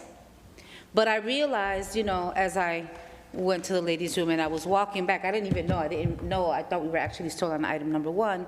I realized that in good faith, I cannot from one way say, yes, I'm going to support this, right? And that department continues to have, you know, numerous outstanding permits that have not been issued in a timely fashion. We have to do better. I think this item should come back. Council President, I will say I did address the mayor. I thought that maybe this item should be pulled at the time because in my heart, I believe that this item is going to fail today. And I know that my Councilwoman Cotton, right, understanding that we have a mandate. but the bigger mandate is the people that come to us that live No, it here doesn't have every that, single no. day. And when I see that the state has taken over and has not been able, and I'm that person, I come to the middle, but I realize that, you know, we are not really there yet in terms of doing what's right for the individuals that come for those permits. You're supposed to have 21 days, not 6 months. You know, and still that the state has taken over, we still are not able to do that. So with that said, at this time, I'm not able to support this item in second reading. Thank you, Councilwoman. Councilman Jackson? Thank you, Madam Clerk. First of all, after the thrashing the Assistant Director took last week with no answers, you guys don't send anyone here to answer any additional questions. He's running 211 Marion Street. 211 Marion Street, they built an entire house in their backyard. The director was notified about it. The UCC enforcement officer was notified about it. That's $10,000 per day potential fine. But people are, all of the illegal construction going on alone, if we just target that, the city would make 10 times the revenue. But instead of doing that, we're going to target those people who want to do the right thing. The number of people doing work without a permit, just that alone. And part of the reason they're doing work without permits is because it's too expensive. People can't afford it. People could barely afford their taxes. They barely can afford their home expenses, so they're resorting to doing things illegally by building illegal additions, illegal basement apartments and things of that nature, because the administration is failing to do the enforcement on those people doing this illegal construction. And now there's another house on the same block on Marion Street that did another addition. They started right during the Christmas break and already finished the entire project. They're slapping these things up like it's no tomorrow with no enforcement from the administration. There's absolutely no way I can support another fee hike with these guys just only making sure that their paychecks get padded.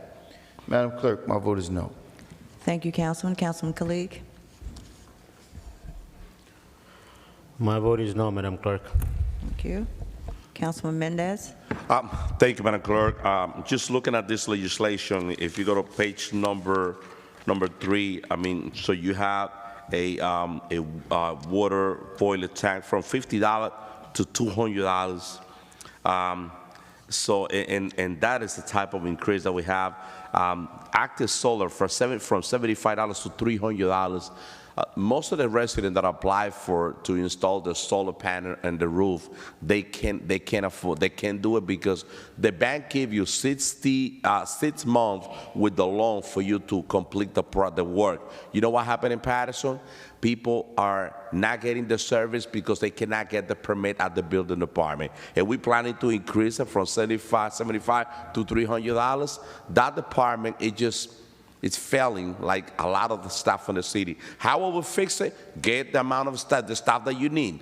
Train the people and do what all the city do. When you go to other municipalities, if they have a day and the time for every permit. In order for you to get a permit to fix your sidewalk, you got to go through hoops here. It just doesn't work. And now we have a large scale of fee to the resident of the city of Paterson. Absolutely not. Let's fix that department. We're losing millions of dollars of revenue because of that department, and a lot of people, they're against the wall. They take the risk to do the job without permit because it's almost impossible to apply for a permit. And I feel bad that when the resident called me, I have to start calling the director. I have to start calling everybody. What about the people that don't know me and don't have my number or any other number? What happened with those people? What happened? Let's think about that. My vote is no. Thank you, Councilman. Councilman Omar? My vote? Yes. My vote is no, Madam Clerk. Thank you. Councilman Udine? My vote is no, Madam Clerk. Thank you. Councilman Velez? So this item was being discussed for many, many, many months. Oh, thank you. Okay, that's not for me. So many months. Matter of fact, since July or August, they've been talking about we need to increase fees. And the finance chairs, every time that she was talking about fees, we had to do it because we in transitional aid, we need the money, we need the $2 million, we need this, we need that.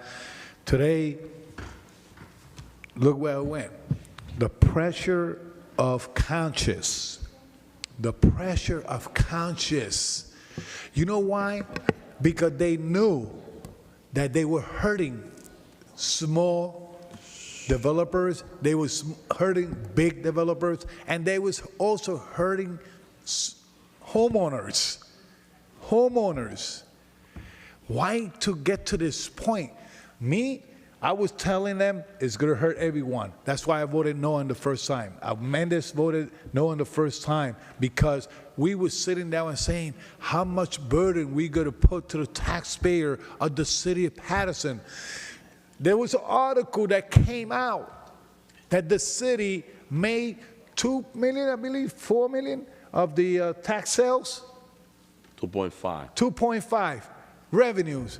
And they celebrating that they gained 2.5 million in revenue for tax delinquent, but they don't see behind that. There's people struggling out there.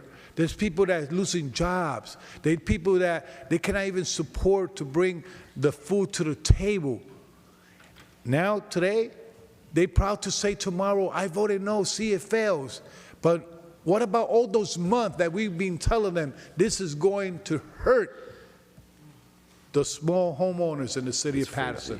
This is going to hurt the small developers. This is going to hurt the big developers. You're scaring away the people from Paterson if you do this. But it's election time. Now they're going to say, we are hero. We are hero. So thank you for the colleagues that voted no to this ordinance, because at least the pressure make them use their conscience to vote no. This will teach them before bringing administration wills, Councilman. talk to the people first and legislate for the people first. Bringing government to the people, not the people to the government. Thank you, Councilman. Saying that, I'm proud to say that I never supported it. I will not support it today. And if it comes after July with a new leadership here, that will come new leadership, I will either support it. My vote is, and I hope I don't get fined by the state because I voted no. My vote is no. Thank you, Council President. So to the public, the only vote that counts is the final vote. First reading, sometimes you can support it to move forward for further discussion, but the vote that counts is the vote that puts it into law, and that is the vote on tonight. Madam Clerk, my vote is no. Thank you. The votes are 8 in favor, 1 against. 8 against, 1 in favor. Item number 2 is hereby adopted. No, item 2 failed. I'm sorry, fails. I'm sorry. Item number 3, Madam Clerk. I'm sorry. Item number 3, Madam Clerk. Fails. Another one. Okay. Item number 3. What's the number? Those that had juice will make it Cheryl. Second reading ordinance. Public hearing is required. It's an ordinance amending Paterson Code, Chapter 407-18, addressing sewer use charges which have not been adjusted for inflation since 2021.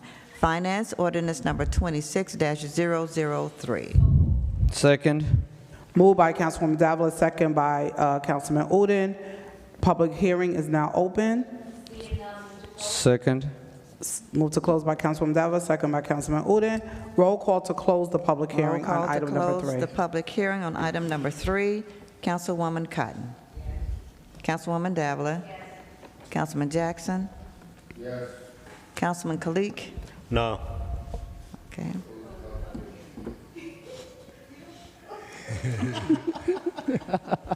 I'm sorry, it's 11 something. My vote is yes to close the public. Thank you, portion. Councilman. Thank you. Councilman Mendez. Thank you. Councilman Omar. Yes. Councilman Udine. Yes. Councilman Velez. Yes, to close the public portion. Council President. Yes. Thank you. The votes are 9 in favor, none against. The public portion is closed on this item. Roll call on item number 3, Madam Clerk. Roll call on item number 3 for adoption. Councilwoman Cotton. Discussion. Discussion, Councilman Jackson. Any move? Thank you, Council President. Once again, I don't understand how do we even have an item like this before us without doing an audit of what we're doing, how the sewer is performing. The CFO has no answers to none of the questions about who's paying, who's not paying, how much are we collecting from these. Most of you guys were sitting on the council. We've been having the same argument for the last 10 years that all of these surrounding municipalities are utilizing our sewer, they're not paying, and yet here we are going to implement more fees on our residents. These fees, in fact, all of the uptick in fees should have an impact on these additional users, but we're not doing it. We're not enforcing it. We don't even know what's going on. We get no reports from the administration, and we're not holding them accountable. How are we voting on this? It just doesn't make any sense. Council President. Roll call, Madam Clerk, on item number 3. Council President. Councilman Udine. Thank you, Council President. Before we move forward, I want the Mr. BA to, if you can state the synopsis of this ordinance and also can state that what the consequence would be, especially when it's mentioned about $2 million transitional aid, that could be, there's a chance of losing that money. So if you can state that for the knowledge of our residents. Thank you. Mr. BA. Thank you, Council President. Councilman, generally speaking, the sewer utility was created so that these fees cover the operations of of the sewer operation in the city. And what happens is our cost to move the stuff over to Passaic sewage increases every year. So it went up roughly 10%, the Passaic Valley sewage piece. So in a sense, it's a pass-through so that the sewer utility covers the sewer expenses and that we're not using the general budget to supplement the sewer. The second part of your question was the consequence to these 2 votes. The DCA's position is that if the UCC and sewer did not pass, that they would withhold the final $2 million of the 2025 transitional aid. And then at that point, they will we'll start the year with a structural deficit, and they'll expect or hope, anticipate, whatever the word is, for the council to make that up as part of the property tax levy in '26. So the way they're representing it is, okay, we're not going to send you what because we're owed more than 2. After these votes, we should get a nice chunk and be down 2. And the way they're representing it is that the $2 million will be tacked on to the 2% next year. That's what they are. That is the position the state is stating to the council and the mayor and the administration. Thank you, Mr. BA. Council President, I have an additional question to Mr. BA. So just to clarify that if sewer bill increased 10%, what average increase will come quarterly to our residents? Any average number you are expecting per household can increase? Mr. So the breakdown in terms of one family home would go up $36 a year if it's passed as proposed, from $359 to $395. A 2-family home, $682 to $750. That's a $68 annual increase. 3-family, $970 to $1067. 4-family, $1293 to $1422, which is a $129 increase. Council President, I understand you want to take over, but before we vote, we want to make sure that whether accepting this hurting our people or losing $2 million is coming even more painful way or not. So we have to make sure that we are making knowledgeable and I would say right decision for our people. It could be very politically correct to say no straight, but tomorrow we have to experience more painful experience because of losing that $2 million. And as you know, Mr. Bia, that when he sit down, I said no, but even Senator called me, said, Fareed, I think you should rethink this is what could happen. So I want to make sure that the people of the city of Paterson know exactly what could happen. Because we can look at maybe $30 to $40 can increase quarterly to our sewer bill. And I particularly would say that I don't want to see another increase, 100%. But what if we lose that $2 million, is it going to be even more painful? As a resident, as a homeowner, I have to consider like many other residents in the city of Paterson. So I think that was important. Thank you, Councilman. Just for clarity, I'm not trying to take over. I was trying to see if you still had additional questions. Madam Clerk, roll call. Councilwoman Cotton. Thank you, Council President, Madam Clerk. I believe this item was put in effect, I believe, in 2021. You weren't even here, Councilman Udine. You wasn't even here yet. And I said to them, and I said then and I tried to say to Councilman Flavio, like, don't do structure size, do usage. I try to convince everybody, do usage. I have a house next to me, same size house, with 15 people. Mine's have 4, and we're paying the same price. You don't pay the same price for water. You don't pay the same price for electric. You don't pay the same price because of the structure of your house, whether it's a 1-family, whether it's a 2-family. The 2 no votes when that was introduced was Councilwoman Cotton and Councilwoman Mims. Everybody else voted yes. When I kept saying, and we both kept saying, go back to usage. My water bill every 3 months is about $120. My neighbor water bill, and I asked them, how much is your water bill? $300 and something. So I think that if we would have did usage from the get-go, we wouldn't even be here now, because we would have had enough in there. And then I have another house next to me. It's only a husband and wife, and his water bill is not even $100 a month. But now he's a 1-family. He got to pay the same structure. And we try to convince, and now what's going to happen now is that it's going up $30. The state has said, if we don't pass this, they're going to take the $2 million out. Jeff Jones, I remember what happened to you. When you came into office in 2010, Jeff Jones, you had to lay off 125 police officers. We still have not recuperated from those 125 police officers as of yet. So with that being said, I need to let you know that I did my best to make them do usage, and I said to the administration, whatever we can come back, we need to take a good look at this and change the structure of this, and not go by structure size of the house, but go by usage. The electric bills are not the same, the gas bills are not the same, the oil bills are not the same, the water bills are not the same because of the size of your house. Whether it's a 1-family, 2-family, 3-family.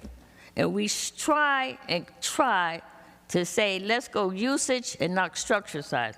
And I need to share that with your community, because if we did usage, I don't think we would be here today. I think there would have been enough money in there to cover the expenses that we needed to cover. Thank you, Council President. Roll call, Madam Clerk, roll call. Roll call. Roll call on item number 3 for adoption. Councilwoman Cotton. And I don't want to, but I'm voting yes. Okay. Councilwoman Davila. So I do have to say, Councilwoman Cotton, you are correct. Everything you stated, you are correct. But the council did take another action. It was led, by the then council president. But with that, this is not about pointing fingers. I am going to say this. The previous one I did not vote yes for, right?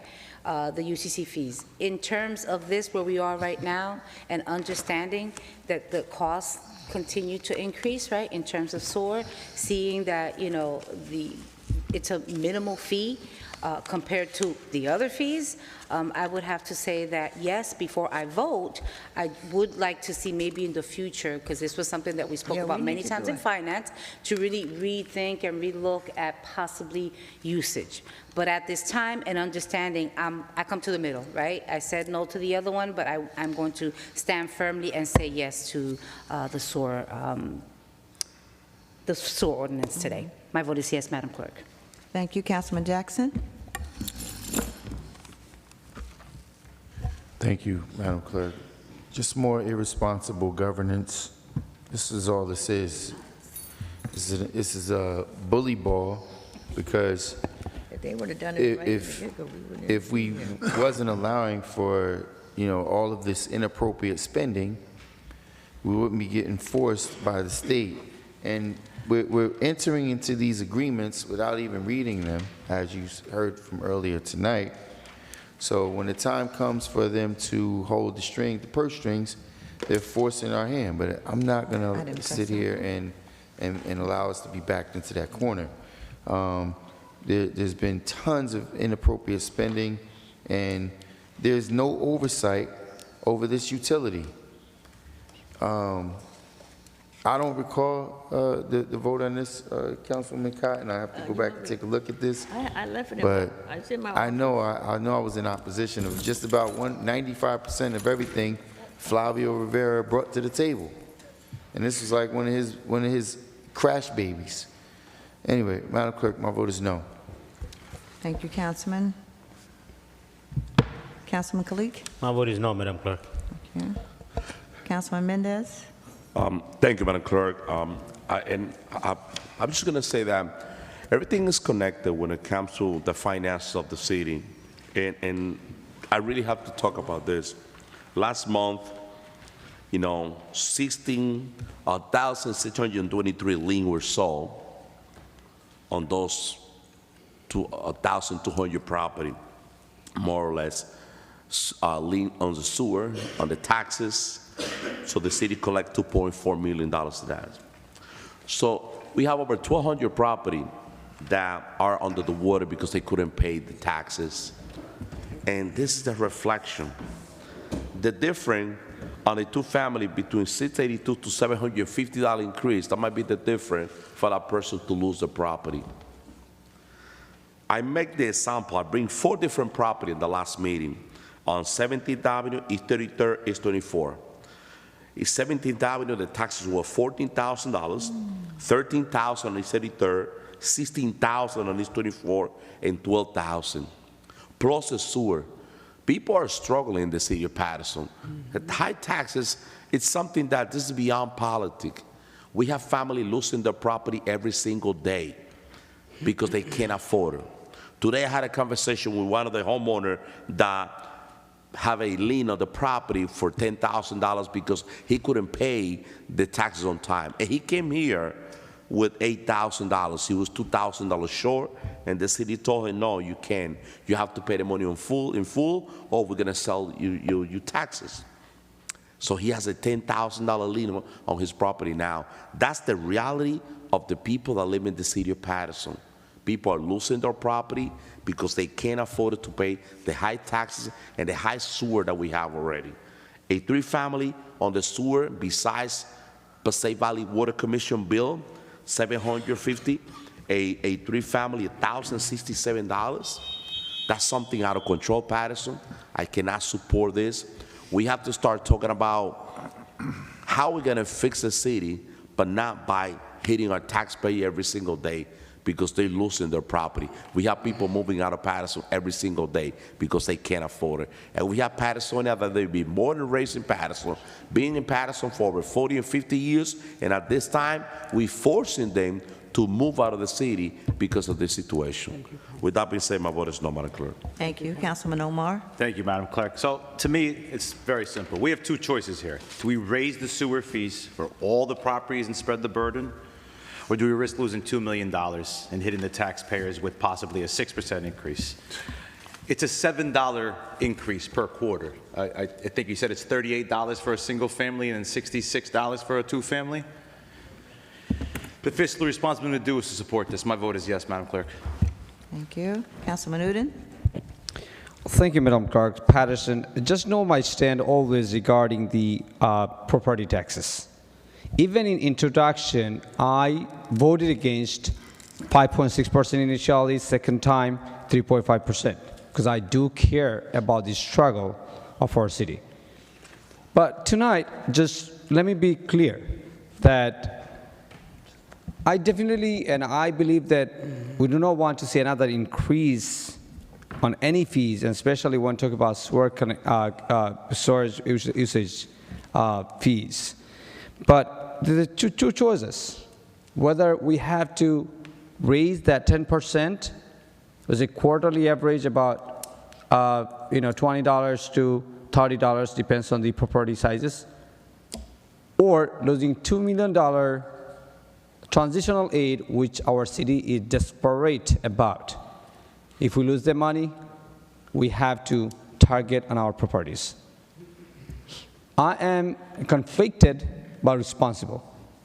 Here I'm not actually supporting just SWAR bill increase, but I would say I'm supporting to get this $2 million transitional aid. With a responsible council member, I do not want to see that coming back in a more painful way. So I believe that with that calculation, and I did last 2+ weeks, I did multiple calculation, multiple sit down just to make sure that which way would be the right decision for our people. After all the calculation, I feel that this is going to hurt less than raising taxes or losing $2 million.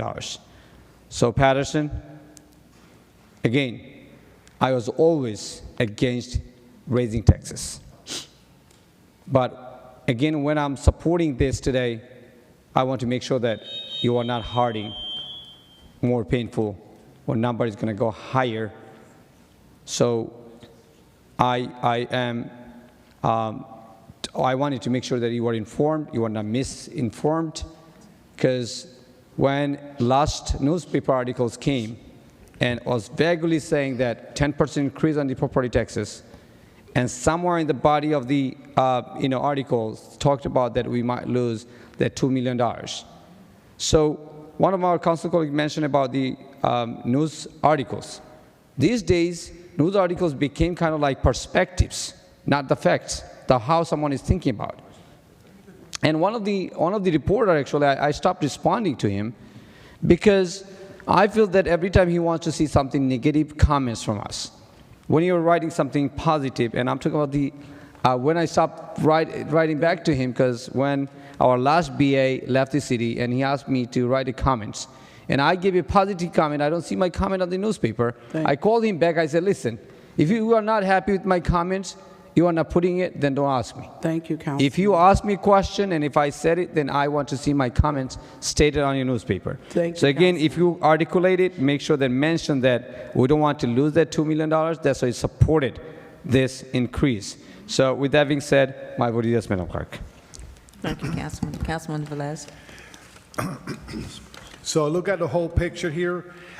In 2021, when we resent the original sewer utility ordinance, was because it was volume ordinance, the uses of the water, how many water you use, and et cetera. In that time, a lot of residents was complaining that a one-family house was paying more than a two-family house, and nobody realized that one-family house don't have a legal basement, don't have a legal attic, a one-family house, but a two-family house is converted into four-family house because they use in the attic, they use in the basement, they use more water. In that time, the bill was coming high. People were saying, it's a lot. So Flavio resent the ordinance, and we adopted the method of fees, okay? So if you look, as it is right now, if you look at a fixed fee by meter size is one thing. If your house has a meter of 4 inches, it's gonna be that. But if you go to the residential, if one apartment, 2 apartment, 3 apartment, that's the fee that they're gonna get. Now, that's what they're gonna get.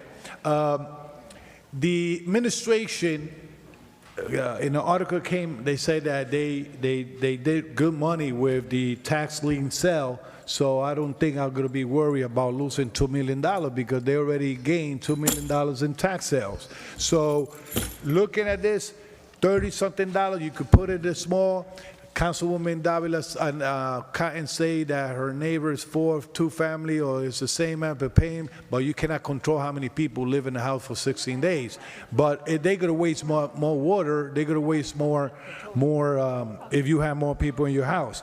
But at the same time, this is putting a burden no matter what. The administration responsibility is if they don't get the $2 million, they already got $2 million of tax sales lien that they recover. They just need to adjust the overspending in other expenses and try to bring a responsible budget to move forward. I know what's going to happen after this. They probably going to bond $2 million to cover and to balance the budget. But saying that, I voted no from the beginning. I'm going to continue voting no for any.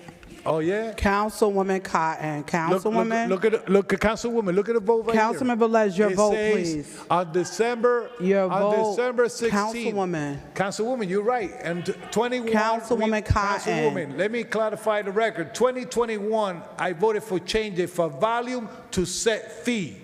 Okay? So let's be clear. And it was better. Councilwoman Cotton, allow him to vote so we can move forward. It was better for Councilman, your residents. vote, please. Your vote. And they could agree. On December 16, 2025, I voted no for this increase. Today, I'm voting no again. My vote is no for this. Councilman. Council President. So, to the public, when this was first established, as Councilwoman Cotton stated, I had some concerns, and my vote was no when it became establishing, because I felt that we should have been built by consumption and not by volume. It is the same conversation back then. If you roll back the tapes, I voted no at that point. We're at this state. One thing I have to point out, because I hear it stated at times, well, it's only a small amount. We only have 23,000 people, approximately 23,000 people paying taxes to cover the entire city of Paterson.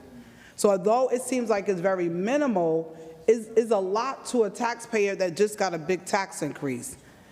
So, Madam Clerk, I'm not supporting this.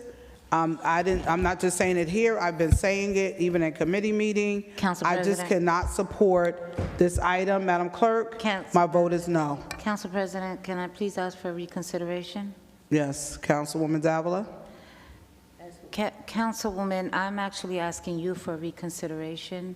I'm asking in terms of the other item, as we've sat together in these DCA meetings in finance, I would ask an understanding that you vote just like the position that Councilwoman Cotton also stated.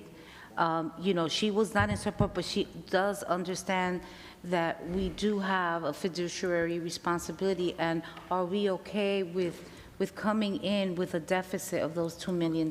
So I'm asking if you can consider, we voted no on the other item, if you can consider your vote. So thank you, VP, for that consideration or the request, but I'm going to stick with the residents on this one. I'm going to make sure I stand with the community as it relates to this increase, and I am definitely not going to support it. I've spoken to many residents that are almost at a point where they're losing their homes and their properties, and I just can't support it. Madam Clerk, my vote remains a no. Thank you. The votes are 4 in favor, 5 against. Item number 3 fails. Thank you. Item number 18, Madam Clerk.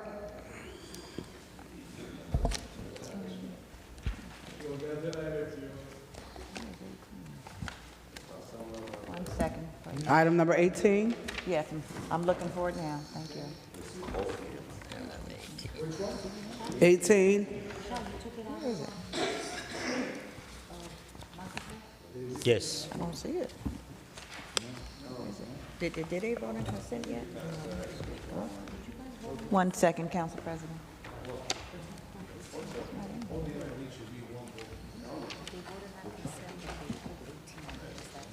Item number 18. Oh, okay, you want to vote separately? Okay, all right. Thank you, Council President. Item number 18 is a resolution honoring the life, service, and legacy of Begum Khalida Zia, former 3-term Prime Minister of Bangladesh, first woman Prime Minister of Bangladesh. So moved. Second. Moved by Councilman Khalid and Omar, second by Councilwoman Davila and Mims. Roll call on item number 18, Madam Clerk. Okay, Davila and Mims. Roll call on item number 18. Councilwoman Cotton.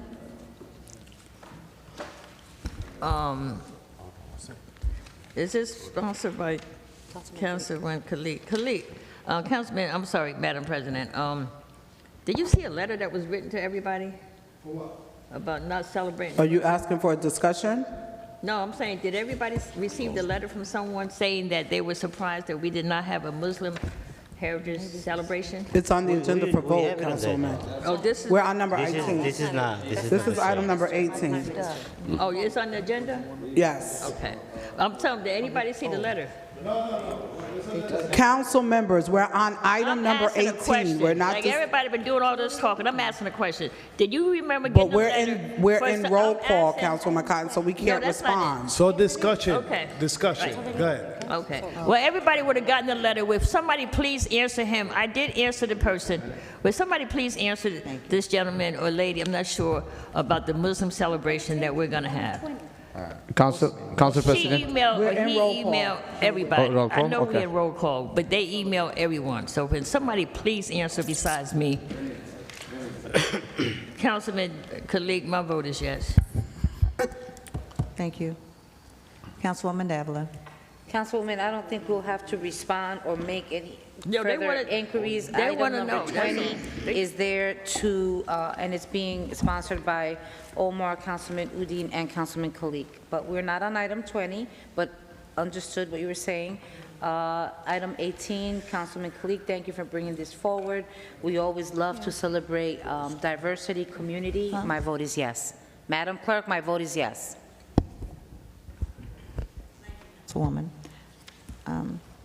Councilwoman. Councilman Jackson. Yes. Thank you. Councilman Kalik.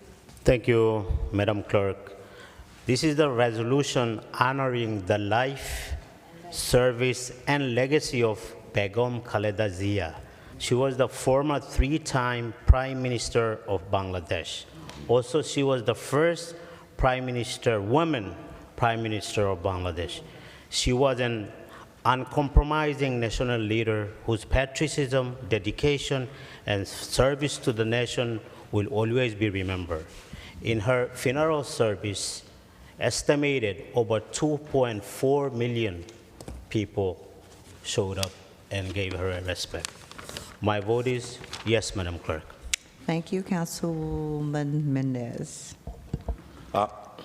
Thank you, Madam Clerk. Sorry, Paterson, I do apologize. It's freezing here. This system was fixed last summer, and it's freezing, Paterson here. It's horrible. It's colder inside than outside, Paterson.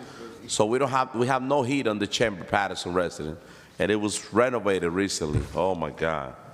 But we're gonna stay. We gotta stay. We gotta conduct city business. Congratulations, Councilman Khalid, on this honoree. My vote is yes. Councilman Omar. Thank you, Madam Clerk. My vote is yes. Thank you. Councilman Udine. My vote is yes, Madam Clerk. Councilman Velez. My deepest condolence to the family, to the community of Bangladesh. Honoring people that really paved the road for Councilman Khalid to be here, for you to be here, is important. Paving the road, and I think this is an honor to live the legacy and memorize her work, and the job that she did in her country. Is well noted, and my vote is yes. Thank you, Council President. Yes, congratulations, and my deepest sympathies to the family. Great pick, Councilman Khalid. Thank you. My The vote is votes are yes. 9 in favor. Item number 18 is adopted. Item number 20, Madam Clerk. 20? 1 second, please. Heritage. Item 20 and 21 will be next, so we'll have all the Yes. paperwork.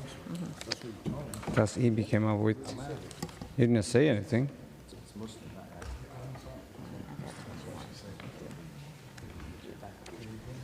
Okay, item number 20 is a resolution Edit. commemorating Muslim Heritage Month for the month of January 2026 in the city of Patterson. Second. Second. Sponsored by Councilman Khalid, Councilman Omar, Councilman M.D. Udine. Second by Councilwoman Davila, Mims, Velez. Roll call on item number 20, and Councilwoman Cotton. Roll call. Council and President, Mendez. if we can just allow Councilman Velez to be a co-sponsor and also Councilman Mendez. And the remaining rest of the council. Yes. Co-sponsored by the remaining council members. Roll call, Madam Clerk, Thank on you. item number 20. Smart move. Got that? Roll call on item number 20.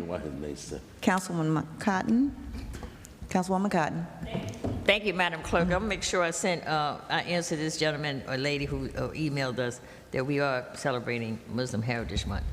Thank you, Madam Clerk. My vote is yes. Thank you. Councilwoman Davila. A few weeks ago, Councilman Omar reached out to me, and, you know, as he is our newest member, spoke about this and spoke about Muslim Heritage Month. And Come here.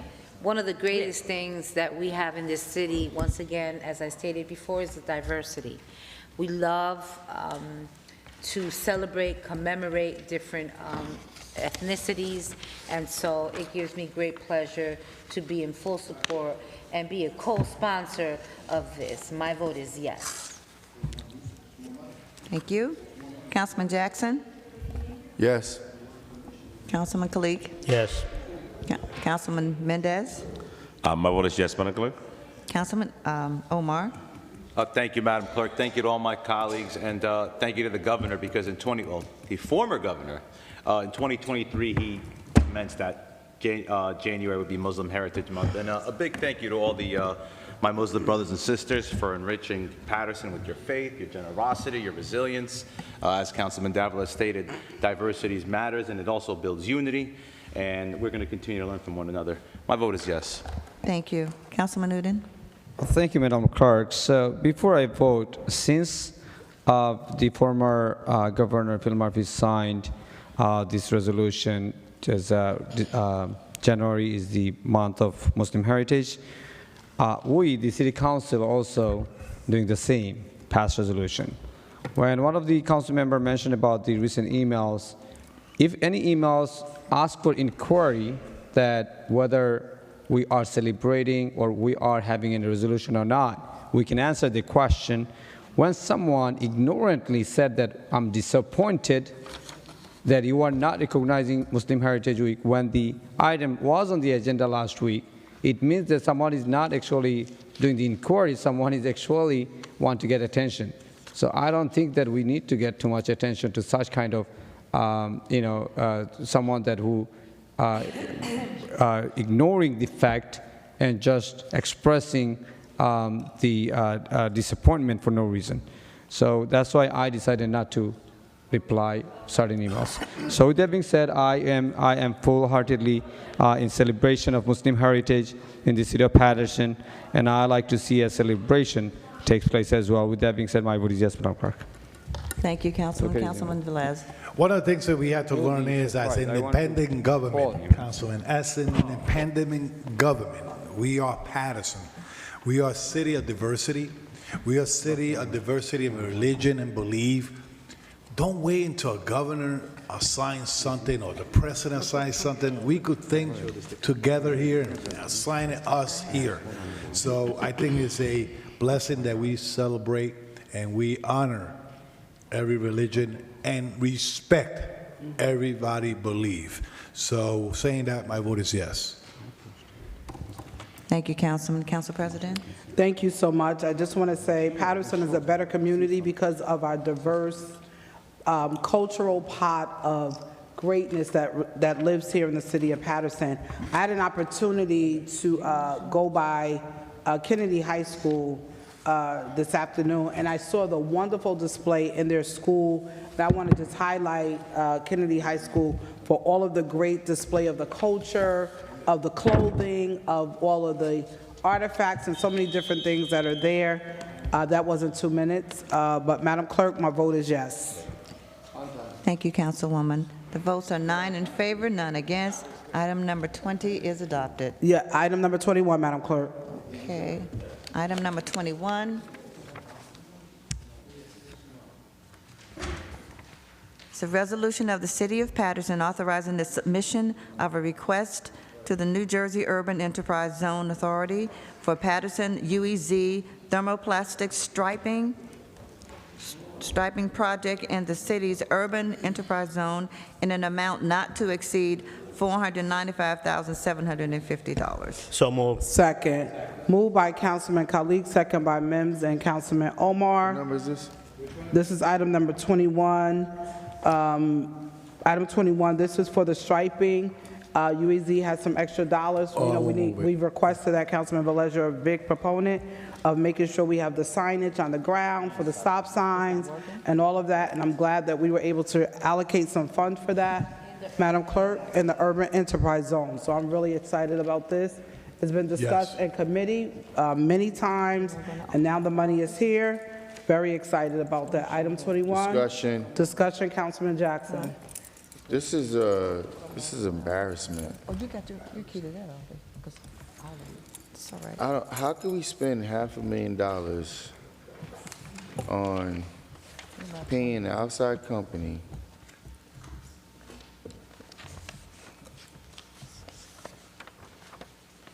when we can easily buy a machine and have this done inside, in-house? This is, yo, I mean, it's crazy. You can buy a machine from anywhere. They have some on sale for $266, $18,000, $25,000. Thermoplastic equipment. This is not rocket science. This is painting striped lines. We're spending $500,000 to pay somebody to come in and paint striped lines. We got our guys painting striped lines all the time with regular paint. I'm sorry? Oh, I'm saying you should see some of the work I've seen from Council members, allow him to speak so we can vote, please. I mean, what? It's just like, let me talk about it just so you can vote. You guys all know you're going to vote yes. This is ridiculous. How are we going to spend $500,000 on striping? The most expensive machine that I'm seeing is $25,000. The most expensive. I'm sure even if we spent $100,000, they have a truck here, a striping truck. Let me see, how much is a truck? Thermal.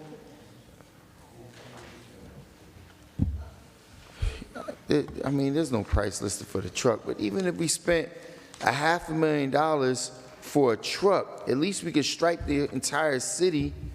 And this is crazy. Go ahead. Just go ahead. Council Keep President. doing what you guys are doing. Councilman Kalik, before you speak, in the document itself, Paterson, you've been complaining, advocating. There's a long list of areas that you have requested in every ward of the city that is attached. We will make sure we will give it to the public so you can see it. You've requested it. This is thermoplastic striping, which is more durable than the formal just paint that normally goes down. We have to make sure we put some more durable equipment down on the ground so it can endure the weather, the hazards, and the conditions that it has in the past, and that is why we're going a different route to make sure that we're not doing it over and over again. Councilman Kalik and then Councilman Velez. Thank you, Council President. It's a state contract. It's not only striping. Obviously, Councilman Jackson did not read everything. It's also the stop sign with the flashing lights on it.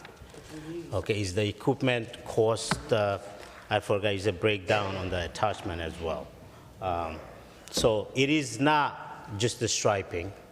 It is the stop signs as well. And they went through the whole UEZ zone. And is listing of the street where they're going to put the stop sign on is attached as well. Thank you, Council President. Councilman Velez. Okay, so let me give you a little bit more information. This is an application they had to submit to UEZ to get the funding. Let's pray that they understand that we want to bring pedestrian safety in our city and that we identify UEC funding that they could help us with this. The other thing is we're going to have like 18 or 20 intersection in the first ward that will be benefit on this because mainly are around schools and senior building, et cetera, et cetera. So saying that, it's good. Let's move forward Thank to you. a vote. Let's vote. Madam Clerk, roll call. Roll call on item number 21, Councilwoman Cotton. Thank you, Madam Clerk. And you're right, council colleagues. I get a lot of calls that needs lines, that need stop signs, that need the yellow curves, and this company here will be able to get that done. Madam Clerk, my vote is yes. Thank you, Councilwoman Davila. My vote is yes. Councilman Jackson. I'm so happy for technology, so happy for TV, people being there. I have a constituent that just sent me a message, $167,500 for the truck. It is absolutely absurd. It's ridiculous that we would, I don't care where the money comes from, if it's a grant, we're gonna just, You can't spend it on we're not creating jobs. We're not creating more jobs here in the city. We're giving jobs away. So we're talking about those who we have, instead of hiring more people in that division where the director clearly came here the other day, said, no, there's plenty of vacancies. We saved $4+ million on doing the bulk. We're gonna spend $500,000 to pay somebody else to come in here and do thermal striping. Like, wow, big deal. $500,000 that's leaving our city to pay somebody else when we can have jobs that's created locally. And this is what you're supporting, this is what you voted for. Madam Clerk, my vote is no.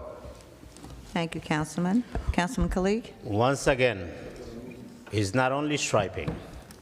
We're buying a lot of up-to-date stop sign with the flashing lights on all the UEZ zone. They're probably close to cost probably more than $300,000. And we haven't gotten the quotes yet. This is just to apply to the state to get the funding. My vote is yes. Thank you, Councilman. Councilman Mendez. Thank you, Madam Clerk. So what we have in front of us is a resolution submitting the request to the state to apply for the funding. So when we put the request, we have to be very specific and in detail on how we're going to spend that money. So I'm not, I'm agree with Councilman Jackson in this sense. Not with this item, because UEC, we putting a package together, submitting with the state, and we cannot use this money to purchase equipment and to do A, B, and C. We can't do that. Once we get the money, it have to be used the way we present it to the state. But in one way, we have to find a way to get some equipment to do some work in-house. One of the things that we have to do is we have to signalize the parking. We have to paint the parking. We have to start by district, by ward, organizing that, and I want to be part of the DPW committee. I know Council President removed me from the DPW committee. I'm not part of the DPW committee. Yes, Council President, I'm not there no more. But I have a few items, Council President, that I want to bring forward to the Department of Public Works, and I want to have the discussion at the committee. One of the items is to invest in some money and purchase the equipment, like Councilman Jackson said, not hiding a company, because we got to do this citywide. You go to Union City, all the park, they painting, signalize, and all that. Here, people, they park the car in the middle to save another spot for another person. It really creating a lot of problems. So we have to organize that. But I want to see that job done in-house. I understand that this is something different, and I'm in support of this, because it's an application to the state, and if we get the money, it has to be spent the way we ask the state to do. So with that being said, my vote is yes, Madam Clerk. Thank you, Councilman. Councilman Omar. My vote is yes, Madam Clerk. Thank you. Councilman Udine. My vote is yes, Madam Clerk. Thank you. Councilman Velez. Poor planning, We're gonna be $2 million short. We cannot buy a truck right now. We cannot get hired people right now. We cannot do that right now. So at least this application will put in advance that we could use the money with a private company, because if we hire people, buy trucks right now, it's gonna be more than $2 million as the taxpayer go down, because salary, benefit, employees, that costs money, right? So, saying that, we're going to be $2 million short. This money, if they give it to us, at least we advance in something. We plan later on to put it in-house. My vote is yes. Yes, Councilman? Yes, yes, yes. Council President? So this is something that's definitely needed, and just to give the facts for Councilman Mendez, I did not move you from DPW. You were never placed on the committee. However, if you would like to participate in the DPW committee, Councilwoman Cotton is the chair, and there are many times when she's there alone or maybe only 2 people. So if you would like to be in DPW committee meeting, please reach out to Councilwoman Cotton. You know you can be in there. She's sometimes by herself. She needs somebody and a partner to be in the meeting. So you have that open door because others don't attend. My vote is yes on this item, Madam Clerk. Thank you. The votes are 8 in favor, 1 against. Item number 21 is adopted. Item 22. Thank you. Item number 22 is a resolution Yeah, all these of taken the off. City of Paterson authorizing the submission of a request to the New Jersey Urban Enterprise Zone Authority for Paterson UEZ solar-powered stop sign project in the city's urban enterprise zone in an amount not to exceed $279,643.75. Move. Second. Moved by Councilman Mendez, Velez, and Davila, second by Council President Mims. Roll call on item 22, Madam Clerk. Roll call on item number 22. Councilwoman Cotton. These are the flashing stop signs? Yes. Yeah, the that everybody can take 2 blocks away? Yes. My vote is yes. Thank you. Councilwoman Davila. Yes. Councilman Jackson. Thank you, Madam Clerk. See, this is where you know the people that sit here and talk, blow hot smoke out their tailpipe, they don't have any clue what they're talking about. This guy right here just said that the previous one for $495,000 included the flashing stop signs. Here we have a separate line item for $279,000 for flashing stop signs. This guy over here talks about you can't buy anything wooded, you can only hire people. If you could buy flashing stop signs, why can't you buy a machine, striper? What sense does that make? You can't use UEZ funding to buy equipment, but you can buy flashing stop signs? No, they won't let you. It doesn't. Show me where it's written that they don't let you. This is ridiculous. It doesn't make any sense. I'm going to let you pay a contractor $500,000 to come paint stripe lines around the city, but I'm not going to let you buy a striper. It doesn't make sense. We've purchased all kinds of things with UEZ.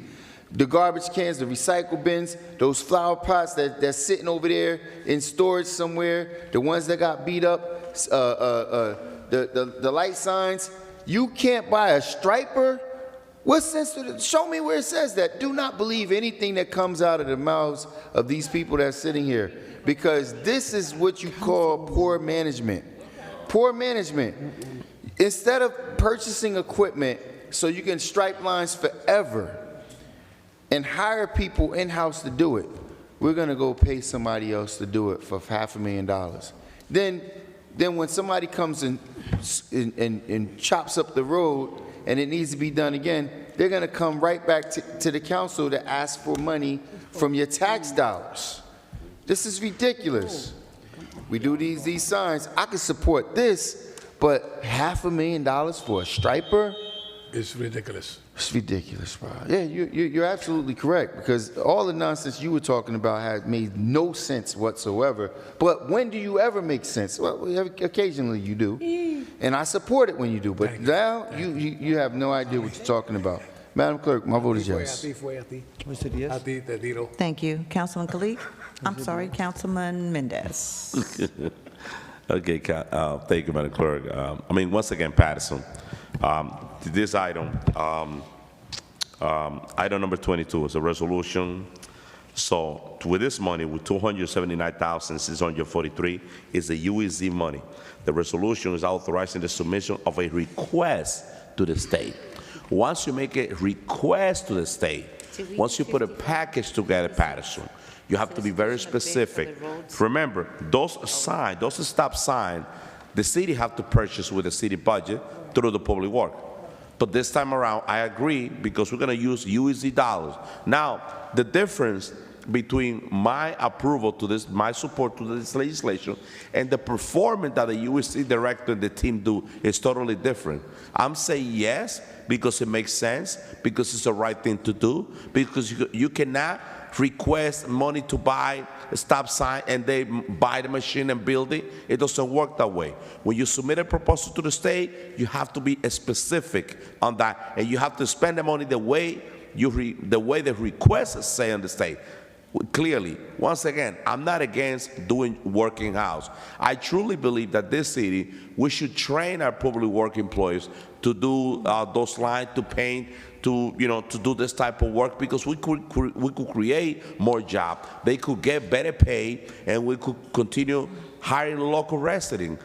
We all get this call asking people, Patersonia asking us to help them get a job with the city. We all do that. So public work, it could be a good department, the right department for us to train the workers that we have, to move them to the next level and bring more people in. Absolutely. Look at the ball. It's a mess. It's a disgrace, but they're not doing that correctly. And it's not DPW fault. It's the lack of leadership from the administration. It's not public work fault. I totally know that. But going back to 22, UEC, it's not true. Don't believe that. When you put a request to the state, you have to spend the money the correct way. All right? My vote is yes. Thank you, Councilman. Councilman Omar. My vote is yes, Madam Clerk. Thank you. Councilman Newton. Yes, Madam Clerk. Councilman Velez.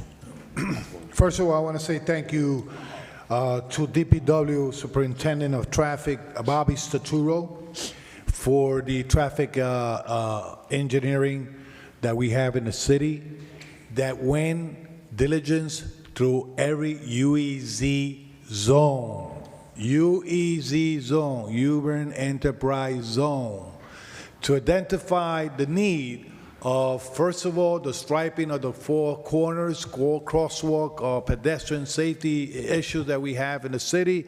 Now, this goes along, and they identified that the money could be used also in UEZ zone to install not just a stop sign, reflective stop sign with lights or whatever. The only thing, they don't have a hand to stop you. You had to stop. But at least they identified the need of every sector of UEZ, including the first ward. Meanwhile, we plan to get a new truck, painters or whatever, and train them. At least this funding is out there to utilize it in the city of Paterson when other cities are doing the same thing. And if you want to see progress, go to North Bergen, Union City, and you see how they invest UEZ funding in a small city, in a small town. If they do it, we could do it. BA, catch everything that we could catch out there to invest in our city, and let's move it forward. You have a council, at least in this side, me and others, to support it. My vote is yes to that. Council President? Yes, Madam Clerk. Thank you. The votes are 8 in favor, 1 absent. Madam Clerk? Yes. I want to reconsider my vote. Very quickly. First of all, let's not forget the UEZ director that came here that could not answer any questions whatsoever about whatever's going on over there. Now you're going to take, and this is just to the members of the public, we're going to take the word of council members of what we can and cannot do, when it's obvious, like time and time again, I got to sit here and scald them over the incorrect quotes that they're giving each and every time. This right here is an example of poor management. Right now, it is true. My toes are freezing in this room. We overspent for the boiler, this new boiler downstairs. We spent like, it's something ridiculous. I don't even remember the number, like $90,000 for a boiler that should have cost us $8,000. 90 grand. and we don't even have heat in this place. But these are the poor decisions that we continue to make, the stupid decisions that we continue to make, spending money when we're going to call companies to come out here and overcharge us. We're getting overcharged for everything. This is why we're bleeding. This is why we got to go out and beg the state for $4 million because we can't afford to pay for anything because these little things keep adding up. This is ridiculous. Madam Clerk, I apologize. I can't sit still and listen to this rhetoric with these lies that people are telling. My vote is no. Thank you. Council President, you've... Item number 33, Madam Clerk. I didn't announce the votes. Yeah. The votes are... You had to The votes are 7 in favor, 1 against, and 1 absent. Item number 22. Item number 33, Madam Clerk. 33. Let's go to 33. Number 32? Item number 32? 33. 33, okay, sorry. Councilman, you're confusing me. Item number 30 is a resolution authorizing a memorandum of understanding between the City of Paterson and My Home Pathway. So moved. Second. What is this? 33. Roll call, Madam Clerk. I'm sorry. Discussion. Discussion, Councilman Jackson. Pulled it off for a reason. Where's the agreement? I don't even have the resolution. Where's the memorandum? Mr. B.A. Mr. B.A., item number 33. Information is in the body. I don't have the backup here in front of me. I would imagine that it was concluded in the work session last week as an item leading up to this meeting, but You weren't here in the work session? I was here. How can you imagine you were absent for that portion No, of it? Generally speaking, right, the process is things are listed for work session with the backup. We know what the process is, but what was the actual occurrence? Did we have a full discussion about this thing that I missed last week? I don't recall. I was here for the duration of the meeting. I don't recall this being a full discussion of the council last week, but Do you have any? Can you outline this for us? What are we doing here? I don't What are have we any. agreeing I don't have. to? I personally don't have any color to add other than what's in the body of the resolution. So, who's the chair of Health and Human Services? Councilman Omar. It's in the second whereas section. It outlines what this It is. outlines, I was there. Mr. B.A. In the meeting. At what cost? This is connected to the Financial Empowerment Center. This is when it comes to the counseling, the homeowner readiness tools, and community programming for residents that are fixing their credit, first-time home buyers. This is the component that goes in conjunction with the Financial Empowerment Center to make sure that the residents of Paterson are able to get on track and to increase their credit scores and able to fulfill the requirements of the first-time home buyers program with community Council development. President, and if I may, as the Vice Chair, if I can just state that in the body, it also specifically, the fourth whereas, this MOU represents a good faith understanding of collaborative intentions and is not intended to create legal obligations or financial commitments. It's for 1 year. Council President, this Councilman is... Velez. Yeah, this has sensitive? Sensitive? Yes. Why sensitive? Why is sensitive? She don't know. Well, let's put it for a vote. No, Hold it out. no. It's an agreement. No, hold on. I want to make the right decision. Mr. B.A. Mr. B.A. What? Mr. B.A., we want to do the right decision. It looks good because it's going to empower people in the community, et cetera, but it would be healthy to table it to the next workshop and get the MOU. Are you making a because- motion to table? Yeah, motion to Okay. table. Second motion. Yeah. Okay, so at this time, we would have to go into a vote. There's a motion on the floor to table, and just so that we're aware, motion by Councilman Velez and a second by Councilman Mendez and Jackson. Just so you're aware, we just had an initiative, which is a part of the next couple items we have to vote on for the Dodge Foundation grant dollars.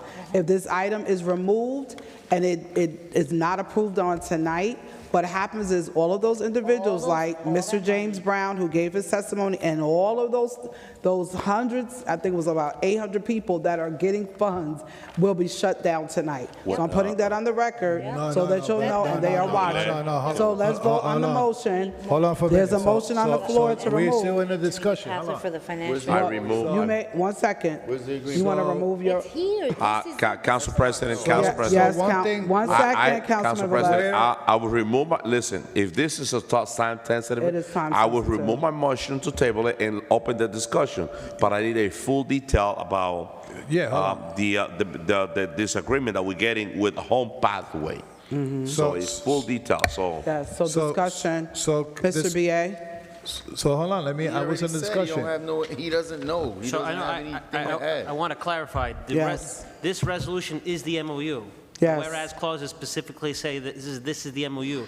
So whatever the council is voting on is to the extent of the four corners of this page, which, as Councilman Davila stated, it's about good faith, collaboration, and is not creating any legal or financial commitments for either parties. So I don't, see much risk in the council moving this along if it's part of the larger package of getting the funding from the Dodge Foundation. So through the chair, where this Home Pathway is tied up with the other one that she Item 34. Item 34. Let me see item 34 for a minute. Where is it? 34. I just want to see and marry them to see if one support the other, because right now, you're telling me So, Councilman- this will not create no financial burden to the city, right? And I agree on that, the pathway.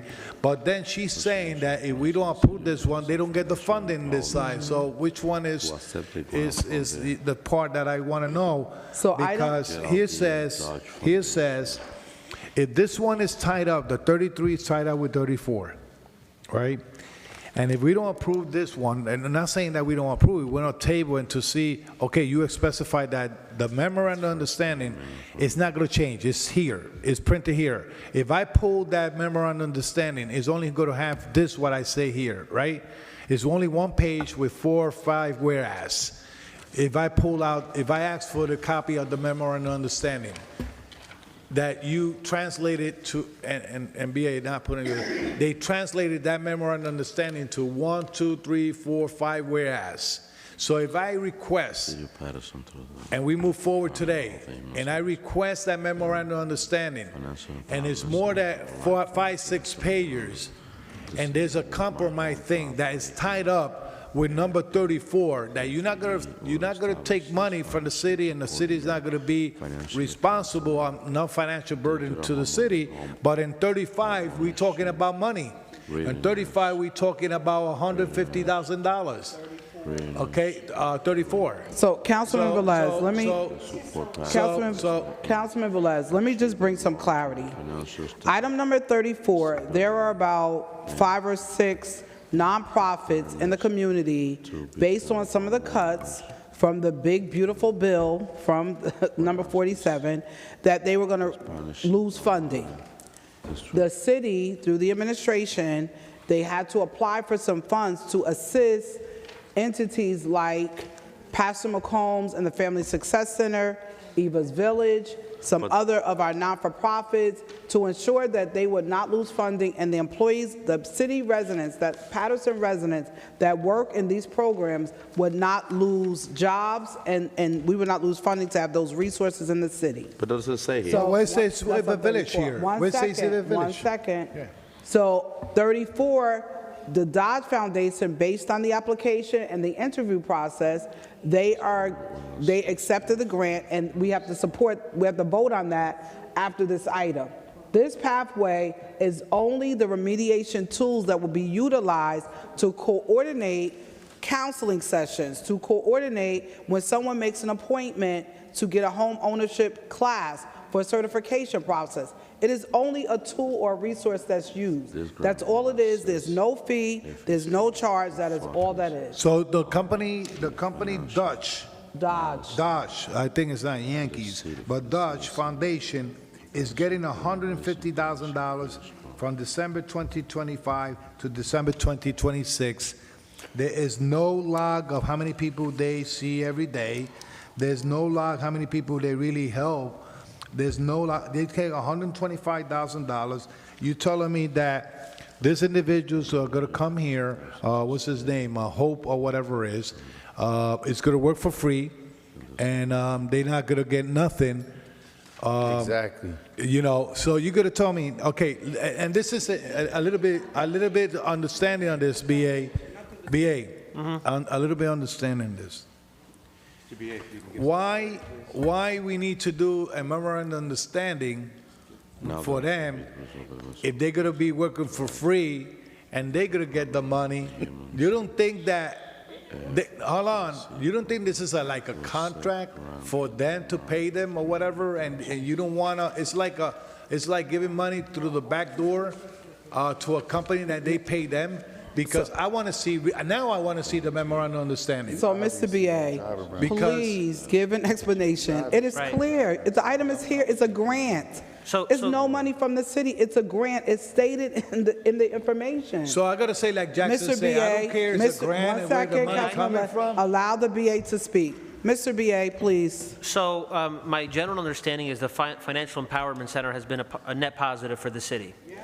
And the funding for that was in doubt. And the Dodge Foundation has stepped up to cover funding for several more years. So the $300,000 is coming from Dodge Foundation to the city to keep this going.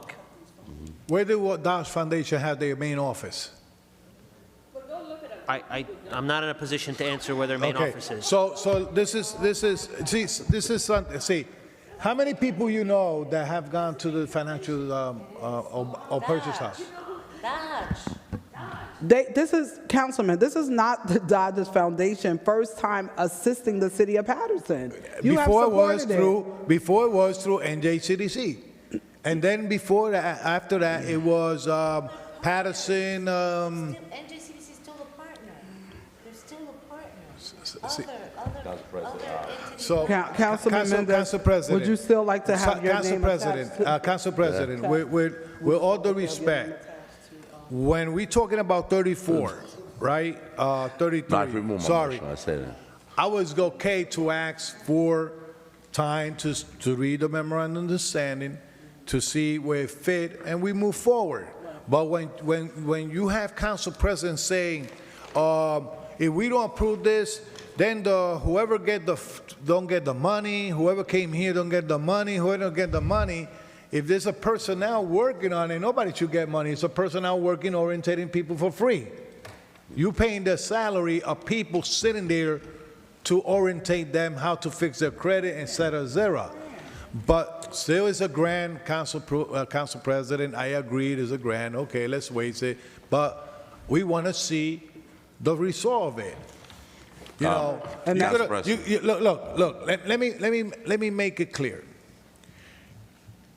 Now the mayor walked with the banner at every event, even to the Martin Luther King event. He walked with a banner talking about Empowerment Center.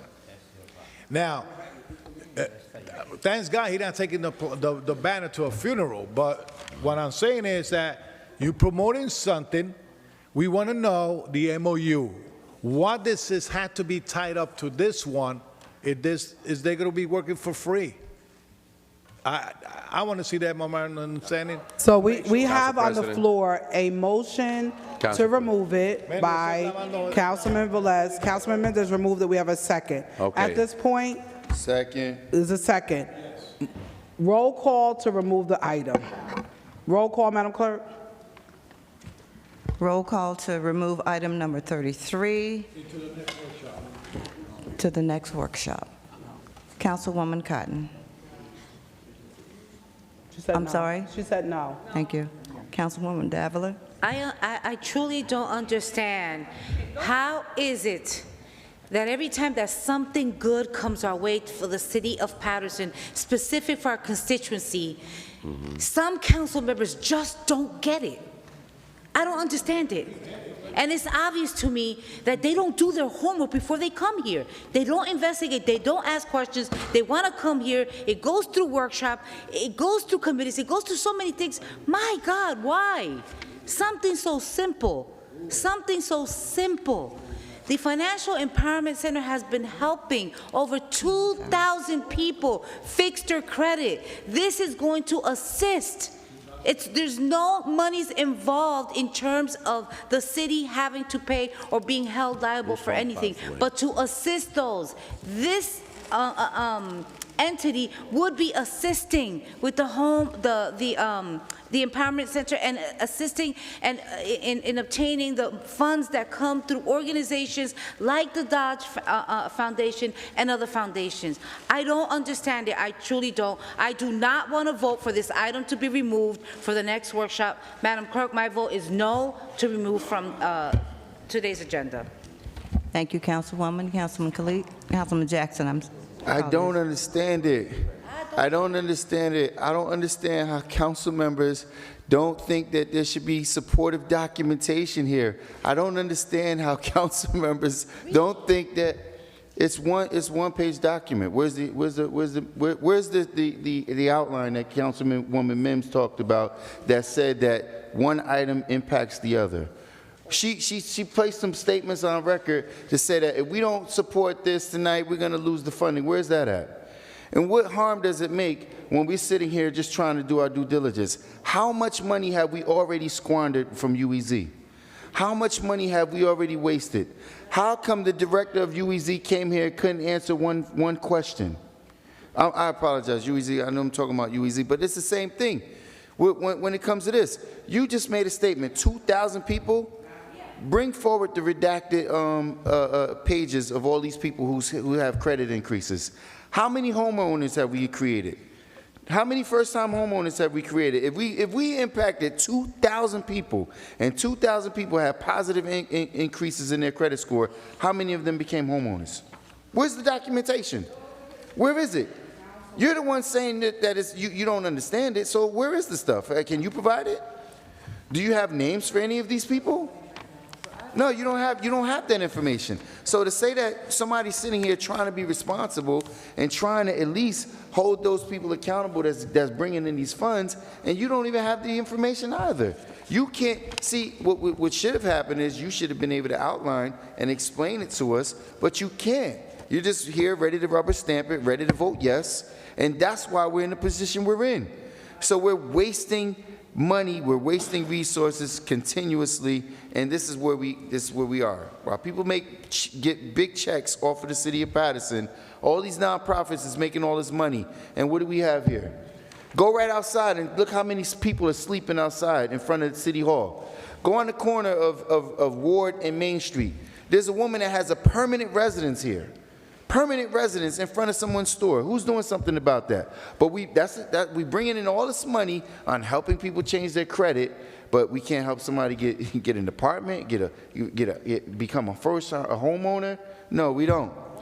They haven't produced anything yet. Anything? Would you want us to continue to vote for this stuff blindly?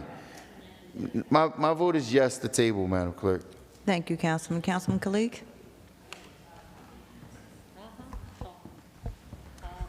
My vote is no to table. No? Okay, thank you. Councilman Mendez, sorry. Thank you, Madam Clerk. And let me just be clear. And I in the beginning, I supported the motion to table it, not because the mayor going around with a banner, all over the place. I'm running for mayor. I'm running, and I'm going all the way. And there's a fight, but not. I'm here conducting city business. If it's the right thing for the city, I will approve it. If it's not, I will absolutely not. But I gotta tell you, asking for information doesn't hurt. Something that has been going on for years in this council is that people put legislation in front of the governing body, understanding that there's no need for additional information, understanding that there's no need for a report on the program. I would like to know how many homeowners or how many first-time home buyers, how many people have been successful in this first-time homeowner program. I would like to know how many people fix their credit. It doesn't hurt, honestly. It doesn't hurt. We're talking about 300, and the reason why I remove it, it's clear. It's one-page agreement, but we're getting $300,000 from December 1st, 2025 to December 1st, 2027 to spend it through the Dodge Foundation. It's my understanding, Mr. VA, that there's no money involved from the city side, that we don't have to allocate any additional funding, that the only fund is $300,000 through the Dodge Foundation. That's the only reason why. Now, I asked how time sensitive this is, because if we could have a more healthy discussion about the agreement with Home Pathway, it will be helpful for me. It will help me to make a smarter decision. If you give me the opportunity to have a more discussion at the workshop, I will ask you, can you bring me a report on how many people fix their credit? Bring me a report about the first-time home buyer program, because yes, it's money that we having. It's a $300 grant, but yes, we could use that money for something else. If there's a need in another area, like our homeless population that has been going through, it's just out of control. So we have an entity that is working for the city of Paterson, but at the same time, I would like to know the result. So my vote is just to table it. Thank you, Councilman. Councilman Omar. My vote is no to table.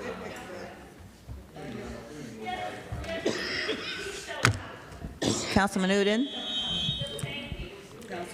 Councilman Udine. So, what is he talking about? I totally agree that we need information on how many people are served or not, but what I'm trying to understand, the intention that why do I have to just know right here by sitting in the council meeting? Why not is interest grow every day that how this organization is serving the city? This financial empowerment is there. I understand the mayor is selling this product here and there, saying that this was done or not.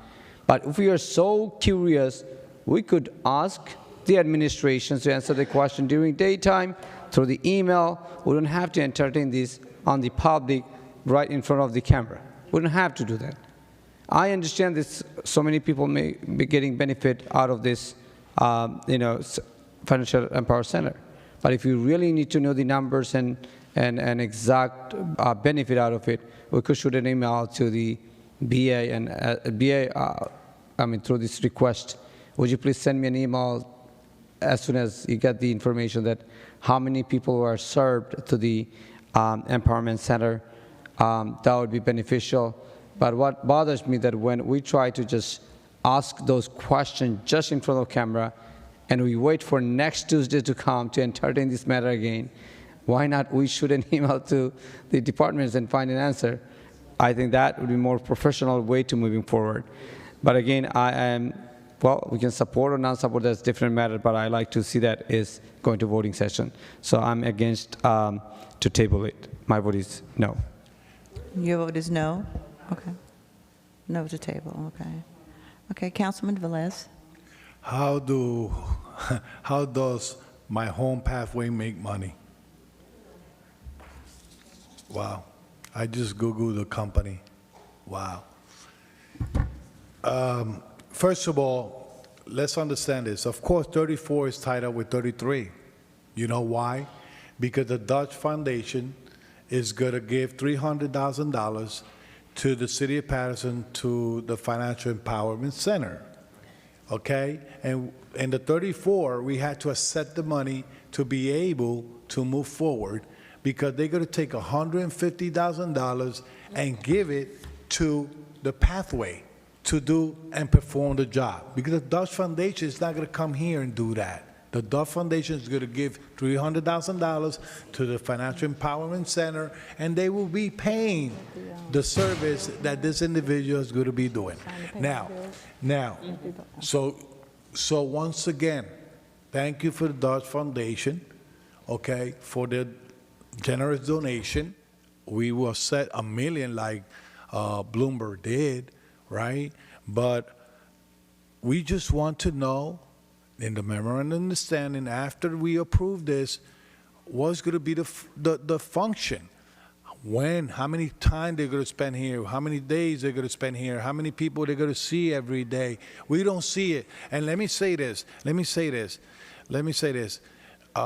I'm not tabling this because I'm not supporting it. I just want more information. BA, just simple. That, you know, and basically we're gonna say probably when that information comes in, say, you know what? Now we're gonna hold them accountable because the information is there. But right now, they cannot give us a list how many people really have been benefit on this. How many people have been benefit on this? You know, and see if they really are helping black and brown community in our city. You know, we had to look into all that. I'm not against empowering people, but we have to empower in the right way. That at the end of the day, their power do not last. Yes to table. Council President. Yes. Well, So different, to okay, the they be here Councilmember Les, you have they voted. be here different years with Councilmember different Les, names.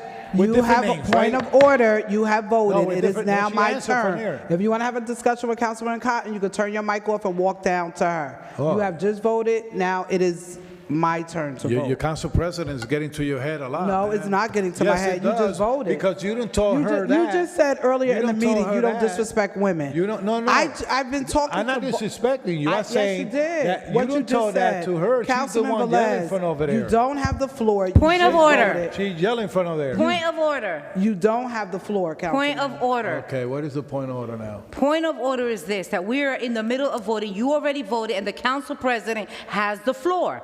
Why do you continue to disrespect? Wow, Council President. Let me tell you, Emeritus Council President, why you didn't tell that Continue. to... You just why don't you know didn't how tell to that be to quiet. Councilmember Les. Councilmember Les. Madam Wow, Clerk. we need a new council. Yeah. Oh, yeah. Take me So, out. to the public, I'm not going to table this item. When I was at, this council supported the Financial Empowerment Center unanimously. So in order for it to continue to function, it requires funds to help residents that are at 300 credit scores get to 800, 400 to get to 600, whatever that looks like, to make sure they have stability and to be able to purchase homes. Over 2,500 people were serviced last year. Many people got a lot of benefits, their credits were increased. We heard a lot of their testimonies, and people are still going to the Financial Empowerment Center. We, in this case, are receiving a grant, and when someone says it's not time sensitive, you have to read your documents. The public is watching, and when we're speaking to all watching, Streets of Christ from the First Ward, Councilmember Les just asked me if I would bring someone to come. You are on national television recently giving your testimony. I am asking you to come to the council meeting so you can speak directly to Councilmember Les or call him in the morning, because he's saying he wants to see one person. So, Mr. James Brown, I would like one person. Mr. James Brown would like you to You only come. got one. Roll call, Madam Clerk, on item number 33. I'm going to speak when I vote. Don't worry. All on item number 33, Councilwoman Cotton. Is a motion on the floor? Who motioned? Anybody motioned? Okay. It's tabled. Roll call, Madam Clerk, 33. Not tabled. Item number 33 for adoption, Councilwoman Cotton. Councilwoman Cotton to vote. Councilwoman Cotton to vote on item 33. Councilwoman Cotton to vote. I'm sorry. Yes. Councilwoman Davila. In 2025, There you go. we had 1,846 people assisted Who texted you by that? the Financial Empowerment Who Center. texted you? The mayor? Okay? No, Councilman Velez, the mayor, I don't have to have the mayor text me information. seguro que All right, sí. I'm getting it specifically from the Financial Empowerment Center itself. Oh, that's conflict. You Okay. can't vote.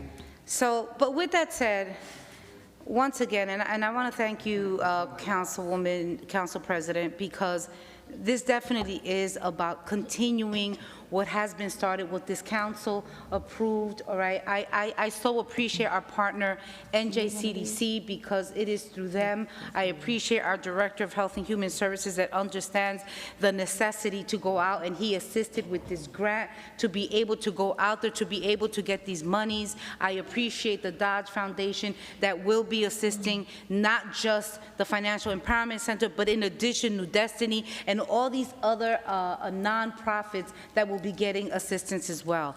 You know, this is, yes, about helping you with increasing your credit score. It's about moving you to the next level, buying, you know, being a first-time homeowners, a home buyer. It's about many things.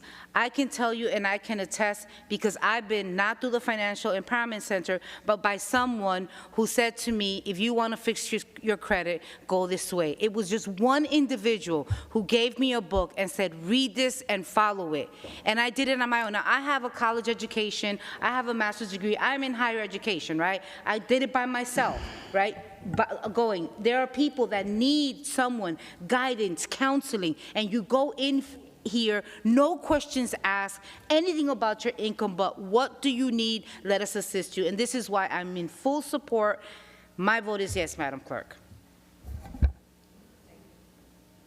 Thank you, Councilwoman. Councilman Jackson?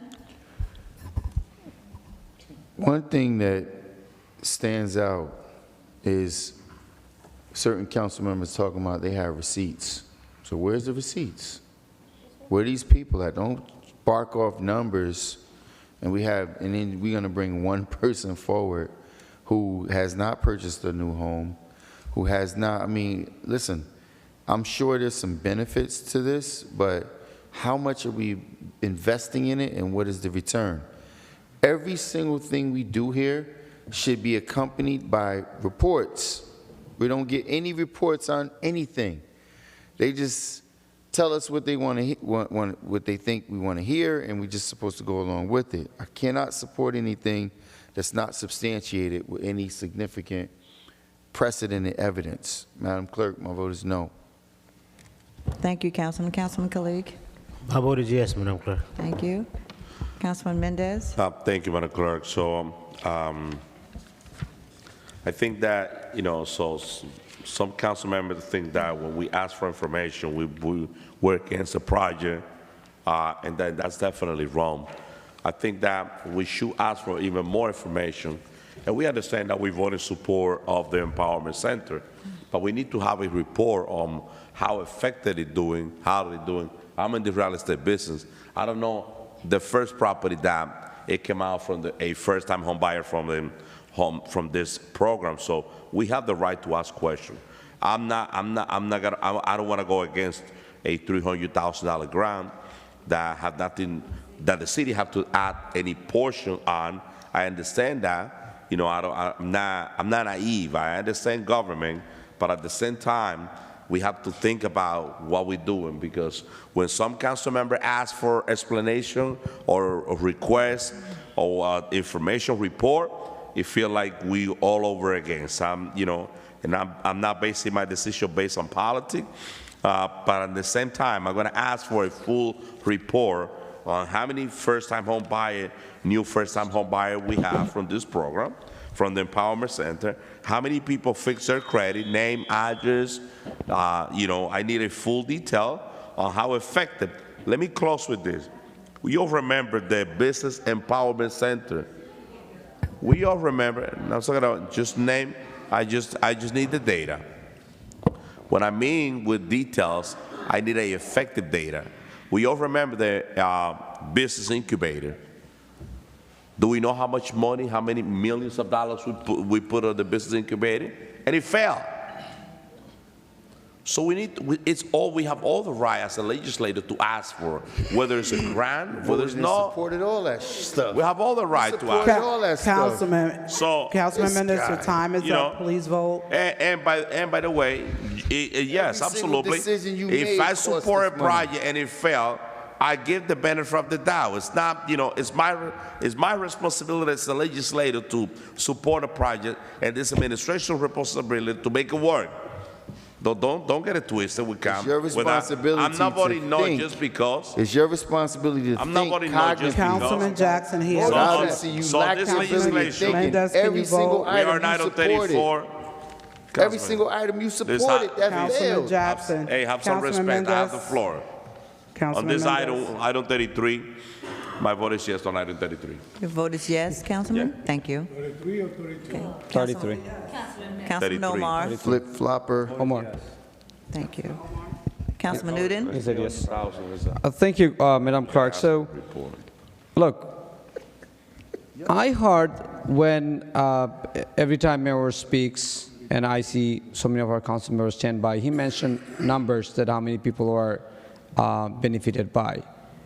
But I used to say one thing that first time taught me about Financial Empowerment Center when there was a testimony by one of the lady he posted on the social media who gave her testimony that how she was benefited by the Empowerment Center.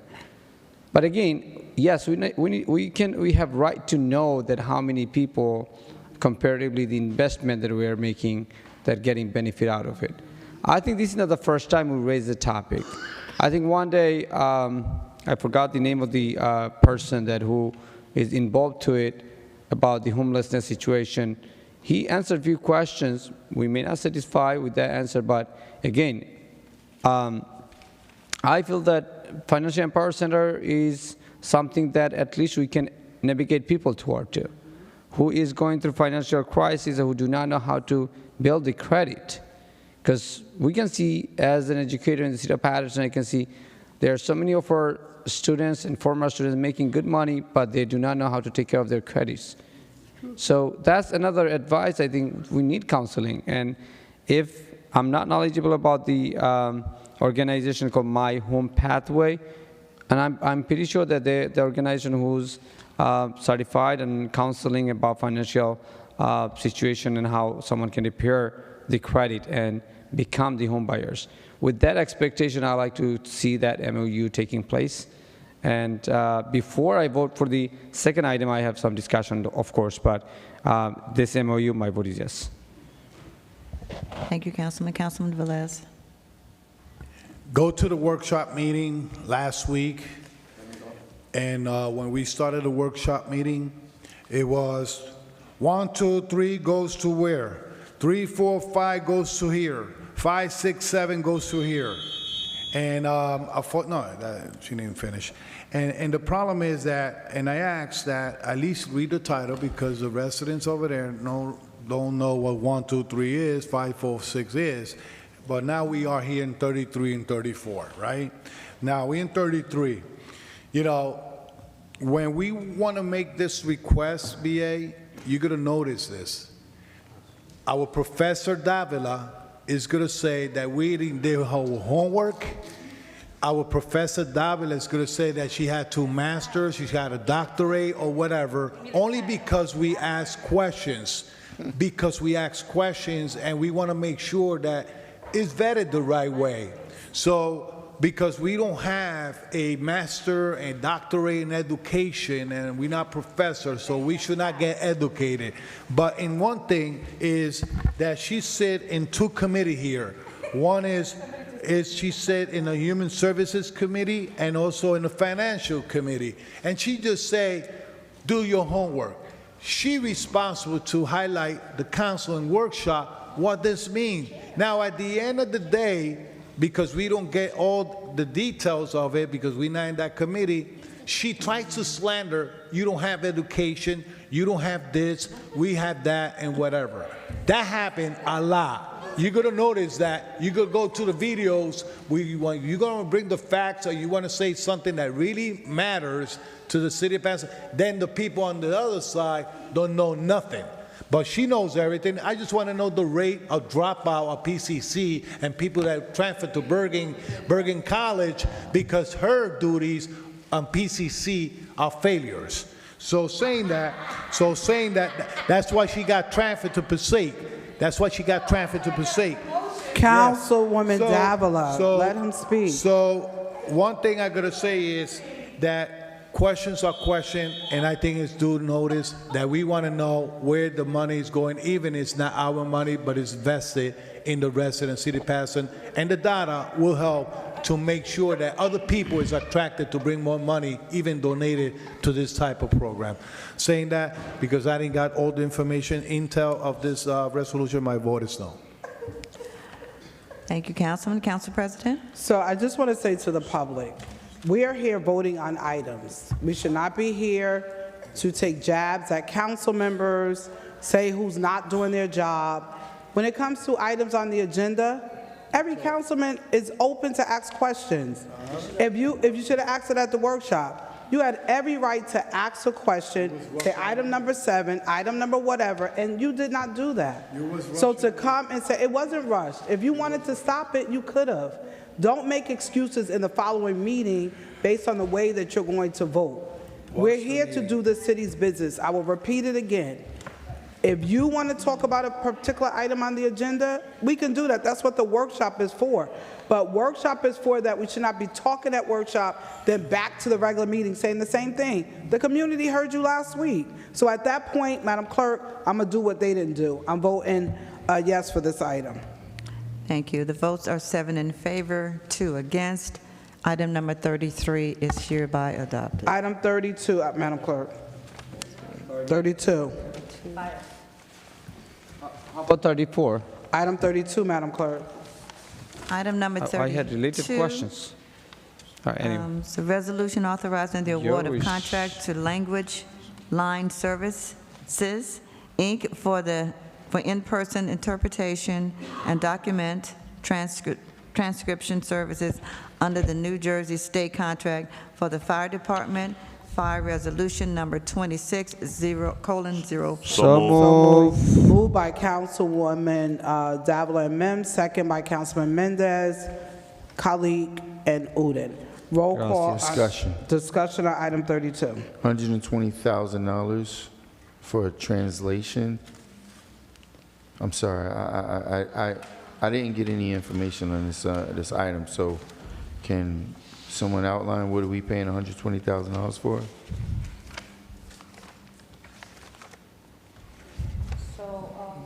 Don't everybody jump at it at once. Councilwoman Davila. So I want to say this, right? These items are discussed in committee. There we go. And with the directors and the chiefs. And it is important because I can do just an overall, oh, I'm sorry, my apologies. I said that these items are discussed in committee. We have the chief of fire, we have the chief of police, we have the director. The committee obtains this information. It's sent through email to us. It goes through workshop, right? But I do want to say this. I can pretty much give you an overall that it is, if you're asking me the amount of money and why it's the amount of money, this is what the chief requested. In terms of the translation services, it is a state contract.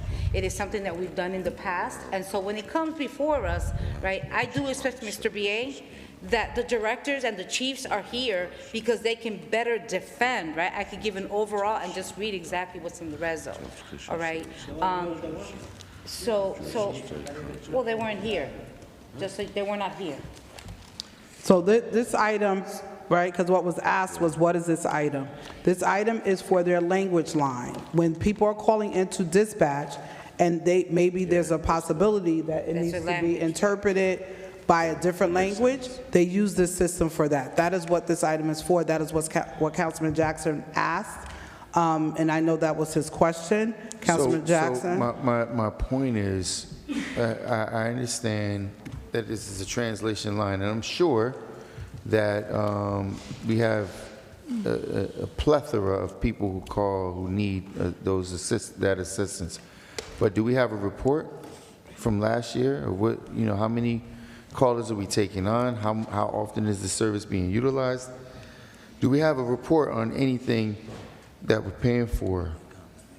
Is there a report on the effectiveness of this particular service of the company? I mean, I definitely understand and I trust the chief's judgment, but do we have a report? Because initially I pulled it off because as I'm going through these items, they're on consent. So not understanding fully, I didn't, you know, if the discussion is had in committee, the purpose of the committee is to bring that discussion to the full council. Right. And to throw it on consent was not appropriate at the time. So is there an accompanying report? Do you guys who are all in committee, did they come back with a report for how many calls of service that we had for last year or anything? I believe it was in the amount, and I don't want to be quoted on it, but it was in the amount about like 30,000, 40,000 phone calls.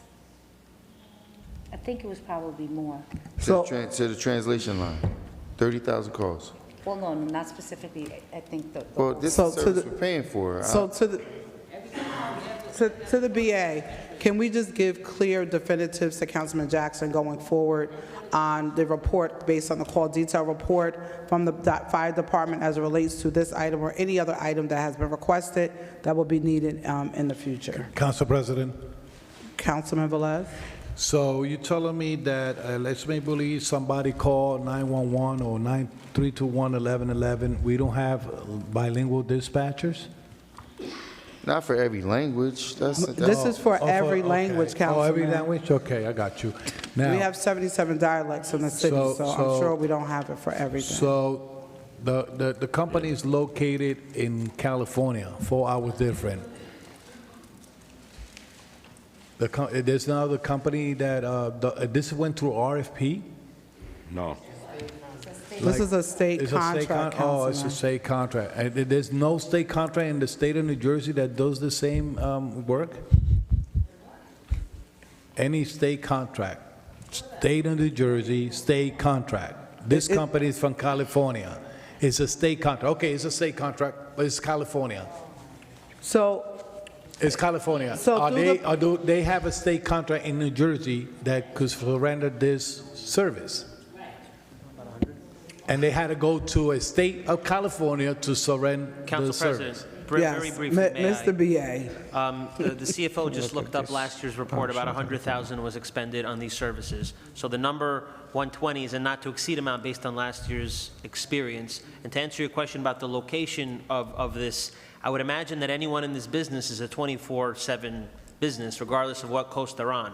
So the state contracts are open to bid to all companies throughout the United States, and this group, to get the state contract bid, you have to come in with the best proposal and the best price to get that exclusive contract. So I would imagine they're a 24/7 operation. I'll confirm that, but I can't imagine how they would stay in business by having limited hours. Yes.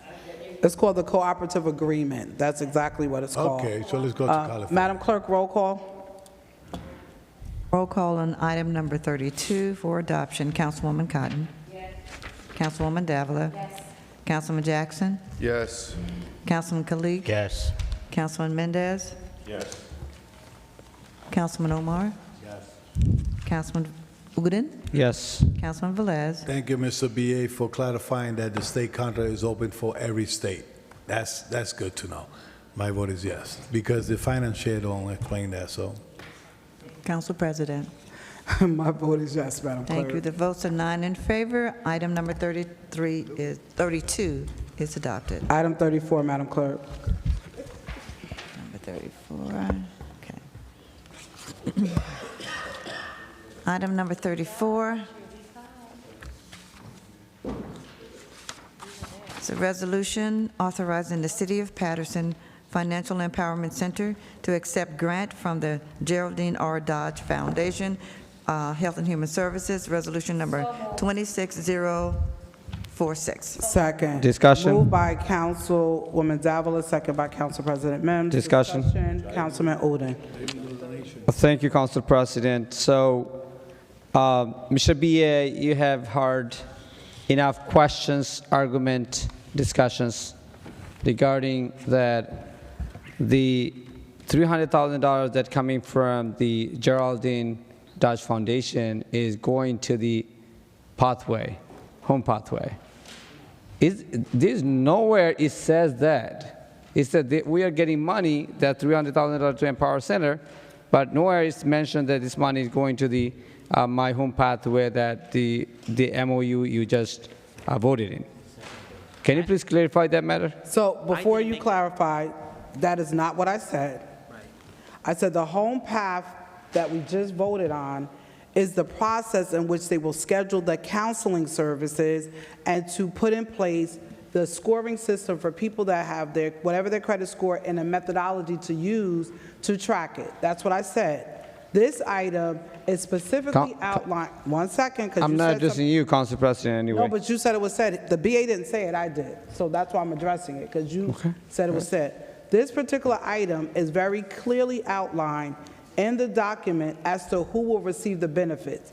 Eva's Village, Family Success Center, It is in the document who will receive, and it's not just 300,000, it will actually total 2.6 million in the grant that will be provided to these entities that would have been sliced funding based on things that were reduced based from the bill that came through on the White House. That's why this item was applied for. They interviewed, the city received it, and these non-for-profits are very excited that they can continue on helping people in the community. So I wanted to bring clarity because you asked, and that's not what I stated. Council President, I'm sorry for not what I have stated exactly, but what I, in general, question to BA, I didn't actually mention your name, or I didn't actually address you at all.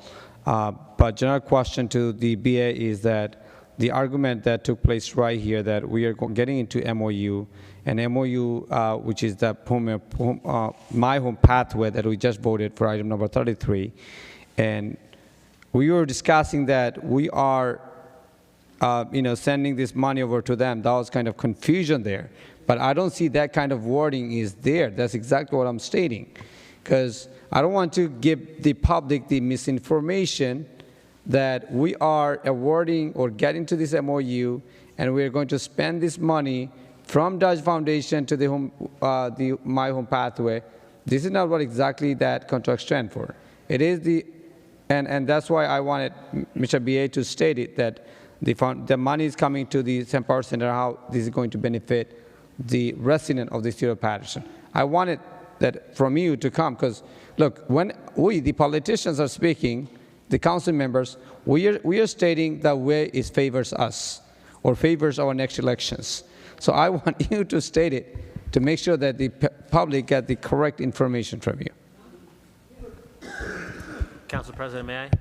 Mr. BA. So I didn't make a statement. That statement was made somewhere Yes, passing tonight. right. Doesn't matter who.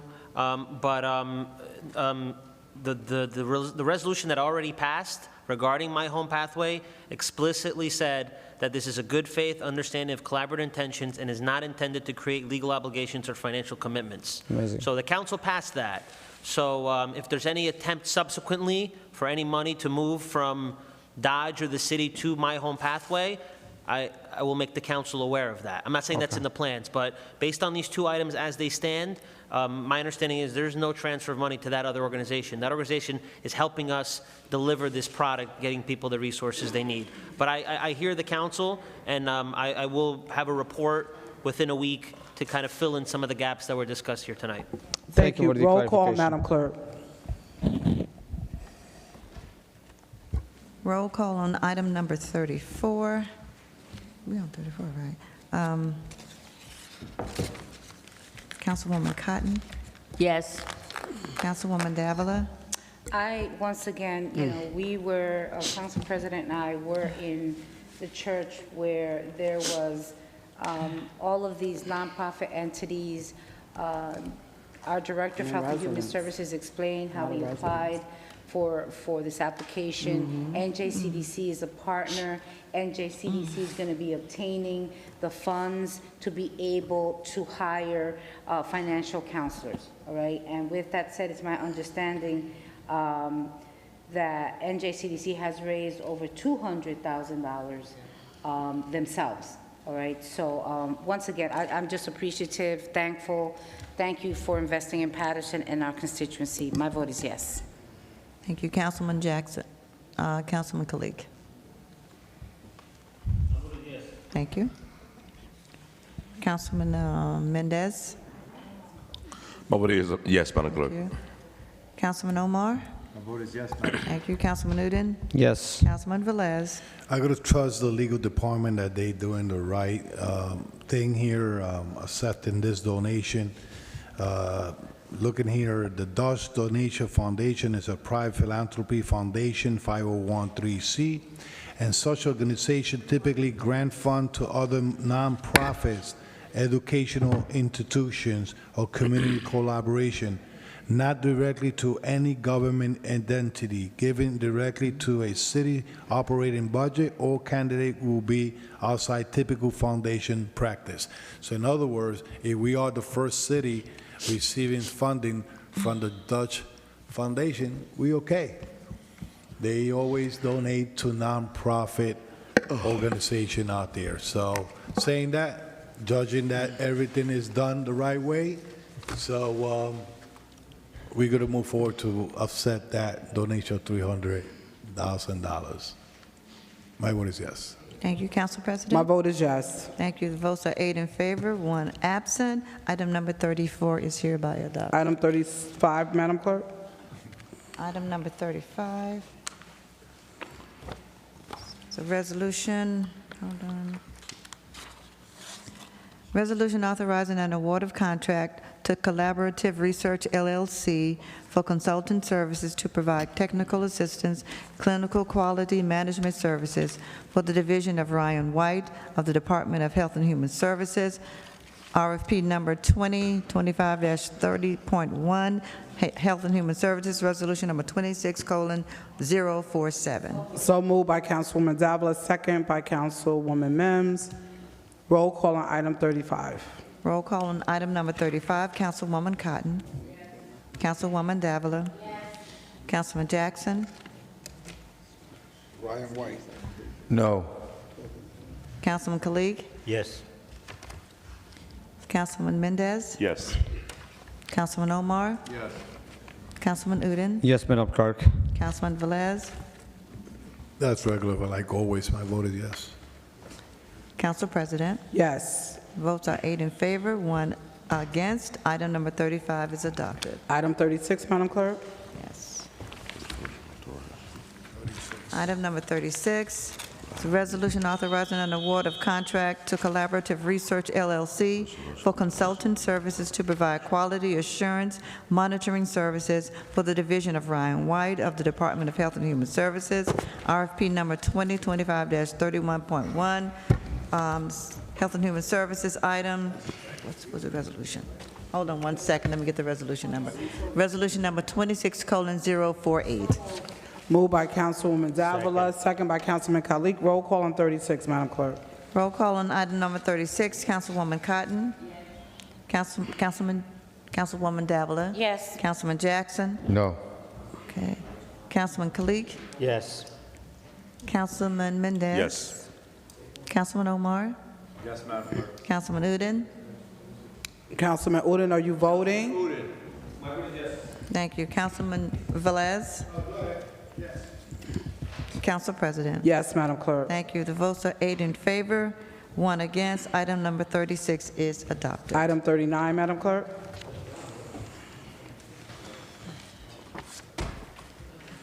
Item number 39, resolution authorizing submission of a grant application and agreement to the New Jersey Department of Transportation Local Freight Impact Fund. It's item number 39. That is a Public Works item, resolution number 26:051. Moved by Councilwoman Davila, second by Councilman Kalik. Roll call on item number 39, Madam Clerk. Roll call on item number 39. Councilwoman Cotton. Councilwoman Davila.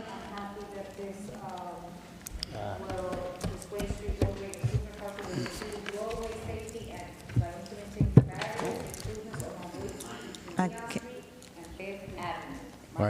I'm sorry, I can't hear you. Okay. She What said was your yes. vote, Councilwoman? She said yes. Your mic is She off. said yes, Madam She Clerk. said yes, thank you so much. Councilman Jackson. Yes. Councilman Kalik. Yes. Councilman Mendez. Yes, Madam Clerk. Councilman Omar.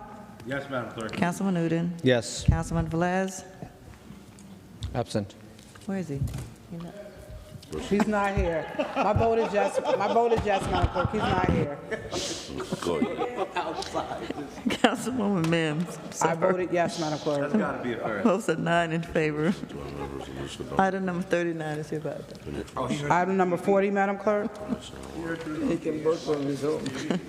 Item number 40 is a resolution authorizing the solicitation of bids for the 21st Avenue Streetscape Project, bid number 26.10, for the Engineering Division of the Department of Public Works item resolution number 26:052. So move. Moved by Councilman Mendez and Velez, second by Councilman Omar. Roll call on item number 40, Madam Clerk. Discussion. Discussion, Councilman Jackson. What are we doing here? We did the streetscape on 21st Ave. Where's the details of what we're going out to, for a bid for?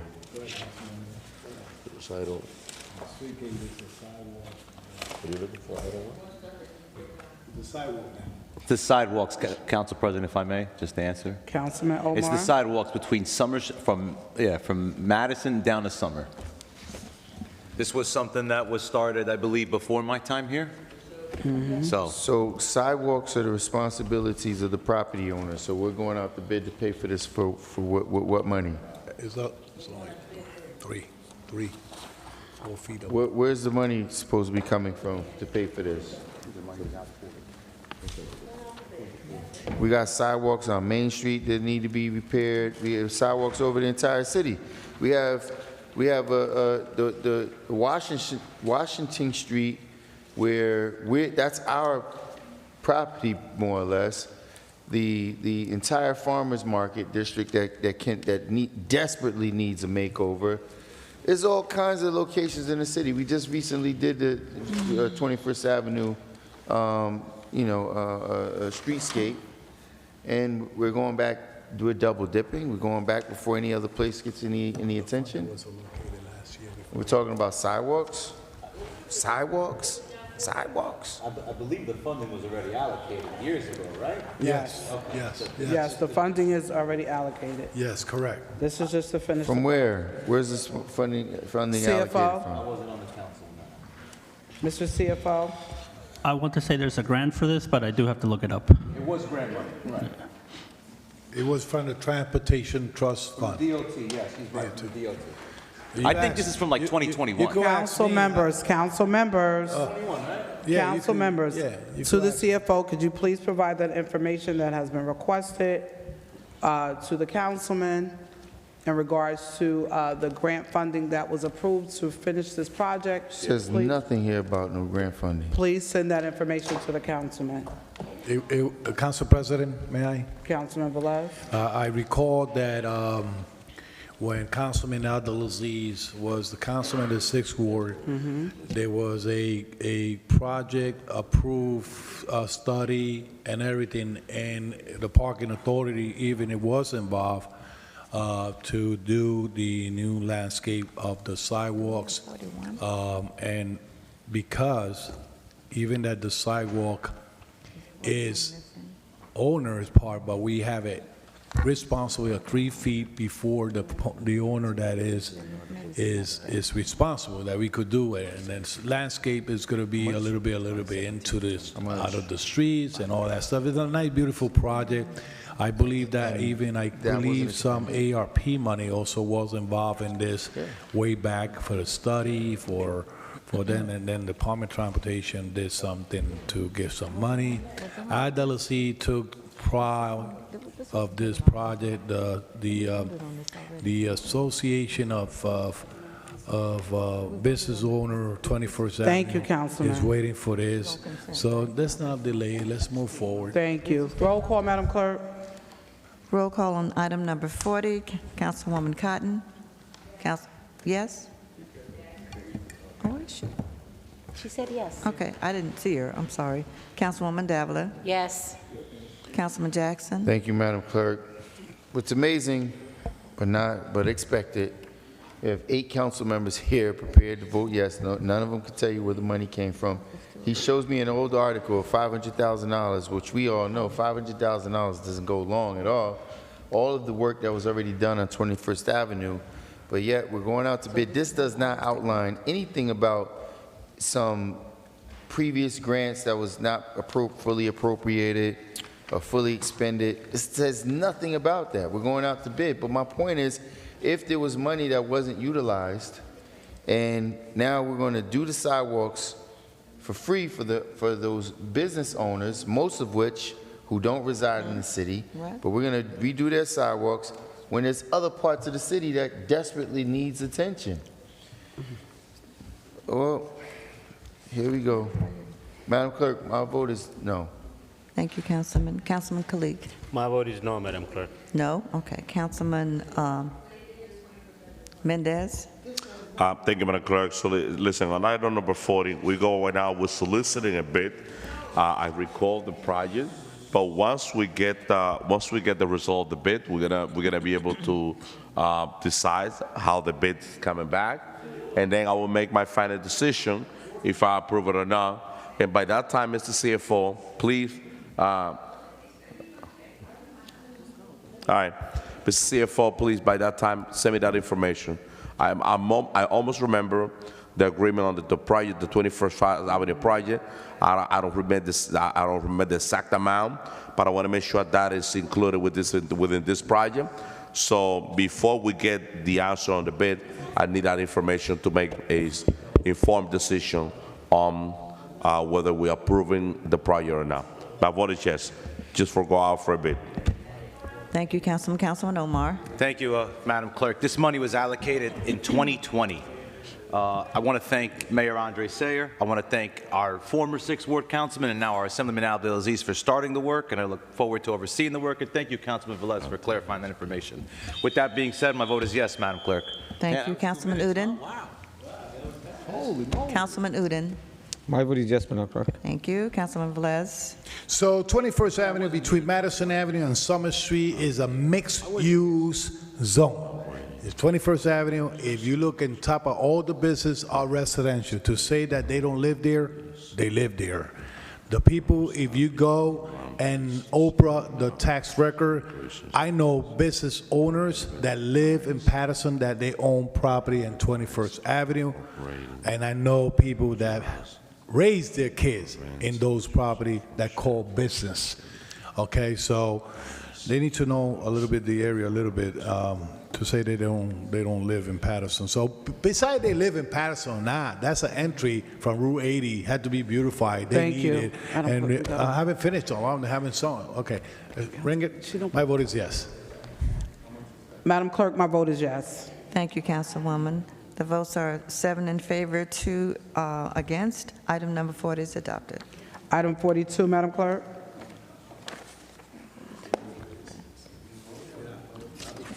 Item And then number 43 is 42 next. is a resolution to amend Resolution Number 24:539, authorizing award of contract to Land Associates, Inc. to provide the design and construction documents for the renovation and addition to the building at 125-133 Ellison Street for the Division of Engineering of the Department of Public Works, Resolution Number 26:054, Public Works. Is there a move by Councilman Velez? Is there a second? Second by Councilwoman Cotton. Roll call, Madam Clerk. Roll call on item number 42, Councilwoman Cotton. Councilwoman Davila. Councilman Jackson. I'm sorry. I apologize, Madam Clerk. They sent the spy over here to distract me. Spy? And he came over here with no Council answers. No answers to the questions. That's a good one. I'm going to pass until you come back. Are we on 42? Yes. Yes. Councilman Kalik. My vote is yes, Madam Clerk. Thank you. Councilman Mendez. My vote is yes, Madam Clerk. Thank you. Councilman Omar. My vote is yes, Madam Clerk. Councilman Udine. Yes. Councilman Velez. I want to pass to see if I don't, if it convinces me to vote no. Councilman Jackson. Some people have no original thoughts of their own.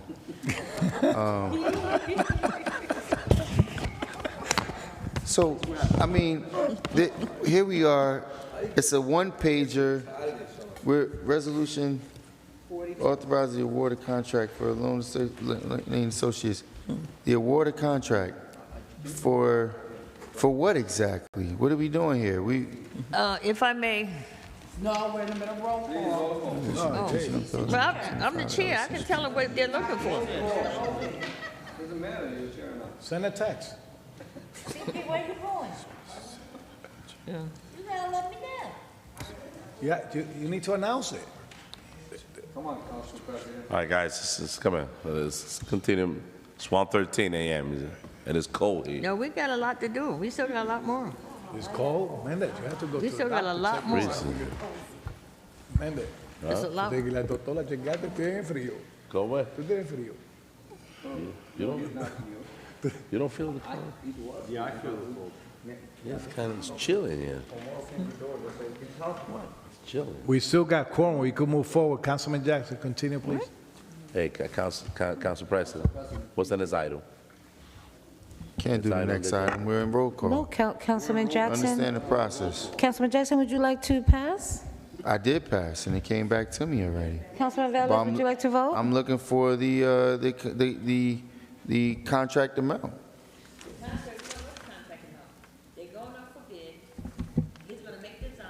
Resolution authorizing the award of contract. That's right. The Lane Associates to provide, Councilwoman okay, Cotton. if there's an award of contract, it says authorizing the award of contract. What are you discussing? Okay, so you think they're gonna do that for free? They're gonna consult how to do that for free? I mean, there has to,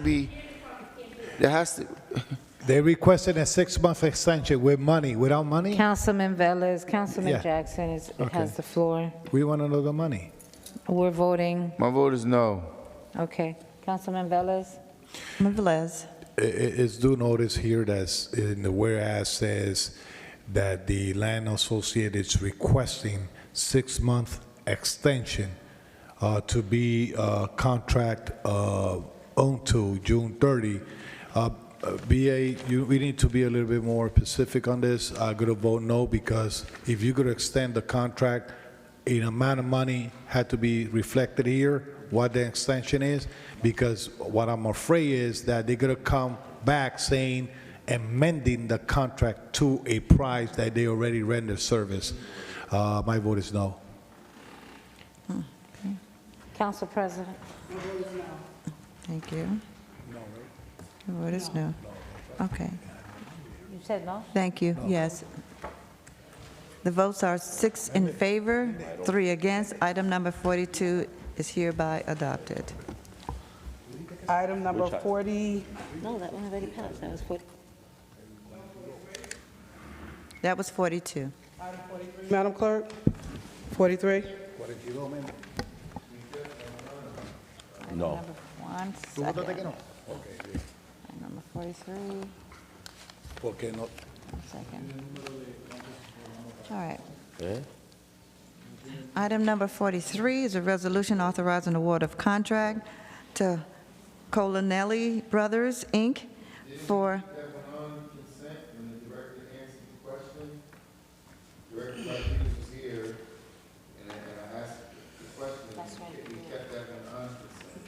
Yes, that's what was 43? stated, it but it's is? still Okay, here. that's why I couldn't find it. Okay. It's fine. Okay, thank you. It's fine. It was fine.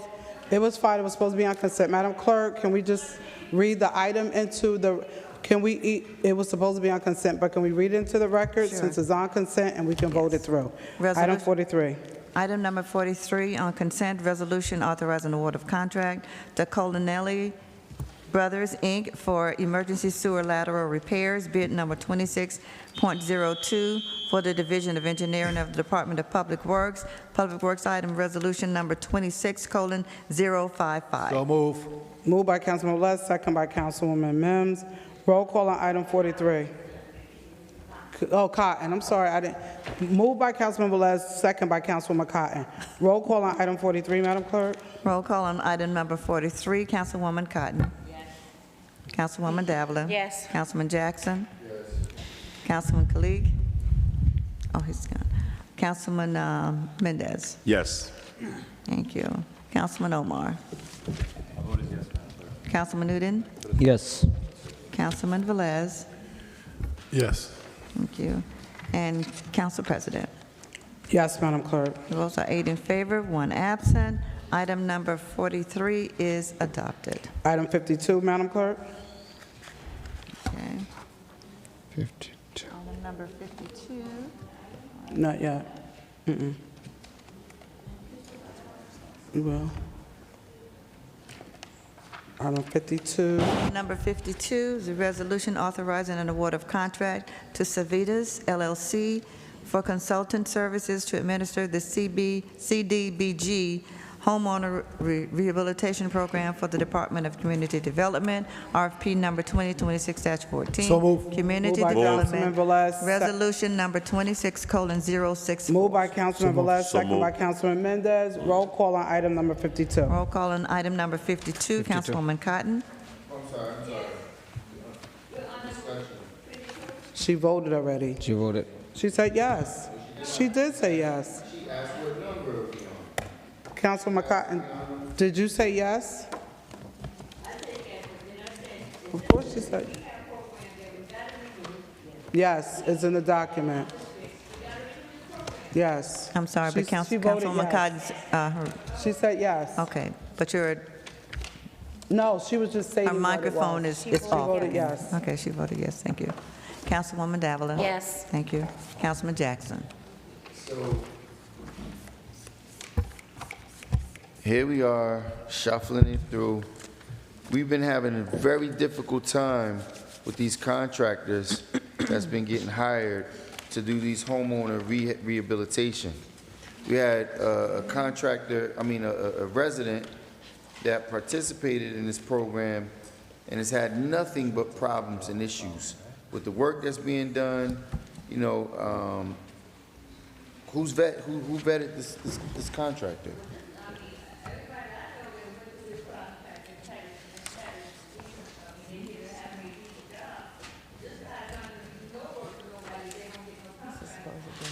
Councilwoman, we're in the middle of roll call. We're in the middle of voting. He voted no. Madam Clerk, Councilman Jackson voted. Councilwoman, he voted no, Madam Clerk. Thank you very much. Councilman Mendez?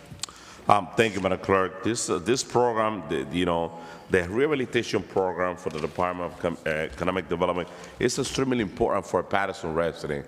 I've been promoting this program. I know I have a few third world residents that they've been getting the benefit for to renew the roof, the siding, the windows, and it's money up there. If you own a single-family home, you get $15,000. If you have a two-family house, you qualify for $30,000. And if you have a three-family house, you qualify for $45,000 to repair, to change, to fix your house, whether there's roofing, siding, window. So we have to continue promoting this program. I'm just going to say this. I know the director's not here, and I know Civita, it went out for a bid. They are the lowest and responsible bidder based on their qualification, and I know they're placed on South Carolina. It doesn't matter the state, but I just want to make sure that we're clear about the community that we're serving, that we need people on the department in-house to help our residents go through the application. We have a lot of seniors, we have a lot of homeowners that they don't understand the process. I just want to make sure that the department has some people ready, the Barbara McLean have some people ready to help those residents with the application and to navigate through the process to make sure that they get those funding to fix their property. My vote is yes, Madam Clerk. Thank you. Councilman Omar? My vote is yes, Madam Clerk. Thank you. Councilman Udine? Yes. Councilman Velez? When we speak about contract and making sure the money is really invested, I believe the Economic Development Department is doing a great job. I look at the request of proposed evaluation worksheet. All the evidence are here, the scores and everything. So I don't think that department is going to be playing with CVG money or any federal funding money just to throw it out the drain. So my vote is yes to support this. Council President? My vote is yes, Madam Clerk. Thank you. The votes are 8 in favor, 1 against. Item number 52 is adopted. Item 54, Madam Clerk.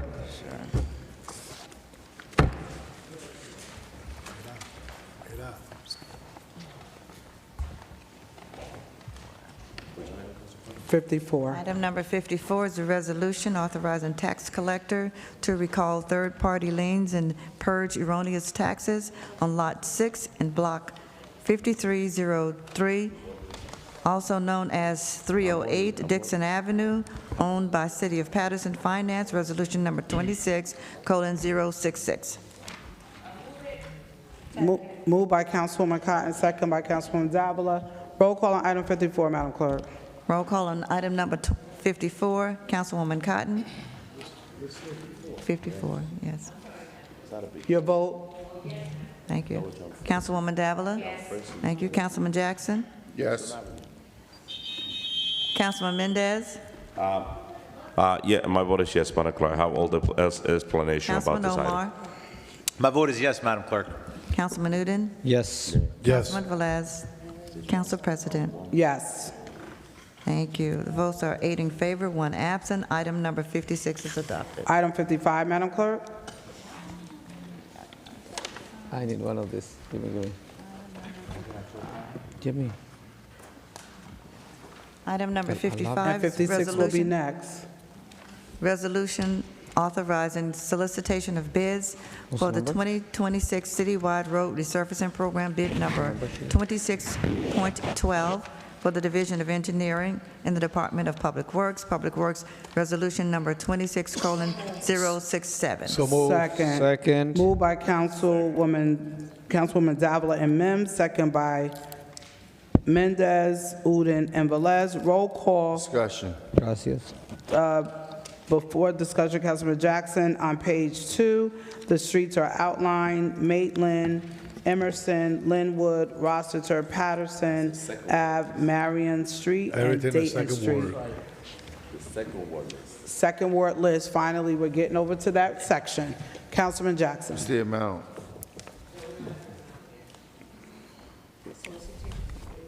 You have, but of course, there's a solicitation of bids, but there has to be a certification.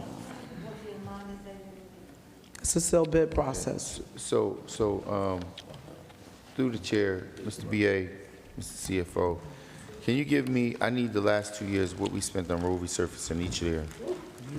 A full report on what we spent on road resurfacing each year. Thank you. Roll call, Madam Clerk. Roll call on item number 55. Councilwoman Cotton. Councilwoman Davila. Yes. Councilman Jackson. So, again, this is another one of those items that I believe we're grossly overpaying for. This is a service that we should be in-house, doing this stuff in-house. Moving forward, we're going to change the way that things are done here. My vote is no, Madam Clerk. Thank you. Councilman Kalik. Councilman Kalik. Thank you, Madam Clerk. Thank you for my council colleague. I believe you will pass. You know, the road resurfacing is very important. We always complain about it, but the meeting, I'm not going to go there. My vote is yes. Thank you. Councilman Mendez. Thank you, Madam Clerk. I'm not only supporting my third ward, I'm supporting resurfacing on the entire city of Paterson. I'm supporting the second ward as well. Every resident deserves to have the work done. And let's remind all the residents of the city of Paterson that nothing happened without this council approving it. So take pride and take credit for that also as well, because it's 1:27 in the morning and we're here approving and voting in this project to make sure that those streets get resurfacing. My vote is yes. Thank you. Councilman Omar. My vote is yes, Madam Clerk. Thank you. Councilman Udine. My vote is yes. Councilman Velez. I'm happy that past year, 90% of my street have been paved. It's fair enough that second ward gets this repavement. I'm saying that 90% of my ward got paved. I'm just saying that it's fair that, you know, your ward get paved, because I'm tired of getting potholes over there in my flat tires, you know, so that's good. My vote is yes. Thank you. Council President. My vote is yes to pave the streets, Madam Clerk. Votes are 8 in favor, 1 against. Item number 55 is now adopted. Item 56, let's hope this goes smoother. Item We're number paving more 56, streets. authorizing, Item I'm 56. sorry. Which one is that? Item number 19th 56 is a resolution authorizing the solicitation of bids for the road resurfacing portion of 19th Avenue, Beckwith Avenue, and Robert Street, bid number 26.13 for the Division of Engineering of the Department of Public Works. Public Works Resolution number 26:068. Second. So moved. So moved by Councilwoman Davila, second by Mims. Mendez, and Velez. Roll call on item number 56. Roll call on item number 56, Councilwoman Cotton. Councilwoman Cotton. Councilwoman Davila. I'm just so excited to see that these, the solicitation of bids are going out for these streets. I was just on Robert Street, and let me tell you, it's not called Robert Street, but Rocky Road. And I'll leave it at that. My vote is yes. Thank you. Councilman Jackson. Thank you, Madam Clerk. Pick out many streets, Clinton Street, Garfield Avenue, tons of streets that can be categorized as rocky roads. But we keep spending way too much money to have these roads resurfaced incorrectly, and it's not being done properly. Madam Clerk, my vote is no. Councilman Kalik. My vote is yes. Councilman Mendez. The resident of the 3rd Ward, 19th Avenue is on this list. 19th Avenue from Breland all the way to Route 20. Stay tuned. When the weather gets better, it will be done. My vote is yes, Madam Clerk. Is yes, thank you. Councilman Omar. To the residents on Robert Street, we are finally addressing one big concern. My vote is yes, Madam Clerk. Thank you. Councilman Udine. My vote is yes, Madam Clerk. Councilman Velez. So, you know, I support a lot the street resurfacing, but this Bethwick Avenue is industrial area, you know, portioned up to the dead end, to all the way down from the bridge of Route 80, all the way down to the end. It's a dead end. Tomorrow's the first day of class. Bethwick goes to behind Classic? No, that's the one side. You take back Councilman, he has the floor. So I know what I'm talking. On the right side, you have a bunch of industrial area. On the left side, you had the highway. Beckwith Avenue leads you to the residential section. It says here Bethview Avenue, sir, I'm reading right, from 21st Avenue to the dead end. So that's under the bridge, going to the dead end, on 21st Avenue, making left, all the way down to the dead end. So that is an industrial area. It would like to be if it's possible, to the administration make the approach, especially those industrial area, Bethwick Avenue, between 21st Avenue, you know, behind the Boys and Girls Club. That's Bethwick, that the one they're talking about, dead end area.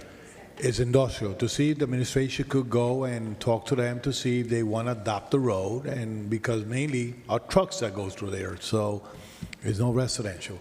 So to see if they want to do a MOU with the city and we've saved the money. But saying that, my vote is yes for now.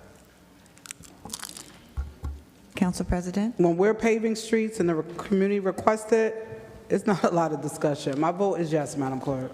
Thank you.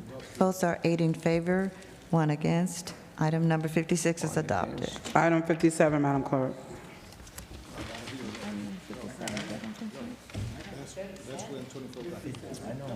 Item 57.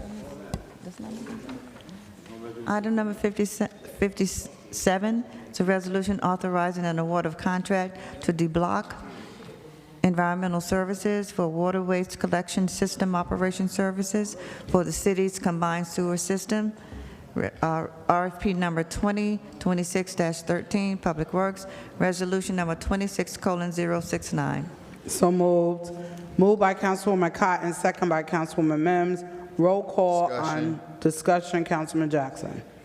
So, I don't know if BA knows this already. Is this for the vacuuming services that's going on in those, who's the chair of DPW? Councilwoman Cotton. So, this is, currently, who's the company that's doing it? What is it? I'm sorry? Same company. No, so this is the company that's vacuuming the waste collection across from Wendy's? I'm not sure if this is that company, but we've had this contract for the past 3 years. So what are they doing? You're asking what this resolution is doing? Yes. The block is a licensed water professional, so they're like above and beyond where our, Councilman.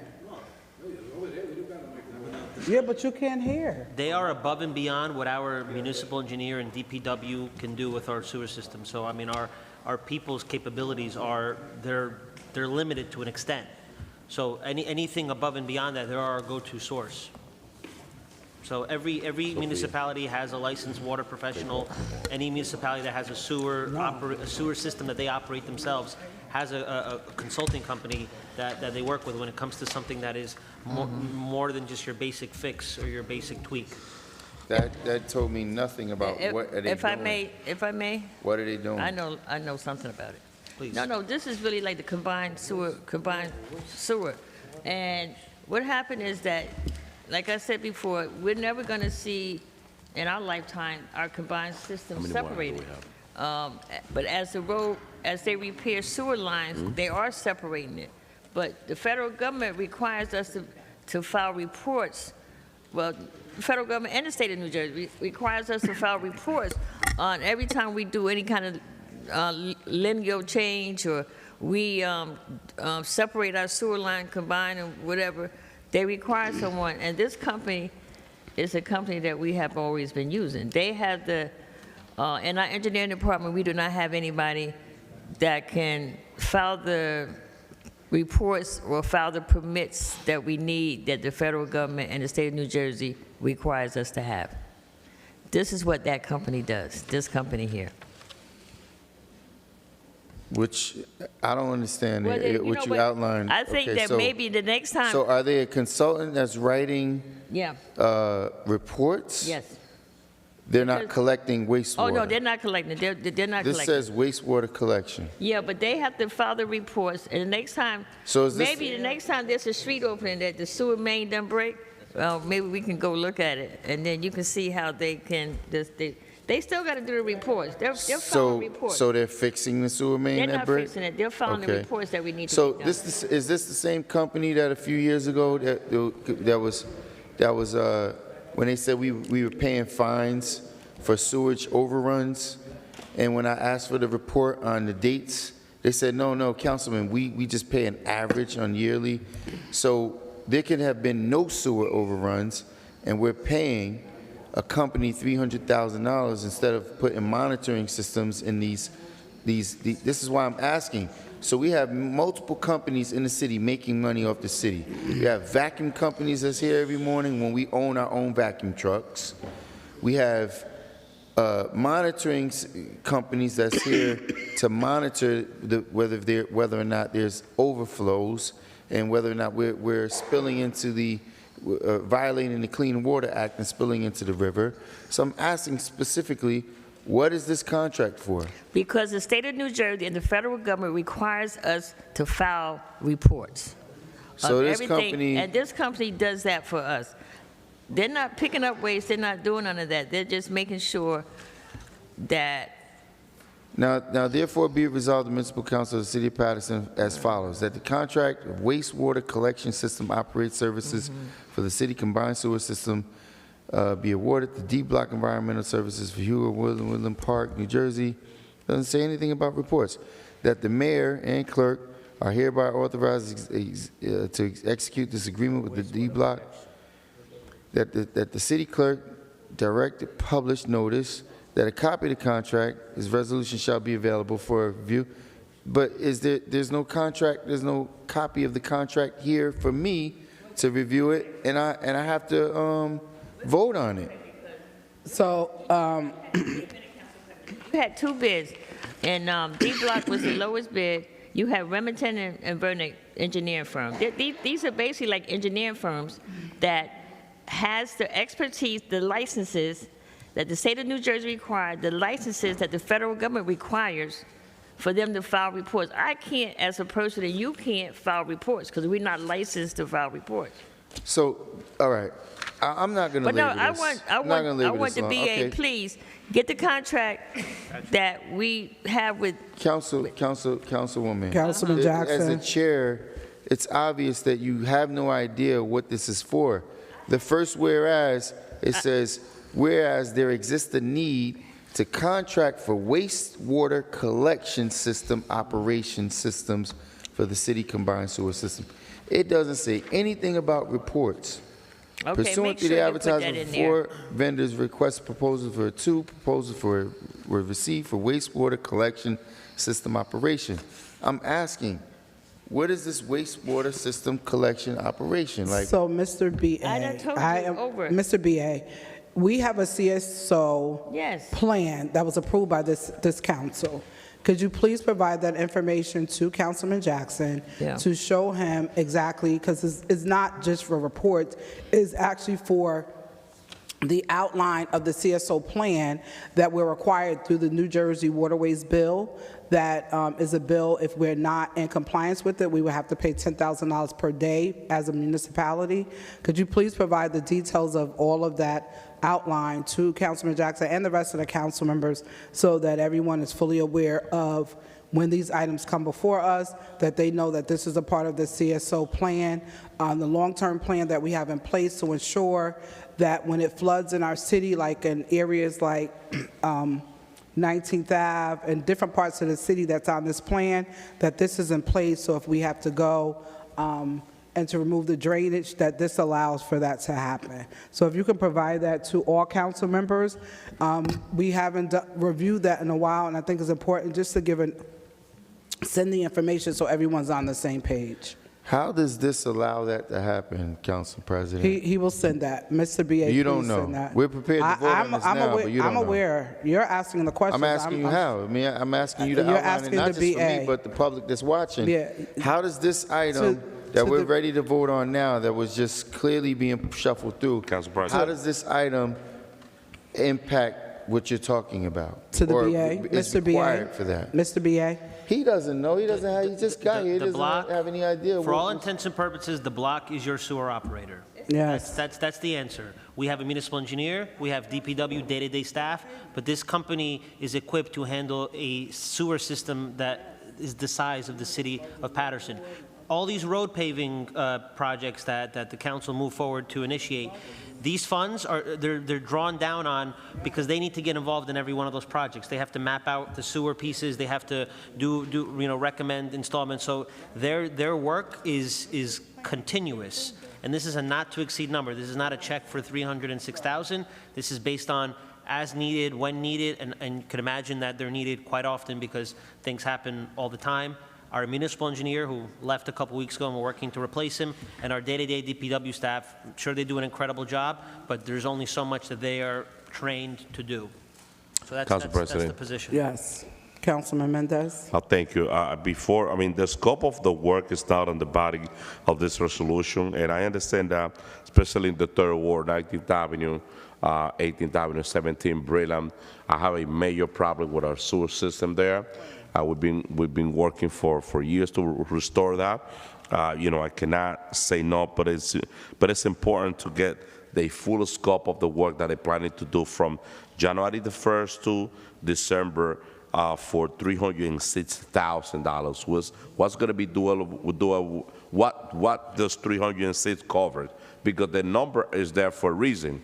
The 306,000 figure is there for a reason. They're looking to do A, B, C, and D within a year. So that's what I need to know. Okay?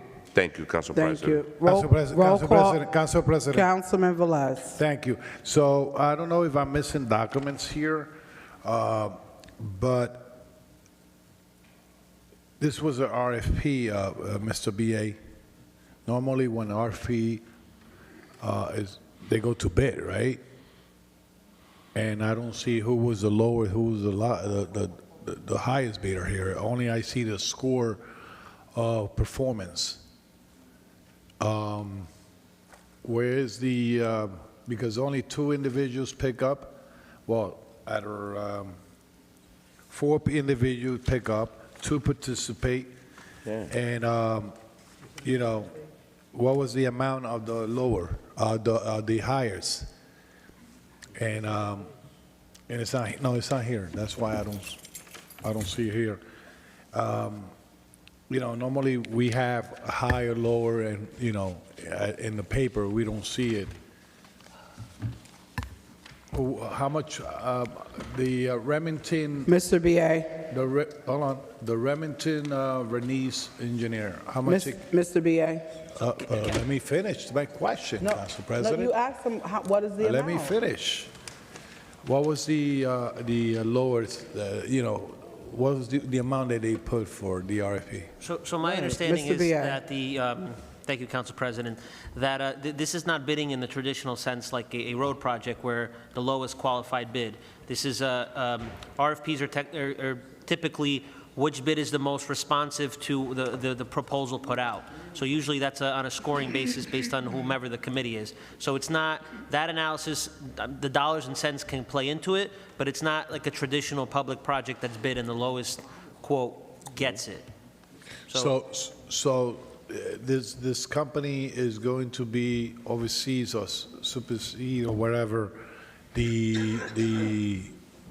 like, we used to have Framer Grown here way back with another company.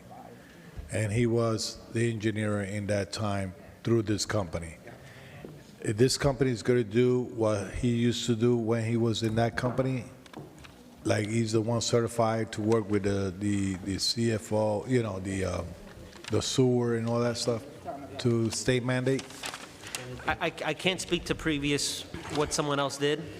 I can say, though, just from personal experience, the block is of the best when it comes to water. I mean, when the issue of the pipe that burst over the summer that affected most of Paterson and it trickled down to neighboring communities, the block was the water consultant for many of those affected municipalities and probably played a major role here in Paterson. So, Mr. BA, could you provide that additional information to the councilman that's been requested? Madam Clerk, roll call.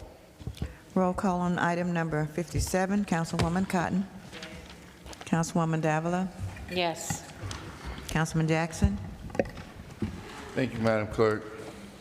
All the information provided completely contradicts the services that they render. We're poised to vote on a contract to spend money where no one can tell you what is it for. Everyone's making these hypothetical guesses at what it is that we're paying for.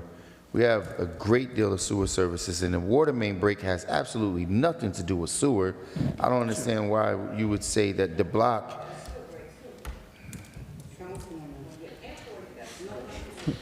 She can't help herself. She just can't help herself. The water main break that affected all the municipalities that where we were out of water had nothing to do with the sewer. Had nothing to do with the sewer. Nice boy. But you know, while you're at it, Councilwoman, what is the budget for the Water Commission? You still don't have that information? I requested it weeks ago. Council members, Councilwoman, allow Jackson to finish. Do You not sit on that board, respond you don't and even know roll what the water, call. you don't know right offhand? We all know the city's municipal budget, but you don't know the budget of the Water Commission. It's ridiculous. You know, it's just irresponsible governance here. We have absolutely no clue. Everybody's poised to vote for this. I'm the only one that asked the question, and then I'm getting scalded for questioning what the hell is going on with this money. It's ridiculous. Madam Clerk, my vote is no. Thank you, Councilman. Councilman Kalik. Well, it's almost 2 o'clock. Everything is, if you want to comprehend, you could, if you read the body of the resolution. Then if you want to ask question and linger it, you could. You know, that's simple as that. Read the first whereas and read the statement of purpose. Your answer is right there. My vote is yes. Thank you. Thank you. Councilman Mendez. My vote is yes, Madam Clerk. Councilman Omar. Oh, he's here. Councilman Udine. Yes, Madam Clerk. Councilman Velez. Councilman colleague, your watch is ahead for 15 minutes. It's 1:48 in the morning. My vote is yes. Thank you. Council President. My vote is yes, Madam Clerk. Thank you. The votes are 7 in favor, 1 against, 1 absent. Item number 57 is adopted. Item number 44, Madam Clerk. Item number, I'm sorry, 44? Yes. Okay. 44. Item number 44 is a resolution honoring New AME Zion Church in observance of Black History Month 2026, sponsored by Councilwoman Ruby N. Cotton. City Council, Resolution number 26:056. Thank you. Move it. Second. Second. Moved by Councilwoman Cotton, second by Mims, Davila, and Velez. And Roll call on myself. item number Thank 44, you. Madam Clerk. Come on, Council President. You said second? I said second. Councilman proudly. Udine. I didn't hear you. Roll Roll call. call, Madam Clerk. Roll call on 44. item number 44, Councilwoman Cotton. Thank you, Madam Clerk. I'm going to be really brief, but for our celebration of Black History Month, I've chosen my church, New AME Zion Church. My reasoning for choosing New AME Zion Church is because we'll be celebrating a 100 years centennial. Back in the 1920s, 30s, and 40s, the black community, only thing we had was the black churches to keep us going.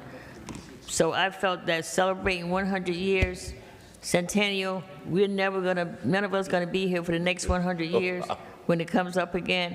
To let the community know, back in the 2010, 2020, the black churches was what kept Black people together. And we worked together, whether we worked in the field, whether we worked on the farm, no matter what we did. So I want to recognize my church that I've been a member with for 50 years, New AME Zion Church. Congratulations, New AME Zion, and my pastor, Reverend Maddox, and my congregation. Thank you. Madam Clerk, my vote is yes. Thank you, Councilwoman Davila. Congratulations, my vote is yes. Councilman Jackson. Yes. Councilman Kalik. Yes. Councilman Mendez. Yes. Councilman Udine. Yes, Madam Clerk. Councilman Yes. Velez. Council President. Yes. Thank you. Votes are 8 in favor, 1 absent. Item number 41 is hereby adopted. Item 45, Madam Clerk. Is it 44, right? Yeah. Item number 45, it's a resolution honoring Trinace Barbie Watkins in observance of Black History Month 2026. City Council Resolution number 26:057. Moved by Councilman Jackson, Second. second by Mims, Second. Velez, and Udine, and Davila. Roll call on item number 45. I'm sorry, I didn't get that. Moved by Councilman Jackson, Okay. second by Mims, Udine, Velez, and Davila. Thank you. Roll call, Councilwoman Cotton. Thank you, Madam Clerk. I want to say congratulations to Trinace Barbie Watkins for being observed by our Councilman Michael Jackson for Black History Month. Madam Clerk, my vote is yes. Thank you, Councilwoman Davila. Yes. Councilman Jackson. Thank you, Madam Clerk. This is just a tribute to Ms. Trinace Barbie Watkins on being a true leader in our community, a person of true integrity, honesty, and a commitment to the betterment of our community. Madam Clerk, my vote is yes. It's 145 plus years. Madam Clerk. Yes, thank you. Councilman Kalik, My vote is yes, Madam Clerk. Councilman Mendez, My vote is yes, Madam Clerk. Councilman Omar, My vote is yes, Madam Clerk. Councilman Udine, Yes. Yes. Councilman Velez, Council President. Congratulations, my vote is yes. Thank you. The votes are 9 in favor, none against. Item number 45 is adopted. Item number 46, Madam Clerk. Item number 46 is a resolution honoring the historic Calvary Baptist Church in observance of Black History Month 2026, sponsored by Councilman Alex Mendez, City Council, Resolution number 26:058. So moved. Second. Second. Moved by Councilman Mendez, second by Councilwoman Davila, Mims, and Udine. Roll call on item Cotton. And Velez. Cotton. Thank you. And Velez. Roll call on Thank you. item number 46. Okay. Roll call on item number 46, Councilwoman Cotton. Thank you, Madam Clerk. I just want to say to the historic Calvary Baptist Church, congratulations on being honored by Councilman Alex Mendez in celebration of our Black History Month celebration. Madam Clerk, my vote is yes. Thank you, Councilwoman Davila. very near and dear to my heart, Calvary. Congratulations. My vote is yes. Councilman Jackson? Yes. Councilman Kalik? Yes. Councilman Mendez? Thank you, Madam Clerk, to our Calvary family. I've been a member of Calvary since 2009. We're going to celebrate. We're celebrating 145-plus year anniversary also, and we're going to have a phenomenal celebration for Black History Month. I'm looking forward. My vote is yes, Madam Clerk. Councilman Omar? My vote is yes, Madam Clerk. Councilman Udine? Yes, Madam Clerk. Councilman Velez? I know I'm not going to have the chance to say this in the podium in the celebration, but I have a lot of respect, not only for the pastor, for the whole entire congregation. I know that I don't attend to special service there or whatever because I'm in another place at that time, but I always pray for the church, pray for the pastor, and pray for everyone and everyone in the community that goes to that church. So saying that, keep on doing the great work, and my vote is yes. Council President? So I just want to say to Pastor Lasser and Calvary Baptist, but I would be remiss if I did not mention Reverend Dr. Rowe, who was there for a very, very long time and was very, very heavily involved in the political arena. My vote is yes. Thank you. The votes are 9 in favor, none against. Item number 46 is hereby adopted. Item 47, Madam Clerk.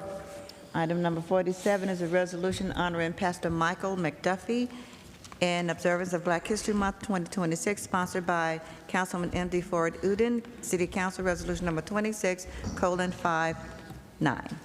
Moved by So Councilman Udine, second by Cotton, Mims, Mendez, Okay. Udine, Velez, Davila. And Eby. Roll call on item 47, Madam Clerk. Roll call on item number 47, Councilwoman Cotton. Thank you, Madam Clerk. I want to say congratulations to Pastor Michael McDuffie. We've been knowing each other, especially his mom and dad, who are no longer here, but they were very great supporters. They lived in the 4th Ward all their lives. And I want to say that Pastor McDuffie, his parents was absolutely wonderful. Community-wise, always helping out, always doing things. And so Pastor McDuffie has really taken after them or what they've done back in the 60s and the 70s and the 80s. Madam Clerk, congratulations, Pastor McDuffie. My vote is yes. Thank you. Councilwoman Davila. Congratulations. My vote is yes. Councilman Jackson. Yes. Councilman Kalik. Yes. Councilman Mendez. Congratulations to my great friend, Pastor Mendoza. My vote is yes, Madam Clerk. Thank you. Councilman Omar. My vote is yes, Madam Clerk. Thank you. Councilman Udine. This is a very well-deserved recognition. He's a community activist, not just a reverend, but also an educator in Paterson Public Schools. And I would love to talk more on the celebrations. My vote is yes, of course. Thank you. Councilman Mims. Councilman Velez, sorry. The word of mighty son, he's a real son. And when he started a program at the schools and you know, preaching to the youth and doing what he had to do is an outstanding job. Good choice, pick Councilman Udine, you know, Reverend McDuffie, Pastor McDuffie. We see each other right here in Ventanita. He like to eat a lot of Dominican food, Spanish food. So I know he's real mixed. No, everything. He is everything. He's a good guy, man. Congratulations. My vote is yes. Thank you, Council President. To Pastor McDuffie, who we grew up around the corner from each other. I've known him for 56 years. Congratulations. My vote is yes. Thank you. The votes are 9 in favor, none against. Item number 57 is adopted. Item 48. Item number 48, the resolution honoring Roshan Davis for his extraordinary service to the city of Paterson, his distinguished military and fire service, and for becoming the first and only African American in the United States history to receive Veterans of Foreign Wars National Outstanding Firefighter Award, sponsored by Council President Dr. Lalisa Mims, Council Vice President Marissa Davila, Councilman Michael Jackson, and Councilwoman Ruby N. Cotton. City Council Resolution number 26:0. So moved. Second. Moved by Council President Mims and Davila, second by Councilwoman Cotton. Second. Mendez, And myself. and Velez. Udine, and Velez. And Evie. Silently. Roll call on item 48, Madam Clerk. Roll call on item number 48, Councilwoman Cotton. Thank you, Madam Clerk. I just want to say congratulations to Rashawn Davis, honoring you for your military service and your services that you had with us in the Paterson Fire Department. I look forward to presenting this honor to you for our Black History Month. Congratulations once again, Rashawn. Madam Clerk, my vote is yes. Councilwoman Davila. Roshan Davis, many a times, and I've heard you say this, a lot that you do, you don't do it seeking recognition. We appreciate you. The city of Paterson appreciates you. The fire department appreciates you. Thank you for all that you do, and specifically, thank you all you do for Councilwoman Vera Ames. My vote is yes. Yeah, thank you. Councilman Jackson. Yes. Councilman Khalid. Yes. Councilman Mendez. Congratulations, brother. My vote is yes, Madam Clerk. Councilman Omar. Yes. Councilman Udine. Yes.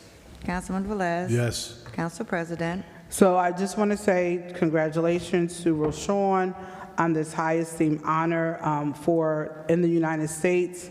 And I also want to acknowledge the fact that on February 1st, that we will have our flag raising ceremony. It will start at 2 o'clock outside, and Rashawn will be raising the flag outside for Black History Month to sort of kick off the program outside.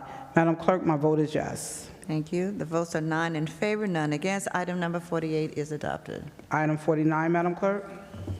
Item number 49 is a resolution honoring Charity Wilder in observance of Black History Month 2026, sponsored by Council Vice President Maritza Davila, City Council.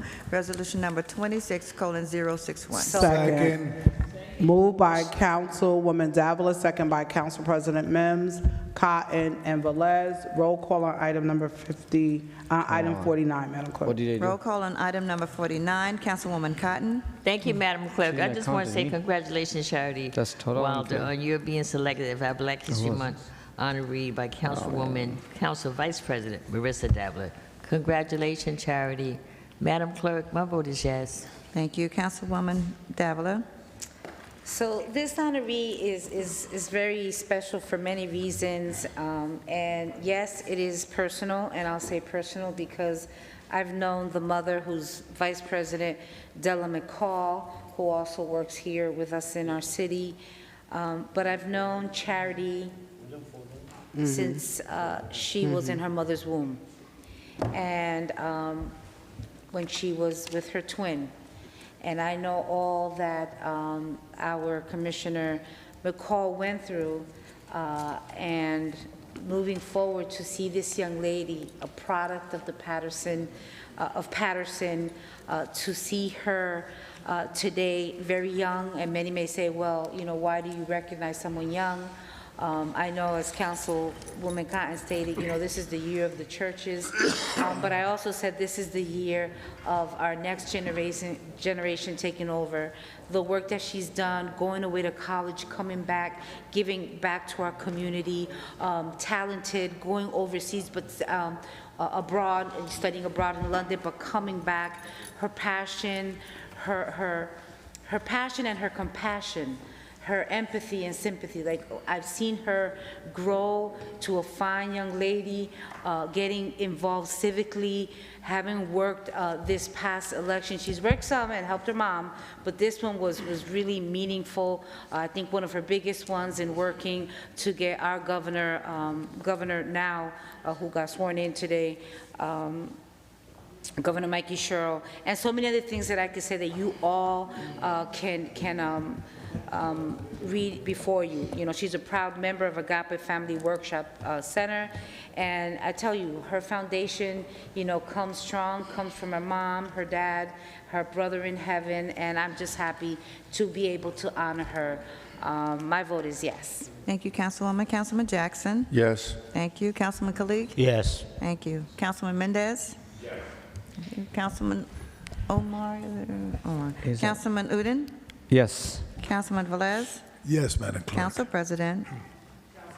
My vote is yes, Madam. Okay, thank you, Councilman. To my goddaughter, Great Pitt, Council Vice President, my vote is yes.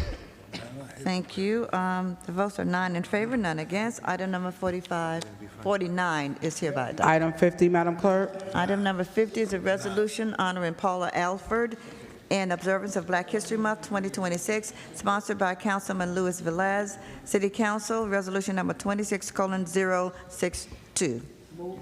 Moved by Councilman Velez. Is there a second?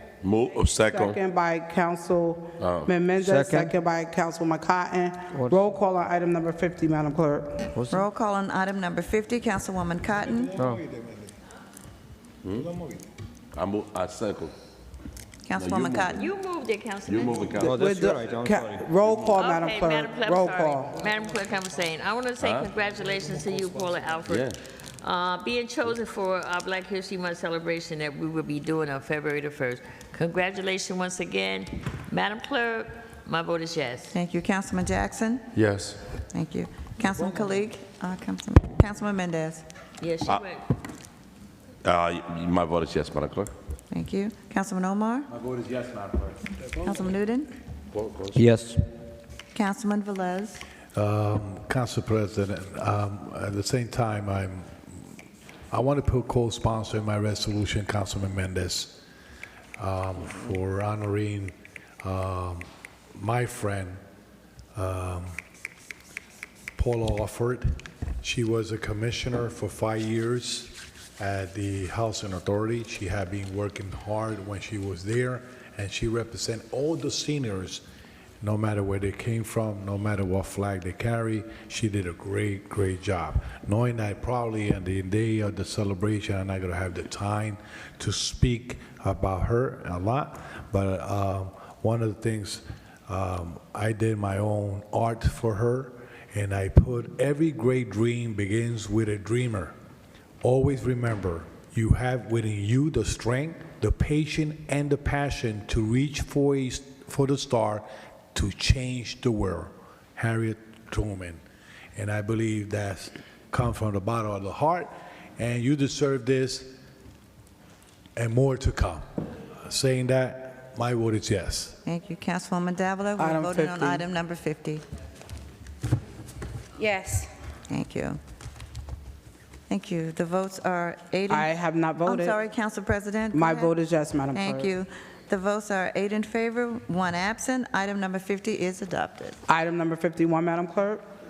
Item number 51 is a resolution honoring Lauren Mitchell in observance of Black History Month 2026, sponsored by Councilman Ibrahim Omar, City Council.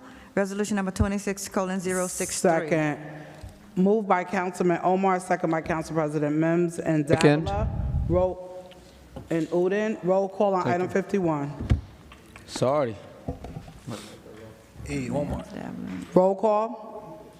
Moved by Councilman Omar, second by Council President Mims, Davila, and Uden. Roll call on item 51, Roll Madam call Clerk. on item number 51. Councilwoman Cotton. Thank you, Madam Clerk. I want to say congratulations to Lauren Mitchell on being honored by our new council member, Councilman Omar. Congratulations, Lauren Mitchell, on being recognized for our Black History Month celebration. Madam Clerk, my vote is yes. Thank you. Councilwoman Davila. Yes. Councilman Jackson. Thank you, Madam Clerk. Brother Omar, even a broken clock is right twice a day. Great selection. Yes, Madam Clerk. Thank you. Councilman Kalik. My vote is yes, Madam Clerk. Thank you. Councilman Mendez. My vote is yes, Madam Clerk. Councilman Omar. Thank you, Madam Clerk. I'm glad Councilman Jackson agrees.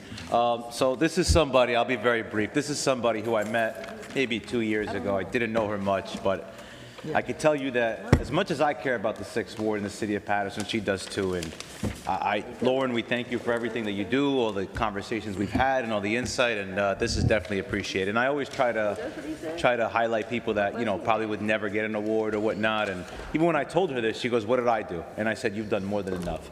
So Lauren, congratulations, and my vote is yes. Thank you, Councilman. Oh, that's what Councilman he's Newton. saying. She's a great pick for sure. Congratulations to Lauren. My vote is yes. Thank you. Councilman Velez. I approve of that message. My vote is yes. Thank you. Council President.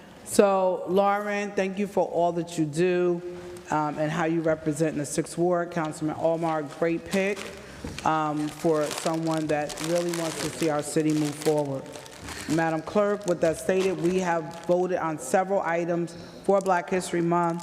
Our theme this year is the Honorable, it's the Century of Black History Commemorations. Our legacy will never die.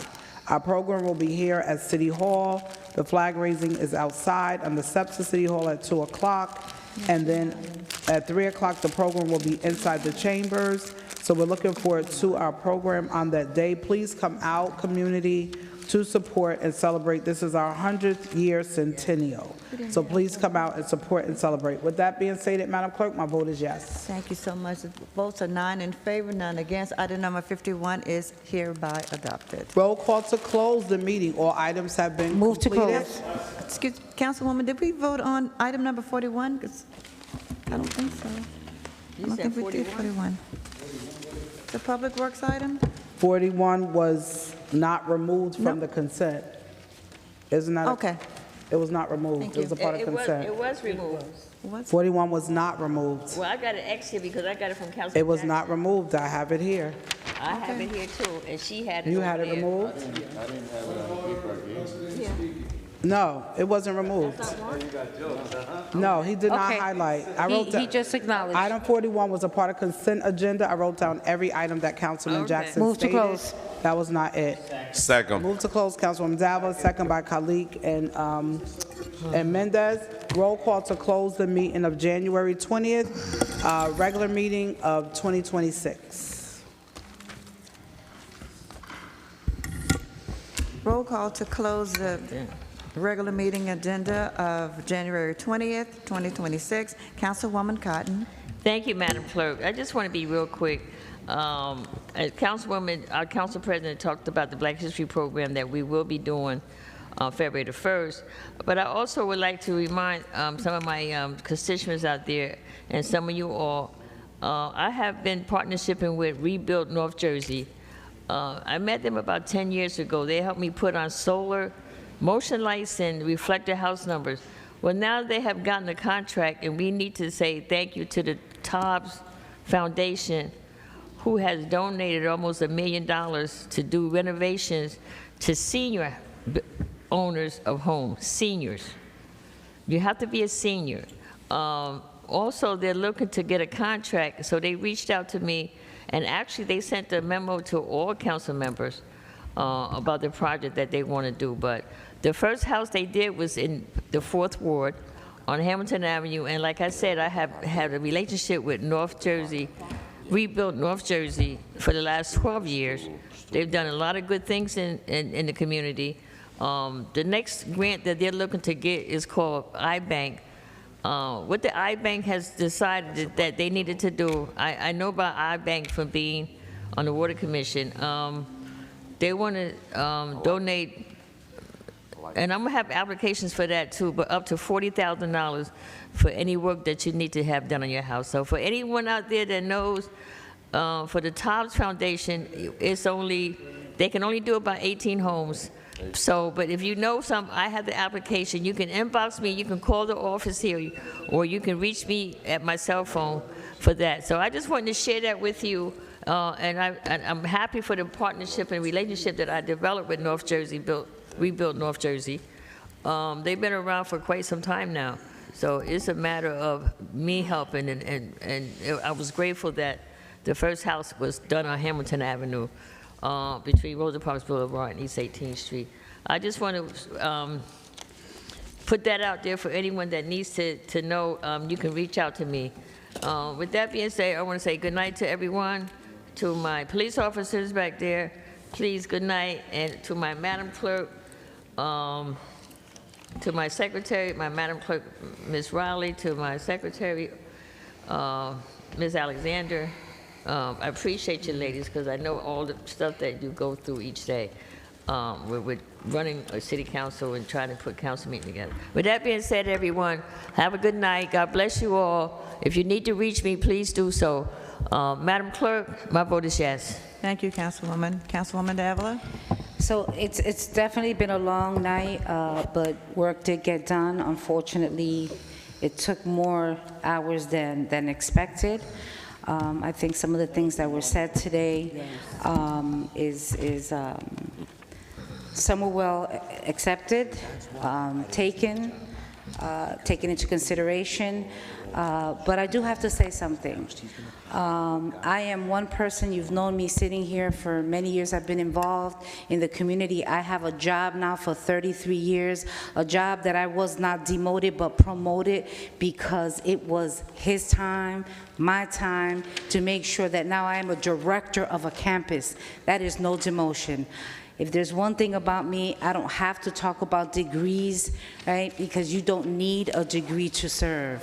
But what comes out of your mouth when you talk about others to make statements that are not so, people see it. So I appreciate all those messages that I received concerning, a statement made about me addressing somebody's education, because I never mentioned that. I am happy, though, to say that I've been given the opportunity to be able to be first gen and have a bachelor's and a master's and be in higher ed for so many years. To all of the business owners out there that came out today, thank you. We've heard you. We'll continue to have the meetings. Corporation Council, as you're aware, all right?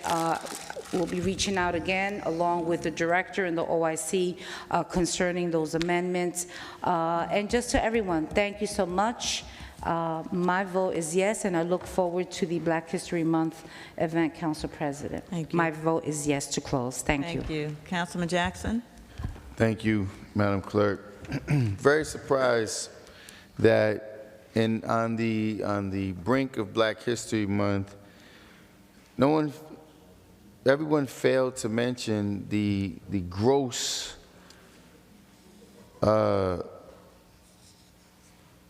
criminal activity going on in social services. We have a great deal of 30 to 50 plus black employees there who are being riffed and fired, who have worked there for 25 plus years, almost 30 years, while other people have worked there for less than a year.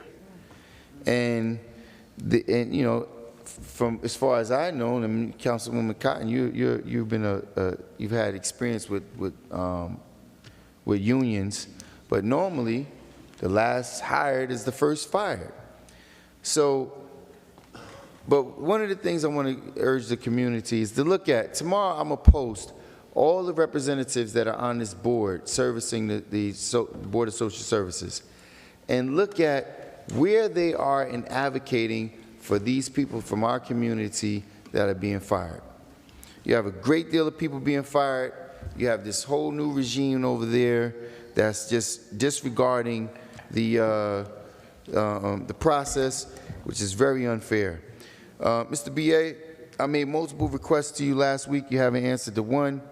The one that stands out to me is what's going on with the tractor trailers that are parking. I have people who are complaining about their small used commercial vehicles and even their cars being towed. Here we have, a band, 5 or 6, 18, large tractor trailers that's blocking traffic on that thoroughfare and parking illegally on a non-paved surface road, and we haven't had any reports on that. The zoning, members of the zoning department reached out to me, letting me know that they've been doing their job. They served notice. They wrote summonses for that space, and it's not being prosecuted. I asked you for a report on that. I still haven't received it. I guess it'll be at the next meeting. Council President, just putting you on notice, and I'm putting the members of the public on notice. From henceforward, there will be no consent agenda. I am going to personally dismantle and get rid of the consent agenda. If I cannot get an item on the workshop for presentation after multiple requests has been made, then there will be no consent agenda moving forward.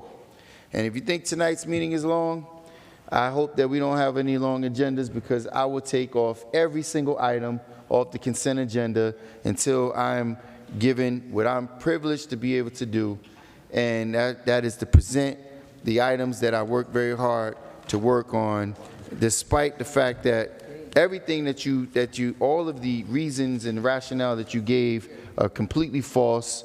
I'm not required to have a particular kind of paper. I know you might like it on some colorful paper, but that's not going to happen.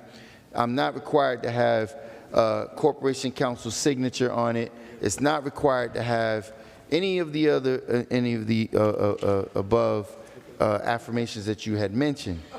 All that is required is for a person, a member of the legislative body, to propose it at a certain period of time, which I have done, and that item should be able to be brought forward for not only for consideration, but also to move forward to the regular agenda for a vote. So, it is up to you, Council President. If I'm incapable of doing my presentation, that's fine. I don't mind, but we will go through each and every item, and I will nitpick on every item until I'm able to do so. With that being, I don't care if we're here till tomorrow. I got time. I got plenty of time. Madam Clerk, my vote is yes.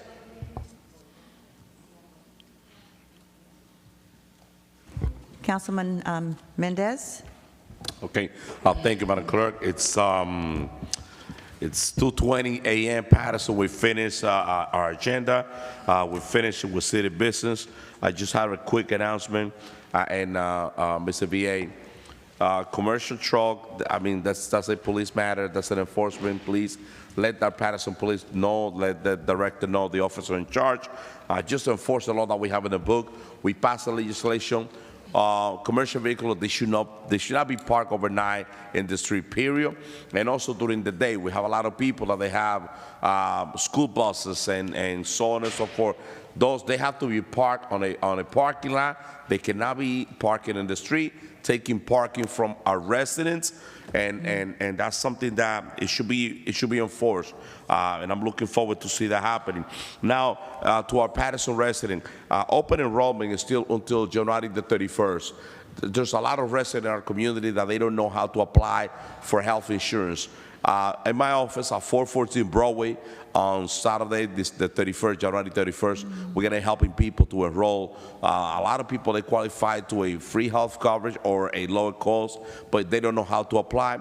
We're going to have a group of people informing the community, helping you to get registered, to sign in, and any of those health coverage. And pay attention to this. If you have a broker that charges you for that, that's against the law. That should be free.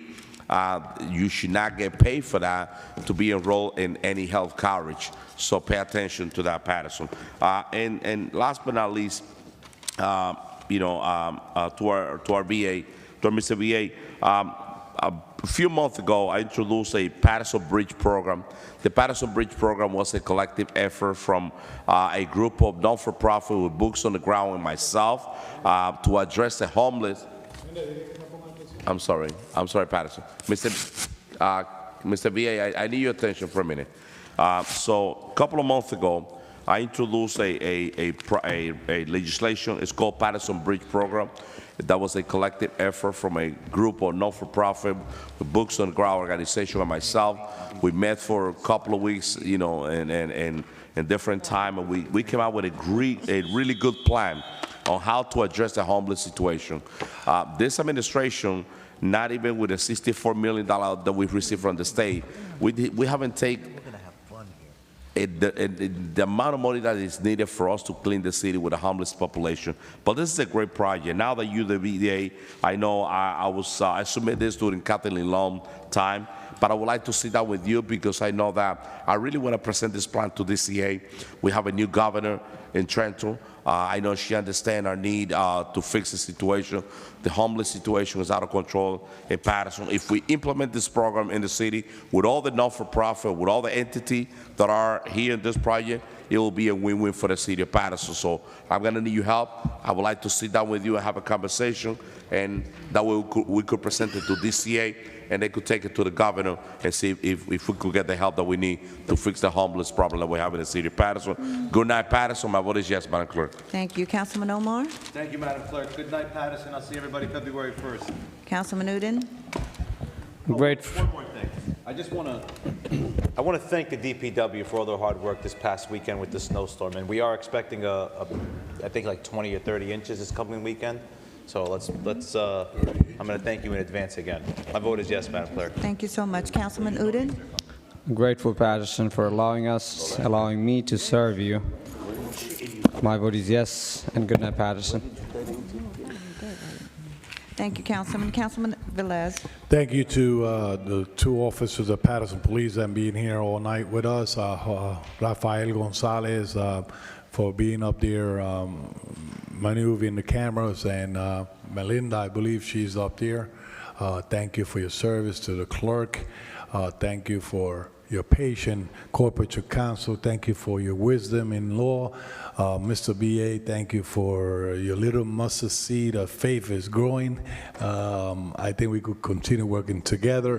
One thing I got to say, Council President, and I got to say it loud and clear, for the past year, I believe two years, I believe it is, February 1st, I'm always out of the city.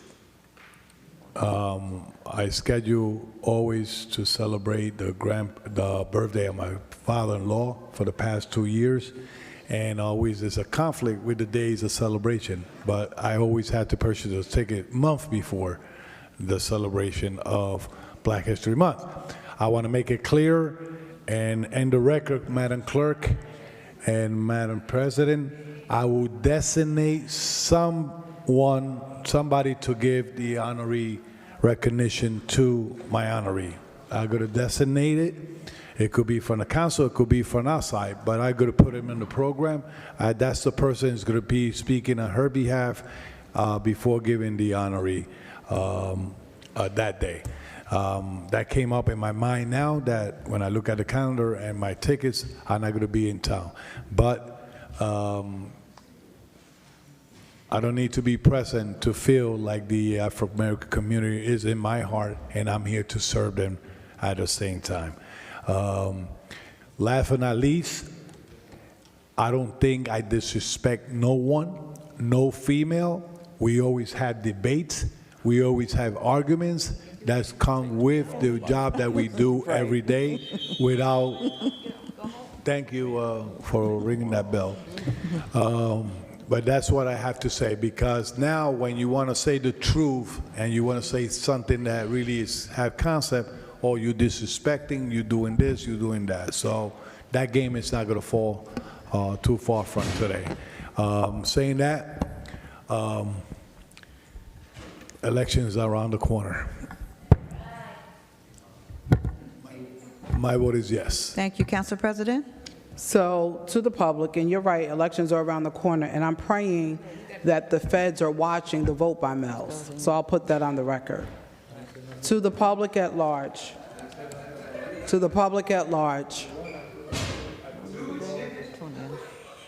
we are, as a community, in a situation where there's a lot of illegal dumping.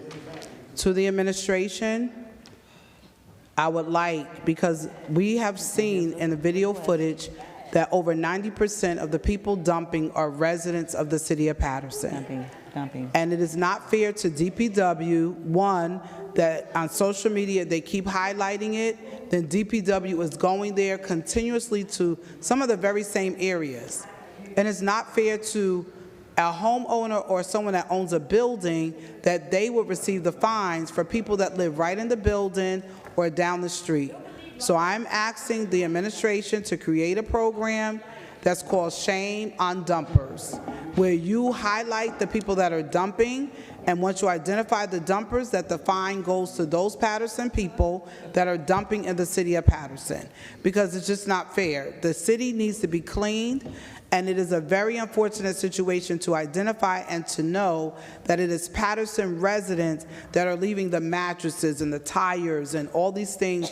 People live on the same block where they're dumping, 2 doors down, 3 doors down. So I would like a program created, administration, that's called Shame on the Dumpers. That at Paterson you will be able to see who is dumping in your neighborhood and on your block and in your area. That way they can be fined and not the owners of the property. I think we need to start that effective immediately to the administration because it's just shameful the way that they have to continue going to East 16th and Straight and so many other areas in this community where they're dumping all type of things in the city of Paterson. We have to clean the city of Paterson up, but that also requires not just our DPW who works very hard, but those individuals that think it not robbery to drop off or just throw things out of their car window or various things that they're doing to allow our city to be filthy. We have already talked about Black History Month. Madam Clerk, to our Secretary, to our BA, our CFO, and our Corporation Counsel, to Raphael and our police officers. Tonight's meeting did go a little longer, but business got done. I will say this to Councilman Jackson or any council person. If you want an item on the agenda, give it to legal. Councilman Jackson has made the request to our legal department. You have the information, send it to Councilman Jackson, and then it's on the agenda. Council members can vote it up or they can vote it down, but it's required for a vote. So on the agenda, Councilman Jackson is saying he's putting that item. If it comes forward, it goes through the process to vote, a motion, if it's a second, up or down. To the public at large, God bless you, stay safe, stay warm, and don't forget to continue to pray for people that are going through grief process in the hospital, rehabs, and are sick and shut in. My vote is yes, Madam Clerk. Thank you. The votes are 9 in favor, none against. The meeting of January 20th, 2026 is hereby adjourned. Good night.